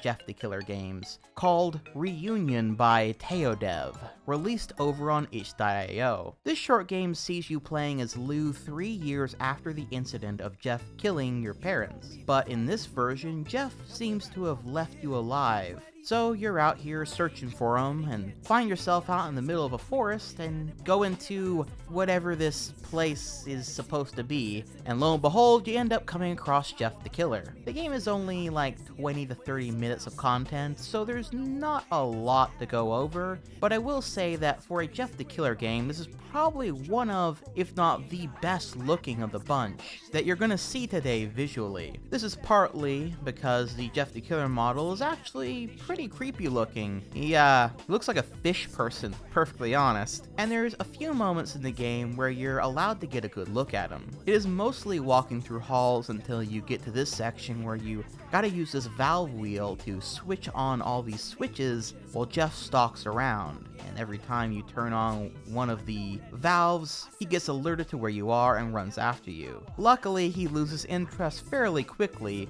and seems to have pretty poor eyesight, as most of the time he won't see you walking right past him, which is, I suppose, fair since this is an open space and pretty small at that. Still, it's at least a little bit tense, so credit where it's due. After that, you escape this section, go in an air vent, fall through it, and then a big chase sequence happens where you gotta run from Jeff. After this, the last door to freedom is locked and you are eventually captured by Jeff, only for you to wake up the next morning outside the facility. It seems Jeff still loved his little brother and spares your life, warning you to leave him alone and go live your life. Ending the game out. Again, it's short, but sweet, and again, one of the better Jeff the Killer games. On top of that, Teodev has also made several other creepypasta and general horror games too, like a Jane the Killer game, or a Laughing Jack one, even a Ben Drown one. Though I won't be looking at those today. Maybe if you guys want though, I could make a video specifically on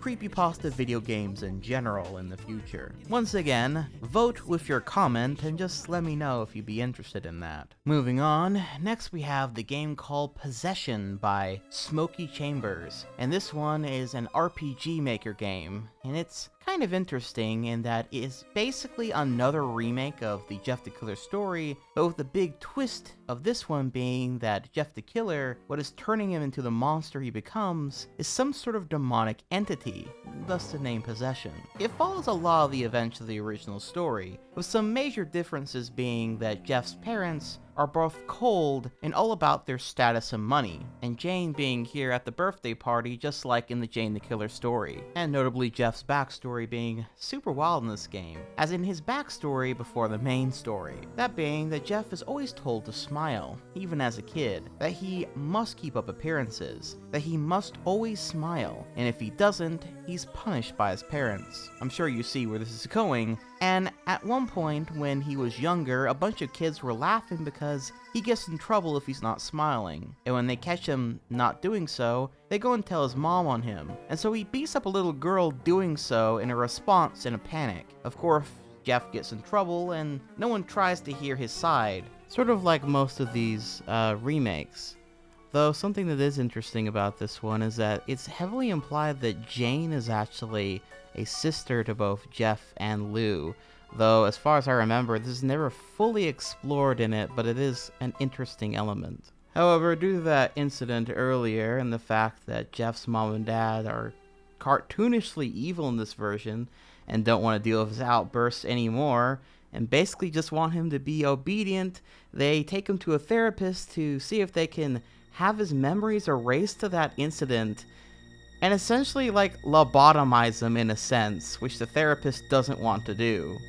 They want Jeff to be a good little boy who smiles all the time and makes them look good. Nothing more, nothing less. And it's that aforementioned demon of sorts that reveals these memories to Jeff, since they have been since erased from his mind, but were re-triggered due to the bullying incident that happened. with Randy and his goons. But anyway, because the therapist isn't willing to literally lobotomize their son, they meet up with this doctor who I kind of get Nazi doctor vibes from him, and he's somehow able to erase Jeff's memories, though with the crux that if he has a similar incident, they may be triggered back. And while it's never outright stated in the story itself, the fact that Jeff regains all these memories through this weird evil snake demon makes me think that this doctor is like an occultist, and maybe this was the plot all along or something?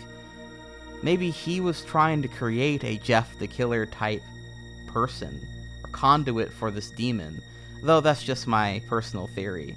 This guy basically wanted to make an Ubermensch, which is what Jeff the Killer is, I guess. While this may all sound rather crazy, it is presented in a pretty interesting fashion, and definitely held my interest while playing through the game. And overall, the way these characters react to one another brings a pretty good emotional core to everything, and really highlights just how fucking terrible Jeff's parents are in this one.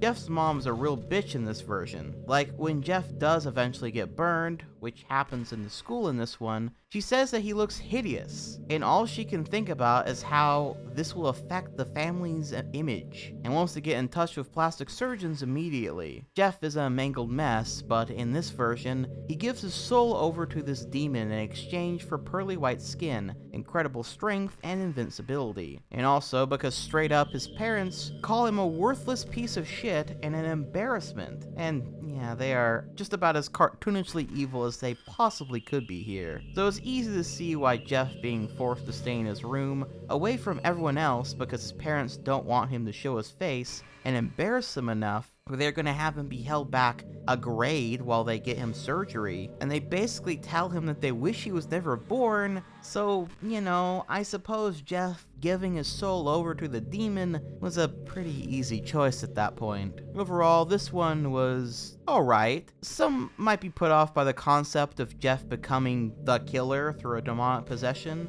or a deal with the devil type thing, but honestly, I found it pretty interesting, and while nothing outstanding, was well worth the hour or so of the story I got out of it. Upon reflection, probably one of the better of the remakes as well. For this next one, we need to go over just a little bit of history. So back in 2013, during the absolute height of these creepypasta and Let's Players and the like, a game simply titled Jeff the Killer Horror Game was released for all the world to see, and would end up being played by both Markiplier and PewDiePie and Jacksepticeye back in the day, with Mark's video getting 2 million views and PewDiePie's getting 8 million, which put a ton of attention on this Jeff the Killer game. This, very, very bad Jeff the Killer game is a game made in the FPS Maker engine, and the game is how it looks.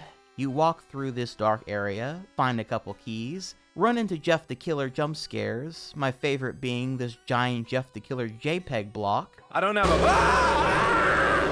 You have 2,000 health for some reason, so it's pretty much impossible to die, and the game is over in like 5 minutes tops. It's just a hallway full of Jeff the Killer jump scares, and that's it. And yet, because Jeff the Killer was so damn popular, and people making indie horror games at the time was still a newer thing, the biggest Let's Players of the time ended up playing the game. And then suddenly everyone else did too. All to collectively piss all over this game's grave, basically, and bemoan it as the perfect example of jump scares over substance and just overall lazy game design. However, all the same, this game at this point, probably due to the commentary and the like on it, was taken down by its original author, and this version that I ended up playing was actually a more recent re-upload onto GameJolt for archival purposes, showing that someone at least had some sort of nostalgia for this old stinker,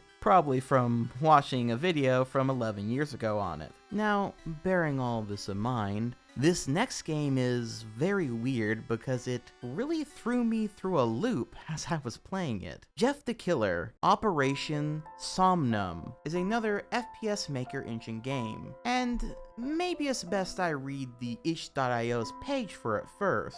Quote, May 21st, 2008. Jeff the Killer had been sighted in his old hometown in Ohio. A rise of brutal murders has risen as a result. May 23rd, 2008. Op 4 has been spotted in the same area as Jeff. The task force has sent a unit in to contain the situation. May 24th, 2008. Task force unit has not responded. As a result, the task force has contracted a soldier of fortune who grew up in the area, Jeff's brother, unquote. So yeah, in this one, you yet again play as Lou, who is for some reason a soldier of fortune who's gonna track down his brother and finally put an end to him, and fight Op 4, whoever the fuck that is. There's a cutscene at the start of this one with some voice acting, no less, that I feel sets the tone for this one. Doubt, but won't take responsibility for.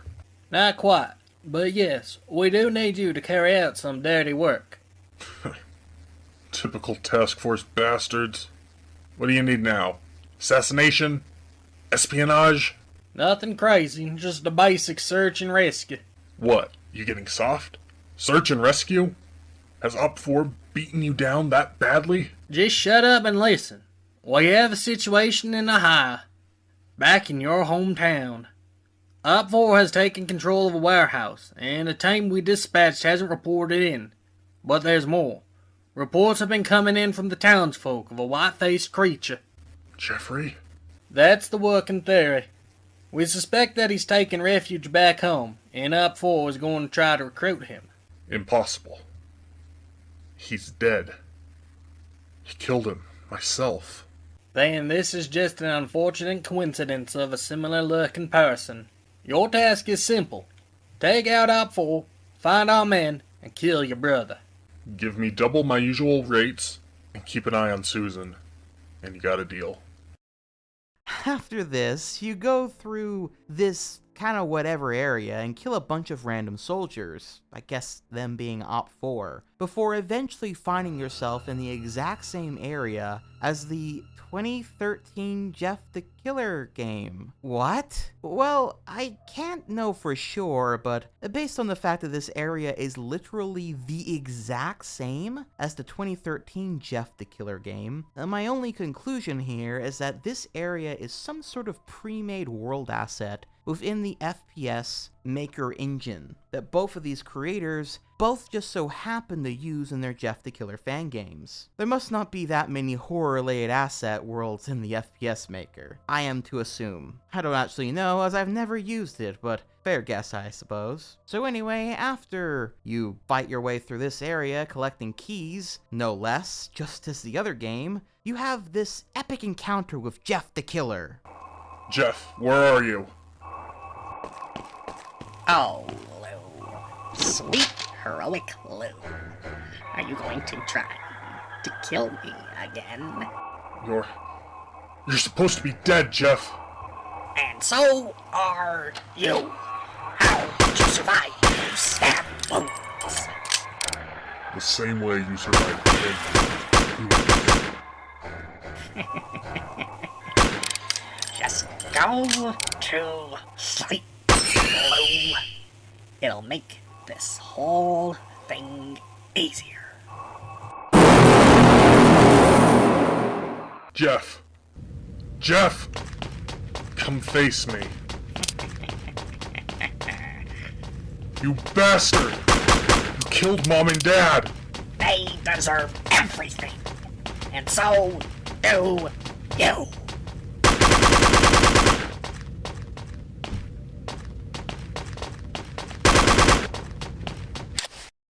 No! No! Jeff. Jeff. Jeff.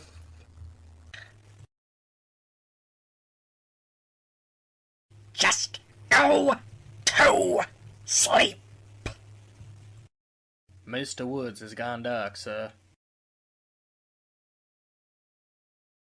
Yes, sir, I understand. Yes, sir, I'll bring her in. Miss Arkansas, welcome. I have a proposition for you. Marvelous. Truly breathtaking storytelling and artistry at work. Honestly, how are any of these games gonna top that, huh?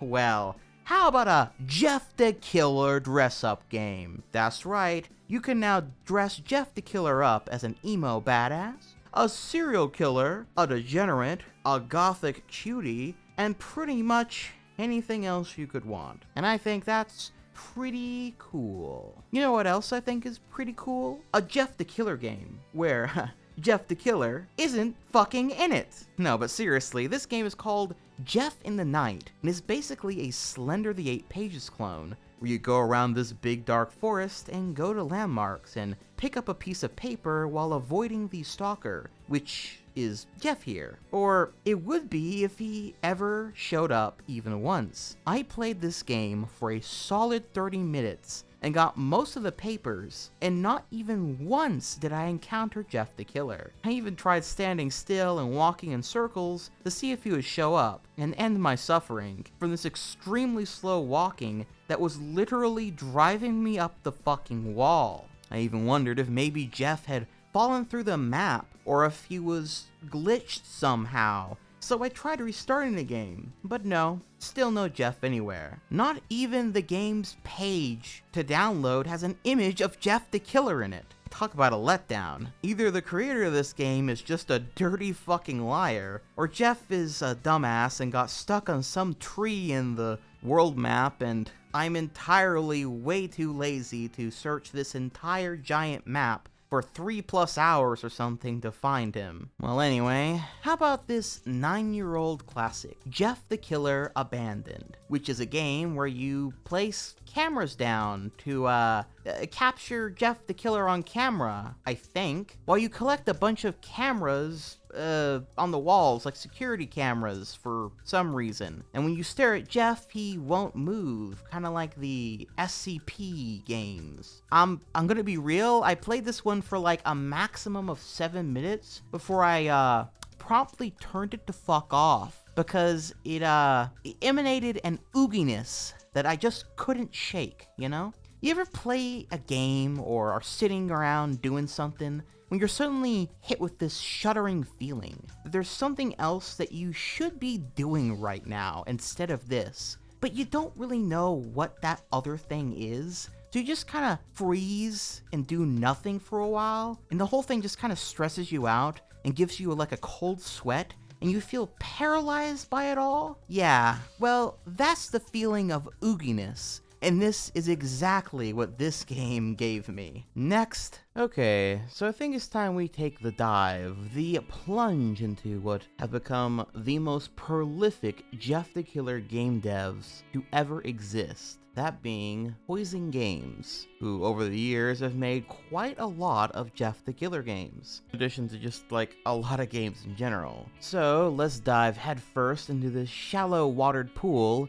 and enjoy the sweet, everlasting concussion that is the Let's Kill Jeff the Killer franchise, starting with its first entry, Let's Kill Jeff the Killer Asylum. This game, according to the text from the start, sees you coming to an abandoned asylum to investigate strange happenings going on there. What strange happenings are those?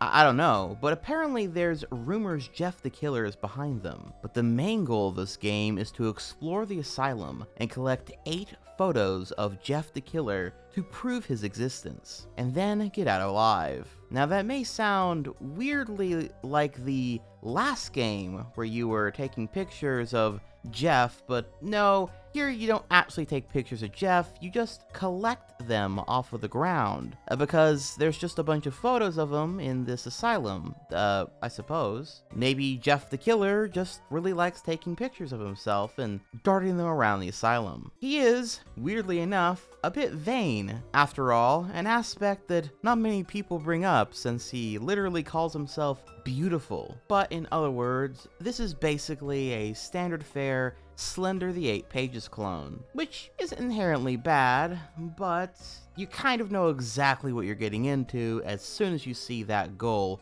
pop up in a game like this. But there is a twist. You can actually fight back against Jeff the Killer here. Yep, you can remove any sense of tension in this game because Jeff the Killer is, well, for one, pretty slow moving, and two, can be easily defeated by either a few gunshots or a few stabs with your knife, depending on which difficulty you pick, that being gun or knife mode. This makes Jeff the Killer in this game not very intimidating, to say the least. I guess the game is called Let's Kill Jeff the Killer, but man, I didn't know we would be killing Jeff the Killer like 100 fucking times, as he will respawn after a while, so he at least is not so easily gotten rid of for good. And there's also these other stock Unity asset monsters with hatchets running around the place too. Oh, and also your health regenerates pretty quickly as well, so, now I'm not a lore master when it comes to Unity assets, but I also have a feeling that the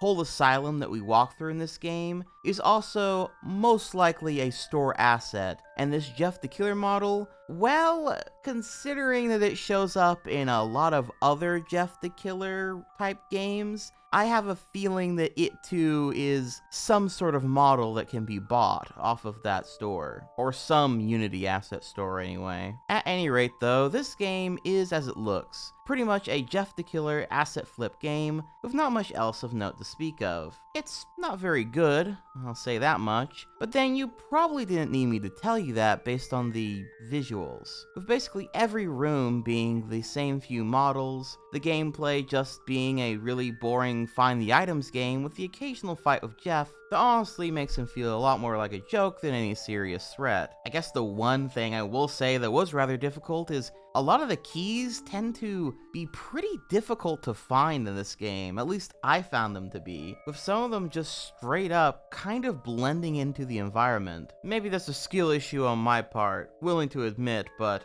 still, figured I'd note it. But hey, this is only the first entry in a series of games. They probably get better with time, right? Well, that is definitely the case with Let's Kill Jeff the Killer Chapter 2, Lost in the Nightmare, which has an opening graphic of a plot that goes as follows. Quote, "We moved in a new neighborhood just a few days ago. It is peaceful and neighbors are nice, but there is a story about this boy, Jeff. It's a little disturbing. After weeks of unexplained murders, an ominous unknown killer is still on the rise." I thought we already knew it was Jeff.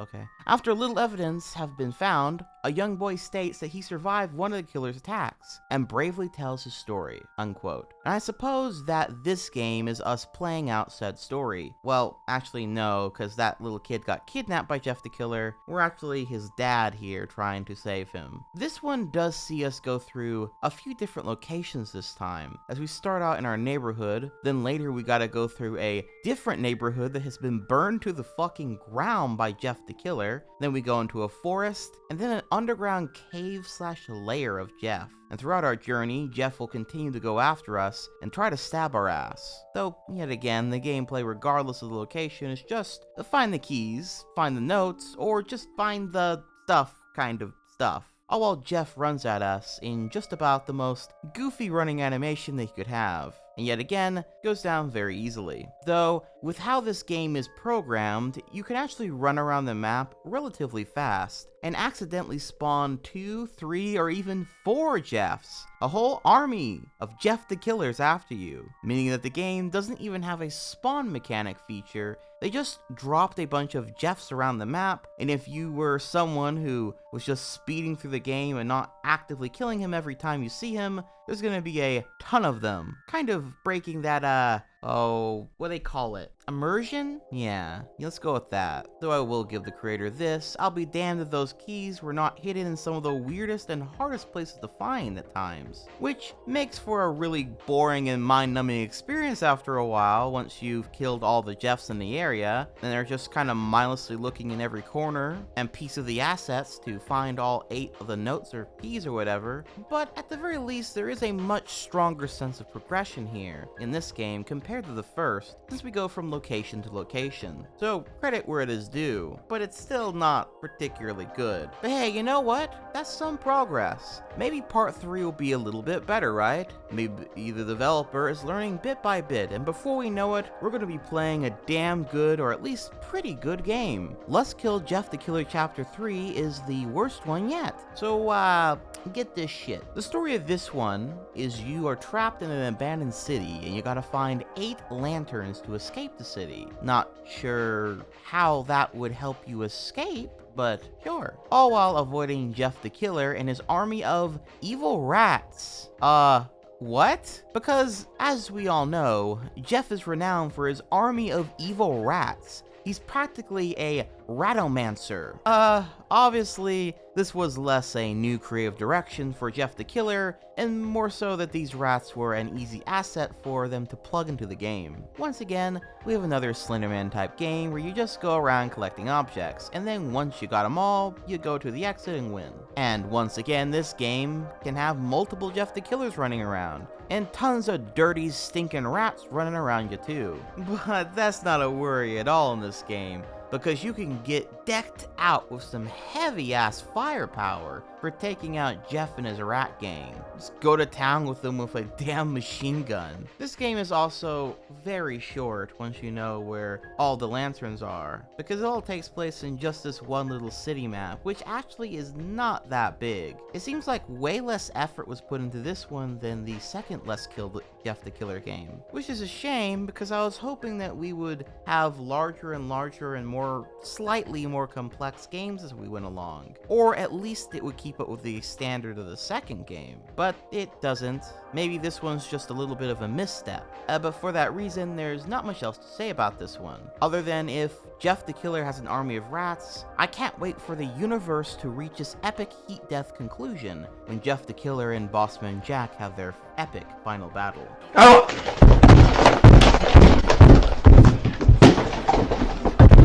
Let's Kill Jeff the Killer Chapter 4, Jeff's Revenge, is yet another entry in this epic franchise that once again sees us going through an abandoned city, full of Jeff the Killer's rats. But now we have 2 campaigns. One where you play as a soldier and his battle group to defeat Jeff the Killer, which you do through walking around what looks like almost a copy and paste of the city from the third game. Maybe there's a couple extra buildings and things here and there, I can't really tell. Picking up 8 rusty knives and defeating endless rows of rats and Jeff the Killers. Yeah, this is just the third game again, basically. I will say that Jeff has a new model in this one, and that's kinda cool, I guess. Though now he has literally the most slow and worthless stabbing animation I have ever seen, and both him and the rats make zombie noises for some reason.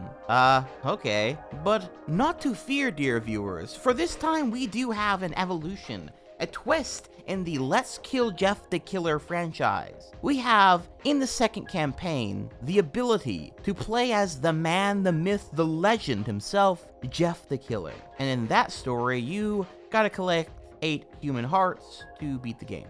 So, not much new there, but hey, at least you get to kill lots of soldiers, and, yeah, still a really boring game. Funnily enough, though, I did notice Jeff the Killer did have a blocking animation in this game for some reason. But every guy you fight in the game just shoots bullets. So, for a moment, I had this sort of like little realization that maybe you could actually deflect bullets back at the soldiers in this game, or at least just block them outright like it was some kind of anime, which sounded super sick. But sadly upon trying, I found that this did not work, meaning that this blocking mechanic is completely useless. What a bold and creative choice. Now, at one point in time, this is where the narrative of Let's Kill Jeff the Killer ended, it having ended 7 years ago, with the developer going on to make several other types of games. That is, until a mere 2 months ago, ladies and gentlemen, when Poison Games shocked the absolute world of indie game developers and the scene in general, and released upon the world Let's Kill Jeff the Killer Chapter 5. And this is also by the way, their most recent game they ever released, period. And with that last one having been released 7 years ago, surely this is the time. This will be the game where the Let's Kill Jeff the Killer franchise finally takes wing, and we see just how far this developer has come. This is it. Get ready. You know, I played these games back to back with my best friend, and I'm pretty sure it was at this particular point, as I was playing this game, where I started to feel like I was going a little bit crazy, a little bit cuckoo. These motherfuckers have been making the same fucking asset Unity flip collect the set number of objects game with shitty AI for 10 years, bro. I mean, that's kind of impressive in of itself. Most people, when they play these games, or let's play them, they're like, I don't want to be too mean. Surely these guys are making better games now. I mean, who am I to judge? Well, I say, nay. It is time to be mean, and it is time to be judged. Why was the peak of this series the second entry? How have they somehow gotten worse over time? How has no one in the process of making these games for 10 years not learned how to make at least a unique 3D model by now? In all seriousness though, this game just sees you either play as Jeff the Killer escaping his asylum by collecting stuff and killing people, or you play as a doctor collecting stuff and shooting the various inmates and Jeff the Killer who goes after you. Also, I found this one nigh impossible to win as the doctor because I got to this point where I had searched pretty much every room like 20 times over and had killed Jeff the Killer like over, I don't know, like over 100 times, like not even being hyperbolic with that, and I still could not find the last key item anywhere. I don't know if it fell through the map or if it is just so well hidden and this is just all a skill issue on my end, but I searched for that shit, I'm not kidding, for a full fucking hour, when most of these games can realistically be beaten in about 10 minutes. I played so long, I could tell you the exact spawning mechanic and pattern of Jeff the Killer. It's that he always spawns in the middle of the floor in each of the hallways and then slowly walks after you, by the way. I played so long that I had realized that you could just stand on top of objects and Jeff's AI was too dumb to even do anything about it. He can't even just stab your legs, or that his AI can't open doors. So if you close a door and want to check a room, he will block the door with himself because he'll just fucking run into it, and then other people can kill him for you at that point because he's so tunnel visioned on killing specifically you that the other guards and even inmates can just stab him for you. But after all that time looking, I finally just gave up before I Jeff the fucking killed Mike. But my friends, we are still somehow not finished with Poison Games. For there is still one more dedicated Jeff the Killer game they made. Just not in the Let's Kill Jeff the Killer narrative, whatever the hell that's about. This one is called Jeff the Killer Horrendous Smile, and sees you waking up from a nightmare, or as the game puts it, you sleep, you dream, you have a nightmare, wake up, strange noise in your house, investigate! So you explore through your house that has just about the worst decoration of any house that I've ever seen, and in essence, this one is pretty similar to the other ones where you just collect keys, notes, or whatever the key item is, and then you move on to the next area. And once again, sees you fighting Jeff the Killer, as well as zombies and, skeletons too. But something that is pretty cool about this game is you can actually block and parry Jeff's attacks, which I found way more fun than I probably should have. What can I say? I'm a parry king in games. All those hours in Sekiro and rapier parry builds in Dark Souls is finally paying off. Not even Jeff the Killer can stop me. That being said, that strangely fun mechanic aside, so much of this game is so much more the same.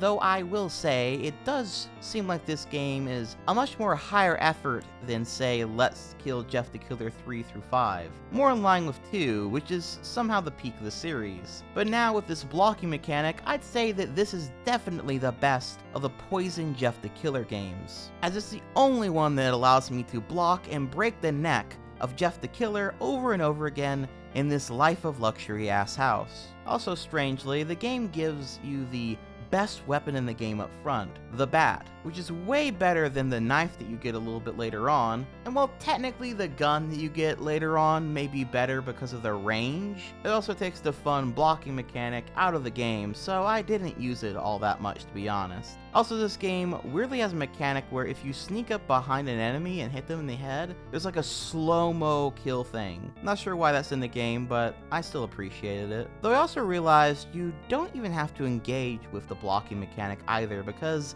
you can legit just walk backwards while swinging the bat, and Jeff nor any of the other enemies will ever be able to get the chance to hit you if you keep doing this. All this to say, it's still not a very good game, but there was something about this one that I at least found kind of fun. So, for sure, the best of the Poison games. Though, to be fair, I can't really make that full judgment, because there's actually lots of other games they have made, from a Nina the Killer game, a Jane the Killer game, Homicidal Lou game, and even a Slenderman vs. Jeff and Jeff vs. Slendrina game. I just can't play them all for this video, but if you guys would be interested in me covering all their games, and maybe just a big video on creepypasta indie horror games as a whole, do be sure to comment down below and let me know. Or if you're watching this during the premiere, write a W in the chat. But okay, so that's enough Poison game stuff for now. Is there any other Jeff the Killer games? Well, I mean, yeah, of course there is. How about a Jeff the Killer visual novel dating sim, huh? Bet you didn't see that one coming. So this one is as it seems. You play as some girl that you get to name, and you're a college student who isn't even able to do much these days because people around here have been being murdered by Jeff the Killer, including people on your campus. Thus, the campus has been closed for a while, and you're just kind of sitting around doing nothing. Through a contrived chain of events, you end up meeting up with Jeff the Killer and convincing him to not kill anybody for a while so you can start doing more of your college work in exchange for hanging out with him, since he pretty quickly takes a liking to you and your abrasive personality. This scenario is about as cringe and fanficky as you would imagine, but honestly, the creator seems to be in on the joke, and I'd be lying if I didn't say there was some definitely funny little charm to this one for sure. And funnily enough, of all the games I played today, this is the only one I actually paid for a whopping $1. And for what it's worth, it was worth about that much from the expected scenario, although it does kind of end on a cliffhanger that has yet to be resolved with a part 2 or anything. It ending on if you are going to throw your life away and run away with sweet Jeff the Killer Sama into the night, or if you are going to probably kill him or try to stop him in some sense. When will Murder Date Part 2 come out? I guess we'll just have to wait and see. There's also Jeff the Killer Origins, which is, not a good game. Imagine if, Poison Games, you know, where they, like, use all these stock Unity assets, imagine if they made a game that was somehow, worse, and that would be Jeff Origins. It's yet another game where you go around collecting all the items to move on to the next area, and I guess, at the very least, there is a progression to the game, but overall, it is just a bunch of series of mazes, which I never like it whenever these games eventually default into it just being a big maze. It's really, really lazy and boring. But it's just a series of mazes, and Jeff the Killer runs after you, or I should say floats towards you, because he doesn't actually have a running animation in this one. But also, this thing called the Skinner or something is also in the game and also runs after you to try to kill you. I don't know what this thing is, but it's also in the game. And also, Slendrina is also here for some reason. And the last level, I think you're supposed to have a flashlight, but when I spawned in, I didn't have a flashlight, and so it's just, the gameplay looks like this. Just complete darkness. Just hallways of complete darkness. And when I got attacked by Jeff or the Skinner or whoever, I legit couldn't even see where I got attacked from, which one of them it even was, and promptly decided to turn the game off at that point. Now, while there are tons more Jeff the Killer games out there, I think you kind of get the idea by now. There's some real stinkers, and also quite a few more RPG Maker ones. The two are kind of interesting, but nothing we haven't already kind of discussed by this point. There's also many Jeff the Killer games that used to exist that sadly have been discontinued / you can no longer play, such as the guy who made the Jeff the Killer Origins game that we just talked about. Also made another one that he took off of Game Jolt because he was too embarrassed by it. There's also that of Urban Legends, which at one point was a game in early access that you could actually buy off of the Steam storefront, where you encounter Jeff the Killer, and admittingly, this has probably the best Jeff the Killer model I have ever seen of him in a video game. This one, however, from my research, ended up being cancelled, which is a shame because I think the intention was for the game to have other creepypasta characters in it as well, and would have been one of the first slightly more bigger budget experiences with Jeff the Killer in the gaming sphere. However, it does seem that those that did play it at the time felt the game was pretty bad and not worth the $7 that it was being asked for from it. I've also heard that it apparently started at $20 when it first came out, which, considering the game that you were getting was in early access, it was basically a 30 or so minute demo, definitely soured people to it a lot more as well. I can see why people were not a fan of this one, but still, I also think it's a shame all the same, because I would have loved to have seen it actually be finished and got to play it for this video. I guess I would also be amiss if I didn't mention just how many Friday Night Funkin' Jeff the Killer mods there are as well. Mind you, it's not as extensive or as crazy as some of the other creepypasta characters like Sonic.exe, where Friday Night Funkin' legit brought that character and creepypasta back from the dead, but still, the Jeff the Killer mods are out there and plentiful.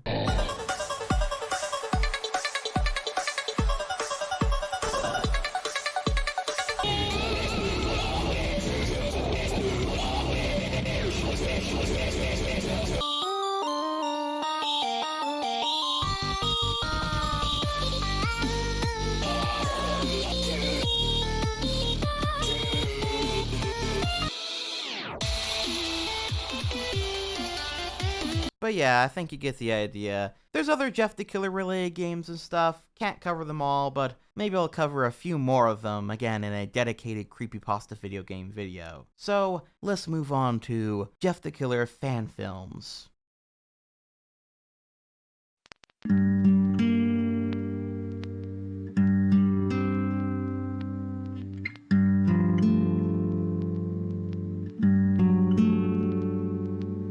So, out of the world of Jeff the Killer video games and into the world of Jeff the Killer fan films, animations, and the like. There is honestly too many of these to name, but I do want to try to give a good little look at several of the ones that you are likely to see if you looked up a Jeff the Killer movie or fan film on YouTube, starting with YouTuber The Emerald Wolf Productions' Jeff the Killer movie, posted on December 22nd of 2022. Now mind you, oh shit, he been rolling around dog shit or something? He's got a little something on his back there. I won't be tearing into any of these too harshly since it's clear so many of these are made with love and are filmmakers trying their best, so don't expect a total teardown. That being said, this is an interesting start, as this film is basically a retelling of the classic Jeff the Killer story we all know and love and worship by this point in the video, of course. Which sounds like it would be an obvious play, but honestly, after having watched several Jeff the Killer fan films, I can say that no, they almost always do something completely different. In this case, the story is mostly played out straight, with it opening on Jeff trying to attack someone in their house before the police are called and he's easily scared off by the gun, but yeah. Then some investigators come over and basically spill the beans on Jeff's origin story to these random people he attacked. And so in the flashback, everything is in black and white, which means most of the movie is in black and white. Not a bad choice, honestly, just found that a little bit funny. And it's here an interesting change can be gleaned. Jeff is now the younger of the two brothers, with Lou being the supportive older brother. It does kind of work here, but it just is kind of jarring at first. Also, Lou does not look like he should be going to high school like at all. I can understand that that's just the actor at the end of the day, but good God, he does not look like a teen. It's also interesting because Jeff is, how do I put this? A total fucking whiny bitch in this film. Are you excited to see the new house? It's beautiful. I think you're gonna love it. It's in a great neighborhood, great school, lots of houses. Yeah, whatever. It's gonna be really good for us, honey. Get a fresh start, okay? Okay. That is so kind of you. No, what? Sorry, you said you love the house. Mom. Why don't you and Lou go get some boxes? Get your brother. Finish up. Go ahead. Go. But Jeffrey, boxes now, please. He's a big party pooper, but unlike the other versions of the story, we are never given much of a reason. The most that can be gleaned is that he used to be bullied by some fat guy who shoved his face in dog shit back in their old house or something. But if that's the case, why is he so mad about being in a new place from that guy anyway? If he had a deformity, maybe that would be the thing, but nope. Past girlfriend or friends he had lost? Nope. Maybe his parents are abusive like in other versions. Well, what's strange is Jeff seems to act like this is the case in this one, and even gives this long speech to Lou, really highlighting that. Oh, by the way, we finally moved to a house where we both have our own rooms and you still decide to sleep on my bedroom floor? Just because we have a bigger house doesn't mean that everything needs to change. Besides, Mom and Dad really pissed me off today. This whole party thing's got you bugged, huh? Yes, it does.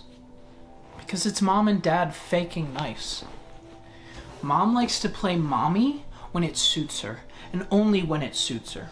She uses it to manipulate us into doing anything and everything so she can sit around on her ass all day and imagine her perfect life without kids. Meanwhile, Dad stands idly by and just only speaks when spoken to. It's like he's her little fucking lapdog, and it makes me sick. But in the actual film, we never see them do anything mean or passive-aggressive to him at all. They kinda just seem normal, and even rather supportive of him most of the time. Just makes Jeff, again, feel like a big bitch for no reason in this movie. Which, you know, fair. Jeff is kind of a bitch for being a serial killer at the end of the day, I guess. But still, it's kinda funny nonetheless. Besides that, all the major events play out. Jeff gets bullied and eventually gets lit on fire, and does the whole cut up his mouth thing and kills his whole family, yada yada yada. You get the idea in regard to that. And it's, for what it is, an okay version of it, you know? It's not the best acted out, it's not the best shot thing ever either, but for what it is, it's not bad. Next on the docket is Go to Sleep, a Jeff the Killer short horror film, uploaded by YouTuber Darkwing's UITV back in February of 2014, which opens with this guy who I swear to God looks like Jerma, making a video about Jeff the Killer, and treating him as though he is an urban legend of sorts in the real world. Now, if you recall in our last installment, we decided to take some suggestions about what should be our next case, and I am very proud to say that one of our newest subscribers, who goes by the handle Nightmare Slumber, actually had some great suggestions for us. Asked us, why do we spend so much time looking around at myths and urban legends that have been around forever? They're old, they're stale, we're not going to turn up anything new. And why don't we focus on something newer? So I thought to myself, you know what? That sounds like a great idea. Which brings us to our next case. None other than Jeff the Killer. So, according to my research, this is the final picture of Jeff the Killer before he disappeared.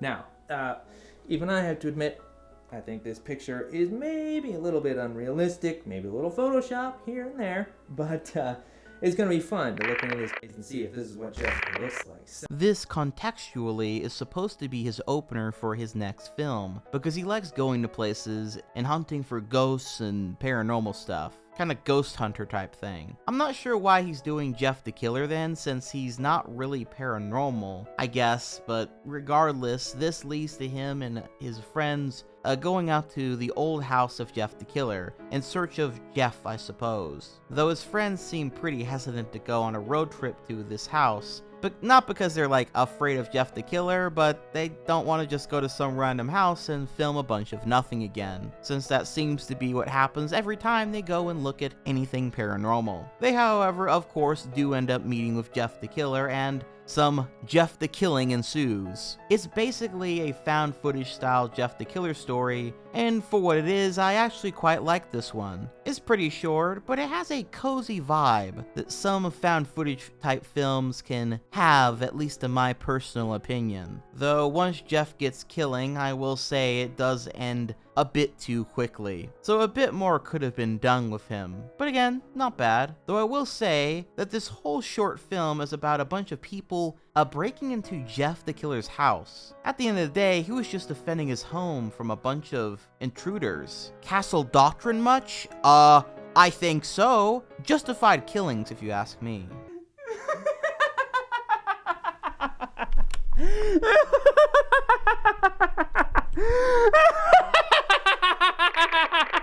Next we have Go to Sleep Thriller, a Jeff the Killer short film, by YouTuber Gearmark TV, uploaded back in October 2016. This one is really short at just 7 minutes, and it's, well, how do I put this? It's very well shot. It's got some great cinematography in general, lighting and all that stuff. And it's definitely, like, got more talent when it comes to that than the other ones. But I just, don't like it? Jeff here almost seems to be some sort of dream apparition, though it's not super clear if that is actually the case or not. The story is mostly just this woman in her PJs, looking scared and freaking out about her boyfriend, not meeting up for a date while she has nightmares about Jeff the Killer. There's not much to chew on here, and it ends before I feel it could have gotten good. It's a shame too. A normal home invasion type film centered around Jeff the Killer being the invader could actually be pretty damn good, but this is sadly not what this is. Next is Jeff the Killer Origins, creepypasta short film by YouTuber Hellgirl Studios. Right off the bat, I'll say that this one was clearly a high school project of sorts, and so I can forgive a lot of stuff about it. But that being said, it is also one of the weirdest and most interesting Jeff the Killer related things I have ever seen, and that's really saying something. Now I say that because firstly, even though this is a Jeff the Killer story, Jeff is actually a girl in this version. Well, I mean, he's not actually a girl, he's played by a girl, but whatever. And as are the bullies that end up lighting him on fire pretty early on in the film. Doing out here? Hot people only. Yeah, hot people only. Now take your worthless ass and go. Freak.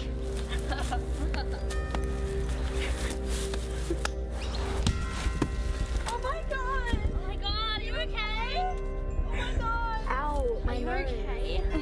Did you know her dad paid $20,000 for that note? Is it broken? I think it's okay. But the albino is going to get it.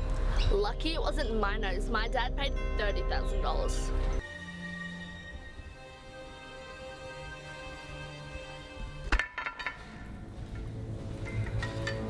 Now you're going to get it, you freak. Yeah, you freak. No, go away, go to sleep. No, go to sleep. Well, anyway, even still, they still refer to Jeff as him, so, I guess Jeff gets assaulted by a bunch of teenage girls in this version, because, these girls thought that he looked lame or whatever. And this one girl, Jane, who, yes, you already know where this is going, is the one that lights Jeff on fire with the promise that she'll be part of the squad forever because the squad bond is never broken. Do it. You'll be in the squad forever.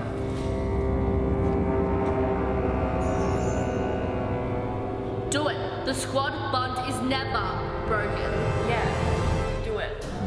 Whatever the fuck that means. Bitch, you guys just lit someone on fire. I think the squad is going to fuck to jail. The 2 months pass, and Jeff is all messed up. And he, of course, does the whole slitting his mouth thing to get fully Jeff the Killerified. And then we see that Jane is struggling with her actions. Why do you care about that loser? Because maybe he has problems that we don't know about. Bitch, maybe he has problems that you don't know about. You guys lit him on fire! I think you know exactly what kind of problems he has. Nonetheless, Jeff wants to get revenge on these girls, for obvious reasons, and he targets Jane first. So he stalks and gets her and messes her up a little bit, getting ready to light her on fire just as she did him, when she suddenly says, No, we can be friends. I can help you. No, Jeff, please, we can be friends. Stop! It's too late for us now. Please, I can help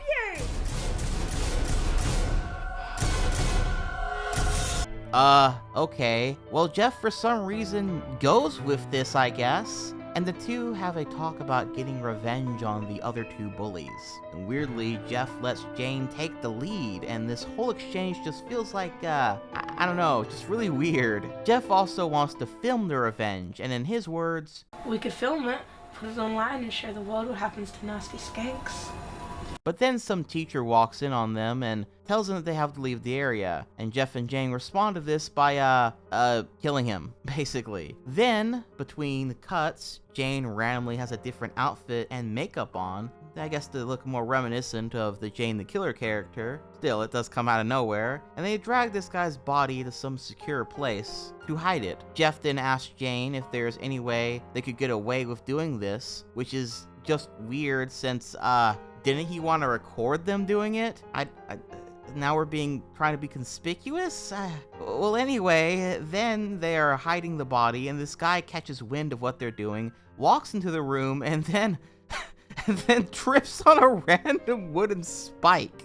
It happens so fast, it's unironically really fucking funny. They then cut him open for some reason, I guess just for fun, since there was no reason to do that. Bro got insta-killed before. But anyway, they then go kill the two Stacys, I guess. They do this by throwing the ringleader into a bathroom, tied up, and then kills the other one with like a noose in the bathroom. It's a pretty silly but unique way to do that, I guess. Go to sleep. They then start shooting propane gas into the bathroom of the ringleader to have her slowly suffocate, but she smartly hides in the shower that's in there. Meanwhile, this guard takes them both to the side, and then they end up killing him. They go and open up the door to the ringleader, but then she runs out and knocks over Jeff and Jane without any effort. A chase ensues. They kill this other guy and capture the ringleader again, tie her up, put her on camera, and then the two go back and forth taunting her. Well, Tiffany, your time has come. Any last words? Oh, wait. Forgot you can't talk at the moment. How insensitive of me. Oh, live on air too. How sad for you, Tiffany. Your death will be witnessed by thousands of people. When this ends up on the internet, you'll be remembered as a nasty, disfigured little girl.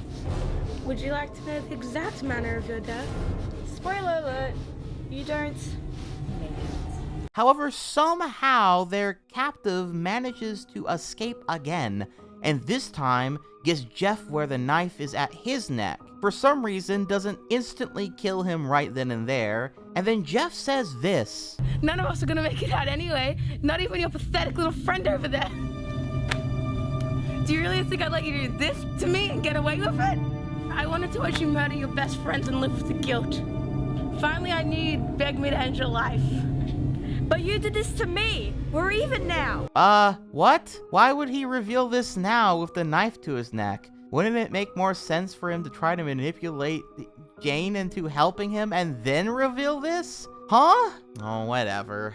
Regardless, Jeff gets the advantage again, and then finally kills the ringleader, who's named Tiffany, by the way. And so then Jeff and Jane fight each other. Jane defeats Jeff, or maybe not, since he's seen there laughing, and this is how the movie ends. So, again, can't be too harsh, but goodness gracious, this one is really bad. Though I will give them this, It was also really, really entertaining and kept my interest pretty much the entire way through, much the same way the classic Jeff the Killer story does. I mean, really, this fan film is just being true to the vibes and nature of these old bad creepypastas, so you know what? A for authenticity. Unironically, good stuff. Then there's this one called Jeff the Killer The Beginning, official short film by user Lady Foob. And I'll be real, this one was pretty much impossible to sit through because either people walking around saying and doing nothing, this kid, by the way, being Jeff, looking at stuff, think about life, walking down that lonely road. You know what I'm saying? But other than that though, this version of Jeff doesn't have a mom or brother, instead just has an abusive father who hates that Jeff is friends with Lou, who is just a friend in this version, and he hates that he's friends with Lou because he's an African American kid. So Jeff's dad is just racist in this one. That's what I gleaned anyway, between the dialogue that's barely audible and through the wind constantly beating against the microphone and everyone mumbling their lines. Jeff also has nightmares where a voice is telling him to kill everyone, and so there's a slight paranormal aspect to this one. But I don't really know. I'm only really talking about this one because I wasted my time watching this, so I feel like I kind of had to talk about it now, but there's not much else to note. I just hope everyone that made it had fun, at least, I guess. Now, there are some other Jeff the Killer fan films. Notably, there are some just general creepypasta films where you get to see old Jeff and Jane and Ticci Toby and Slenderman and the like all go at it. But for now, I'd like to maybe save those for their own separate video, as they are a rabbit hole in of themselves, and some of them are feature length and span across multiple sequels. It really is its own rabbit hole of content. However, another very popular type of Jeff the Killer fan film of sorts are cosplay music videos, which you can see here. These are often tailored to the more ship-centric portion of the fandom, with lots of Jeff X insert character or OC stuff, and extends once again to creepypasta characters as a whole. I can't really showcase the audio to these since, I mean, they have copyrighted music in them. But trust me, if you look up Jeff the Killer or creepypasta CMV on YouTube, you'll find tons of these everywhere. Take a drink every time you see Converse watching these videos too. I consider it my own little challenge to you. Moving away from live action into the realm of animation, several Jeff the Killer related animations have been made. In fact, countless if we're talking about animation memes, which there is a lot of. I can show some on screen, but since they almost always have a copyrighted song, I once again can't really show you how well done some of these are. Like, there's still legit a very passionate scene of Jeff the Killer and creepypasta fans making well-made animation memes to this day. They never ever really stopped, even when for a while it seemed like most forgot about Jeff the Killer. They certainly did not. But outside of those, there's also still plenty to look at that I can show the audio to, such as the likes of Jeff the Killer animation, The Ghost by End Iru, which is basically a long fight scene animation of Jeff the Killer going absolutely sicko mode on a bunch of guys that look like they're from Half-Life. The animation is actually pretty fluid here. Mind you, quite a lot of this animation is actually traced off of anime like Naruto and Elfen Lied, which some may take issue with, but I actually don't mind here, since it's all kind of recontextualized under it being a Jeff the Killer fan animation. But it still does give a very funny quirk in that Jeff the Killer straight up Naruto runs through quite a lot of the scenes in this short, and he tends to look like Sasuke throughout the whole thing. But again, it's pretty fun. I also about lost my shit when Jeff fucking catches a bullet and throws it at someone here, or him just straight up deflecting bullets with seemingly nothing. He just has the ability to do that now. Who does he think he is, Chisato or something? This guy also made a sick creepypasta universe opening too, so that's pretty cool. Another one that's really made the rounds over the years with over 5 million views is YouTuber Funny Mayhem's RT Pasta episode 1, Joff the Killer, which I'm just gonna show you in full real quick. Come get me, guys. Jeff is entering battle position. All right, here we go. I'm gonna attempt this. I'm gonna fucking whack him. What the? Oh! Damn! You're dumb. You're doing a terrible job so far. Piss off. It'll be over when we attack you and fuck you up. Surprise, motherfucker. He's down! He's dying! Oh god!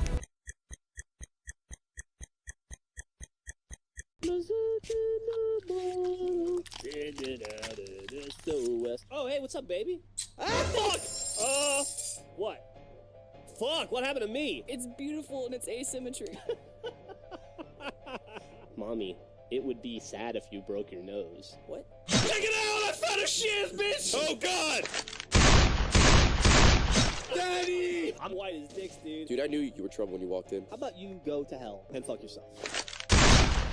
That was too easy. Just like my mom. Why was that knife animation randomly so well done? Holy shit. Anyway, I really like this one. It's got such a manic and quick energy, and it's one of the few we've seen here today that doesn't take itself very seriously. Funny Mayhem actually made several more of these in a series of his, including one very recently. And if you like this one, I highly recommend just going and checking them out for yourself. It's good stuff. Another form of Jeff animation are these MMD dances, which many of you who watched my creepypasta iceberg a while back might remember I used often for background footage during reading some of those stories. These videos are exactly what you expect, just Jeff the Killer and co dancing to some tunes. Yet, these all the same will often get millions of views, so yeah. Then again, MMD animations are kind of their own rabbit hole of videos and history outside of Jeff the Killer and creepypasta stuff.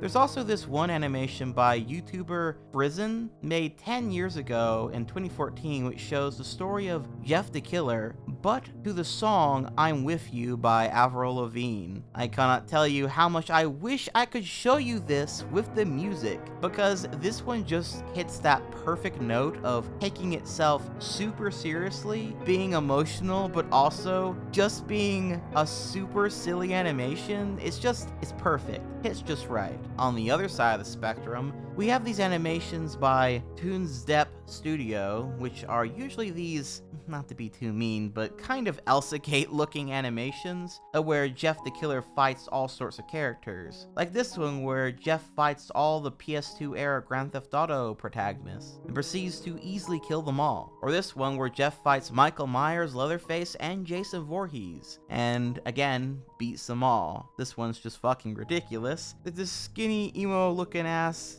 guy defeats all these other serial killers, including characters that for all intents and purposes, should be able to stomp him into the ground. But hey, what can I say? Jeff's just that powerful, I guess. Then we have this animatic, Saying Farewell, Jeff the Killer, original song animation by YouTuber Halloween, which yes, is straight up an original song and made for Jeff the Killer about him and Lou. And yeah, it's pretty good.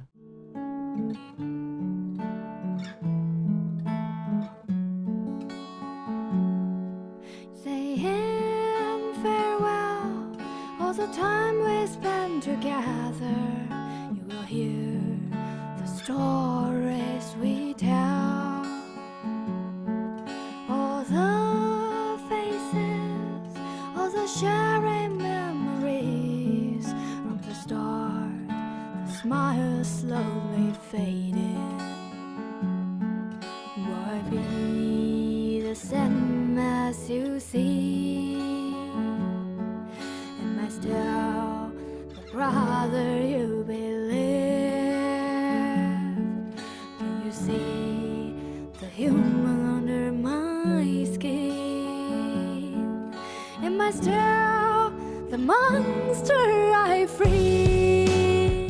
Mind you, that first bit is just straight up Stairway to Heaven, which I found kind of funny. But overall, still making a whole song with the animation for Jeff the Killer is a crazy level of dedication, and I gotta appreciate it. Also, this animatic has an interesting alternate version of Homicidal Lou's origins, where Jeff seems to regret killing his brother, and so he brings him back to life a la Frankenstein's monster, for what I'm sure will be a similar narrative of him following Jeff to and both of their existences. At least I would assume. Either way, it's a pretty interesting alternate version of that origin, and honestly, much better one at that. And while we're on the topic of songs too, YouTuber Madame Macabre made a Jeff the Killer song back in 2014 of over 14 million views. I can't even remember how it started. A nagging voice, my normal, then departed from me. Primal urges, spiriting my senses away. Foggy glimpses of the boy I used to be. Preyed upon by the lowest of society. They're parasitic, demanding your conformity. Pushing limits, things are gonna get real ugly, ripping through the last shreds of my humanity. I'm not but a shadow of what I was, and I'm hell-bent and headed for you. Surely you realize that there's no way out of this alive. Close your eyes, 'cause it's time for you to go to sleep. Which is pretty good, and I'd also be amiss if I did not mention the official song of Jeff the Killer, or at least what it might as well be, YouTuber Mayuji's Jeff the Killer theme song, piano version, Sweet Dreams Are Made of Screams, which is a piano cover of Sweet Dreams Are Made of These. And pretty much every single Jeff the Killer related piece of media, be they Mr. Creepypasta's readings, or sometimes fan films and games and the like, pretty much everything at some point is going to use this song. It's iconic at this point, and at 17 million views, it's also one of the top Jeff the Killer related videos ever created. And then of course we cannot forget Cherry NGT's Jeff the Killer Christmas Special, titled in full The Legend Within the Dream Machine, which is this animatic which showcases the story of how Jeff the Killer killed Christmas, which is an actual creepypasta, by the way, of Jeff the Killer. The reason I failed to mention it up till this point is because I figured I'd note it here, because I actually read it in full for my creepypasta iceberg, and then that audio was then used in this animatic. The animatic also has a little opener and an ending, in which I am a vampire of sorts, introducing these two characters to the tale of Jeff the Killer, all of which I helped voice, and yeah, honestly, I highly recommend, if you are interested at all, that you go and check that video out. Cherry NGT went through a lot of hard work making it, several months in fact, and it really was a fun group project overall, which yes, means even I have contributed at least a little something to the Jeff the Killer universe, though it is mostly Cherry NGT's work. Through the window he saw the parents, dreaming their Christmas dreams. It's a little too quiet in here. Let's see if I can't get him to scream. He snuck through the window and crouched by the bed. He withdrew his knife and balanced it on Daddy's head. He poked at Daddy Dearest, who awoke to the face of evil. The man let out a gasp of fear. Yeah, I have that effect on people. Definitely worth a watch. Also because the Jeff Killed Christmas actual creepypasta is just kind of genuinely charming. Now, I could keep going, but I think you get the idea. I wanted to showcase how Jeff the Killer as a character, as a concept, has been a popular figure in nearly all forms of art and culture on the internet. This isn't even counting the unbelievable amount of Jeff the Killer fan art I've shown throughout this video. Creepypasta roleplay groups, costumes, handmade items on Etsy, etc. But with all that being said, I think it's time we talk about what is without a doubt the most talked about aspect of Jeff the Killer in more recent times.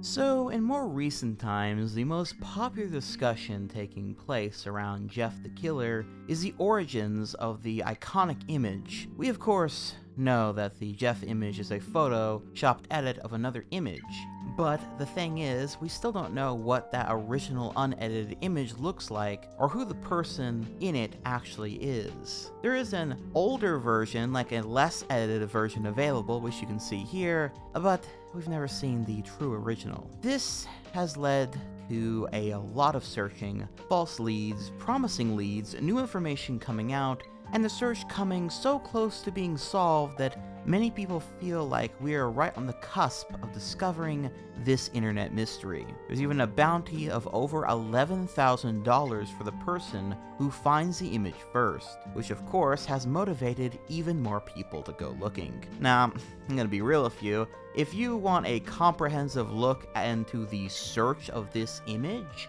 then I suggest you look up a video either dedicated to the topic, or maybe look into the Reddit for the search, which has a dedicated Google Doc for said search, and all the info that they have for it right now.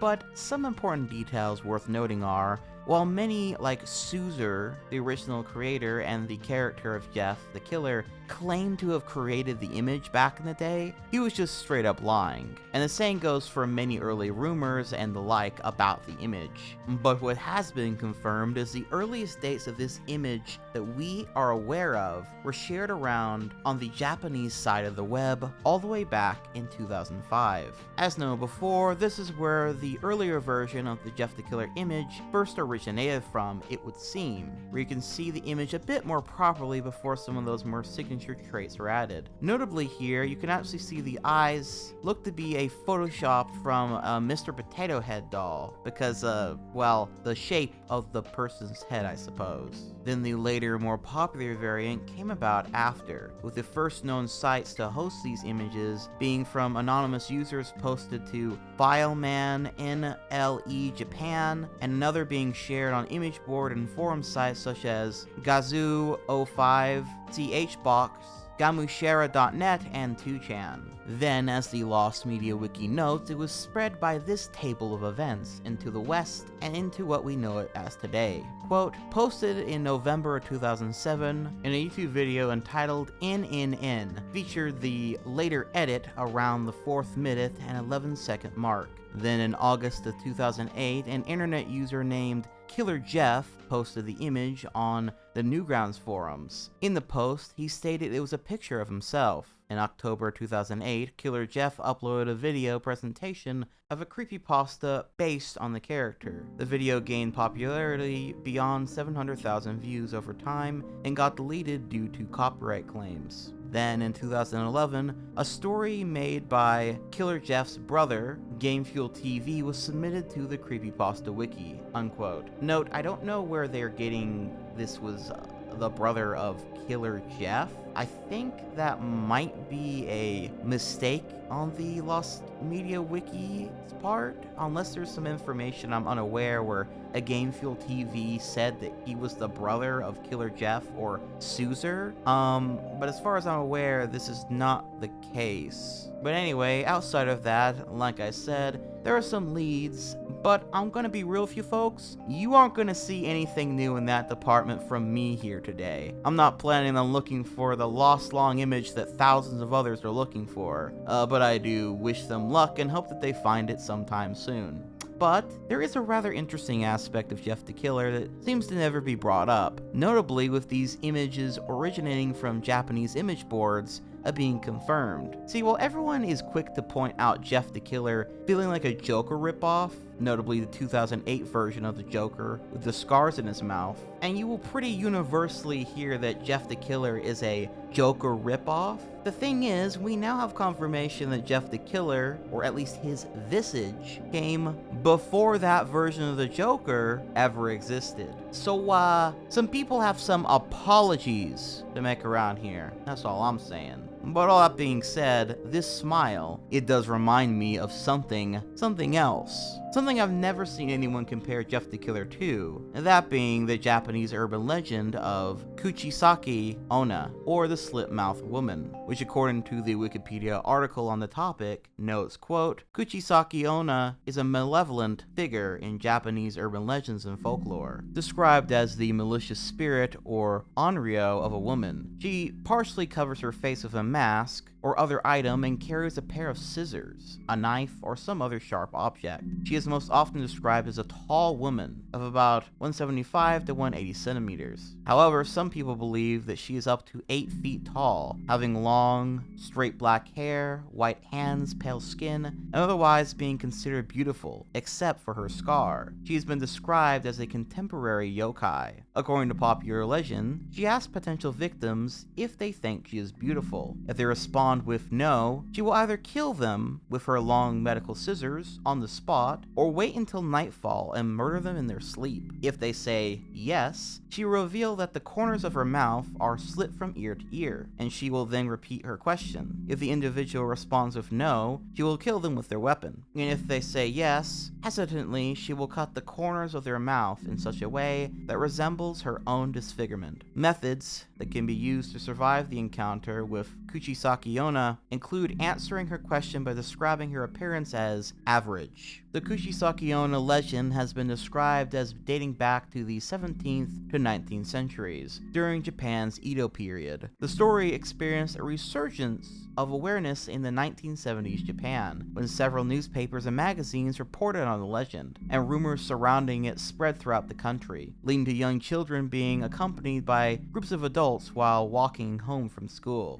unquote. And that's the basics of the legend. And some of you keen listeners might have noticed that the slit-mouthed woman asked you if she thinks she's beautiful, which is exactly what Jeff asked his mom in most versions of the story before killing her, as well as her possibly waiting until you are in bed in your sleep to kill you, which again is kinda similar to someone we know. Now I'll be honest, I don't think that this was ever a direct reference to this urban legend. The Game Fuel TV version of Jeff the Killer, I should clarify. The actual image of Jeff the Killer, the image that we know as the Jeff the Killer image, I am convinced is very much a reference to this urban legend. But in regards to the story version of Jeff the Killer and this Japanese urban legend, it seems like an interesting and almost miraculous connection between Game Fuel TV's Jeff the Killer and this urban legend. Though I suppose for all we know, maybe Gamer Fuel TV did know about the slit-mouth woman urban legend, as I do remember images of it being shared around online a little bit during that time. But coincidence or no, this is a meeting of two completely different urban legends tying into one another through some sort of collective unconscious of thought that crazy people that have their mouths cut open ask you if you think they're pretty. Do you think Jeff the Killer and Kuchisaki Onna would be friends? I mean, Jeff might be the first person to ever answer her question honestly with a yes, and, well, he already has his mouth slit open. So what's she gonna do then? What would her response be? What a fascinating encounter that would be. This is my OTP, by the way. Fuck your Ninas and your Janes, this one is where it's at. Regardless though, I figured I would just add that possible little bit of inspiration over the original image creation, since that's something that pretty much no one else has pointed out. I don't know if that will help at all in the search for the origins of the Jeff the Killer image, but regardless, now you know.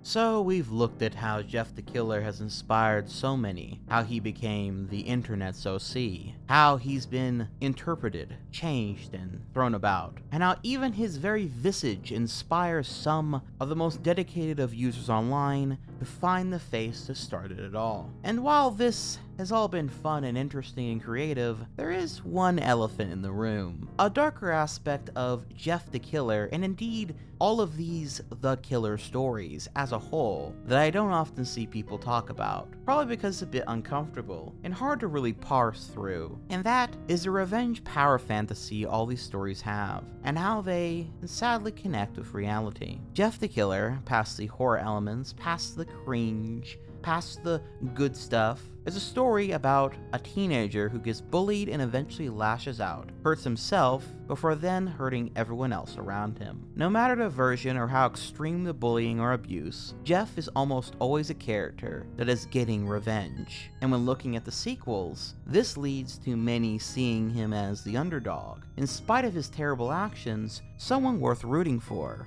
But why? Is there just something that we relate to on some basic human level with people who snap and finally have enough? I mean, it's pretty easy to project. So many different versions of Jeff are just more and more specific justifications for his actions, with most of the horror leaving in a place of pity and tragedy. This is even more so for the many Jeff the Killer clones that we covered, and the countless others I haven't. They are characters that were abused, hurt, or dealt bad cards in life, finally snapping and getting revenge. Most of the time on people who, you could say, deserved it. Now on its own, this can be taken at face value. Yeah, people like seeing someone snap after a while. It's almost a source of catharsis for many, be it Jeff the Killer, or the many other cinematic and video game characters alike that we can connect to. There's a reason the 2019 Joker seemed to connect with so many people. There's a reason that so many love Grand Theft Auto, and it's literally the most popular IP in the world,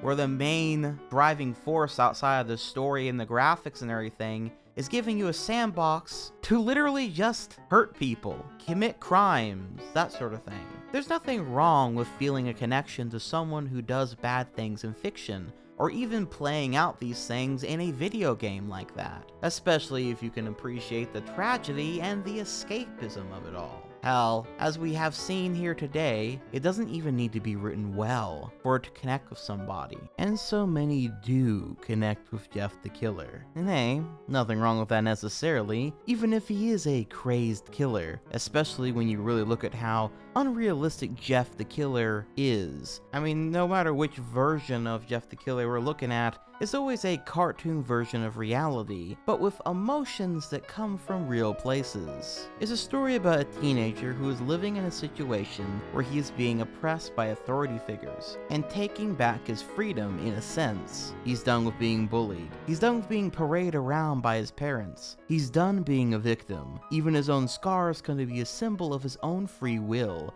as he takes to destroying his own face more, becoming a more horrifying monster than what he was. No one will victimize him again.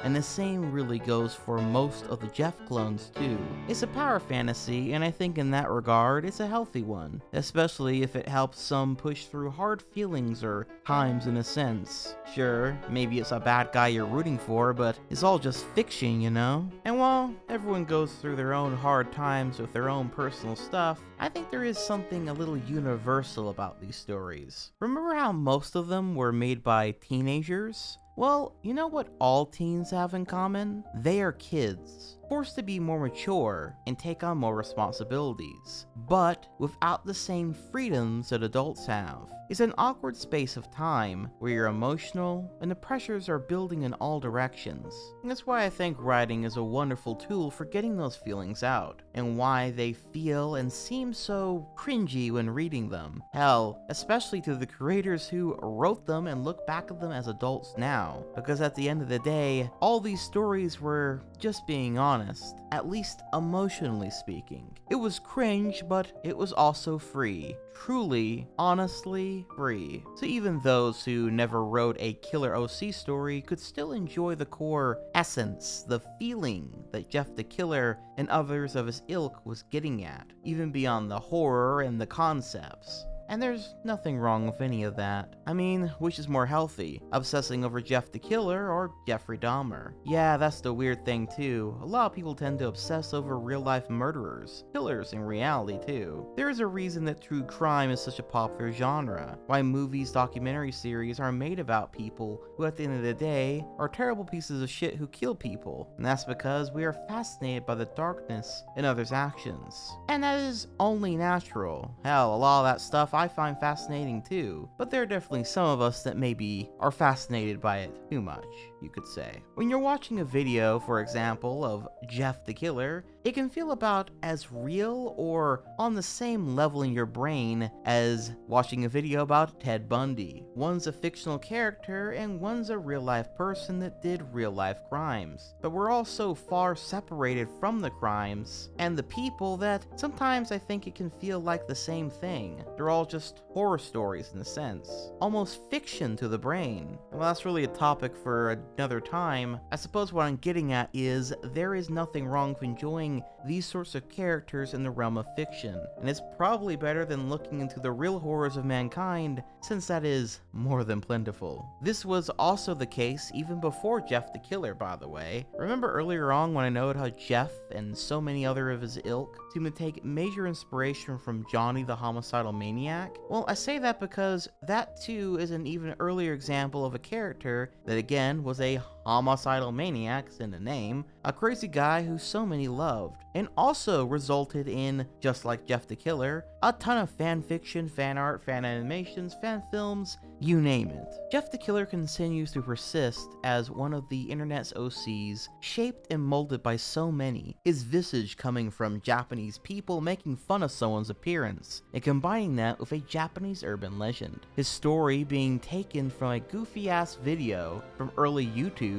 and then making it into a badly written revenge plot taken from an American horror movies like Halloween that themselves were ironically inspired by real-world American tragedies, all wrapped up in teenage emotions of rebellion and freedom, then molded into a character that wasn't even scary anymore, but something to be romanticized, sought after, made out with, turned into a full-blown bishy that people started making OCs out of, either to boink him or have something like him that others wanted to boink, then molded into a meme, something to mock, a sign of internet horror and overexposure to something completely stripping all power or horror it might have had, to then repurposing it into something that people can like and say, yeah, I like it, but only the improved version of the story. Jeff the Killer, insert author name and year number here. With remake after remake trying their hands at molding Jeff into their own creation, to then his very visage becoming the face of lost media and internet mysteries. Something that in recent times many have become obsessed with, wanting to find the origins and truths behind these images we all know and maybe even took for granted at times. Seeing things we never got to see in full, uncovering the truth behind the digital realm that so many of us have grown up with at this point, to where he is now, a sort of renaissance of new stories and art, and some guy on the internet talking about Jeff the Killer for longer than any other person on the planet Earth has or maybe even should, because he has too much time on his hands and needs to flex on literally everyone and look deeper than anyone else has before to prove that he is the most dedicated Jeff the Killer fan to have ever lived. So, to answer the question I posed from the start of the video, my dear viewers, why does Jeff the Killer persist? Simple, because he's an OC that belongs to no one. He's all of ours. He's just as much mine as he is yours. You can do whatever you want with him, feel any way you want about him, sell merch of him, make stories, videos, games. You can do whatever the fuck you want, because he has no copyright and represents one of the few truly free characters that there is online. He's also a perfect example, by the way, of why copyright laws should be destroyed with fire. Because just look at him. Some bro made a shitty YouTube video and then somebody made a shitty story out of it, and then people took that and ran with it, making genuinely great stuff out of something so humble. Imagine if everything was like that. We could make everything so very cool with time. Or cringe, up to you. But hey, regardless, Jeff the Killer might be cringe, but he's your cringe that you can do what you want with. So, with that in mind, take him, my friends. He's yours. Go out there and make more killer stories. Make more animations, art, games, do it all! Or maybe even consider making a new character of your own. And instead of keeping him for yourself, give it all to the internet and embrace all the beauty and cringe that comes from that. And then maybe, just maybe, one day you'll make a story, a character, a concept as iconic as Jeff the Motherfucking Killer. And that is it, ladies and gentlemen. thank you so much for getting through this whole video and this absolute journey through the world of Jeff the Killer everything. I hope that whether you're a diehard fan or someone that's brand new to all of this, or somewhere in between, that you at least took some kind of new knowledge, appreciation, or feeling from this whole thing. It's been a lot of fun to make and was a lot of work. So, if you want to see more absolutely deranged and crazy levels of dedication content like this from this channel, be sure to like the video and subscribe, as it really helps me out. And if you really want to help out even more, consider becoming a channel member or a patron, as you'll also get access to all my videos and content a few days to a day early, as well as exclusive content, which currently there's going to be a Jeff the Killer novella video over on my Patreon and via channel memberships. And speaking of that, I want to make sure to thank all of my current and loyal channel members and patrons for their continued support of this channel and all that I do, as well as a very special thank you to all of my great night owls, including Bandan, Somber Devante 06, Jeffrey Robery, and Hexmaniac Hannah. And then I want to give a super duper special thank you to all of my arch owls, including the crazed cartoonist Cherry and Shiti, the wise Nicodemus, the lovely Leanne Loves Christ, the talented TG Kane Games, the awesome Ali Elman, the daring Daniel Petrie, the Super Saiyan Star Punch Gaming, the fearless Forgotten Ace, and the Supersonic Sword. Thank you all so very much for your continued support of the channel, and I hope that every one of you has a very happy Halloween this season. And so, until next time, this has been Dylan the Night Owl, flying off.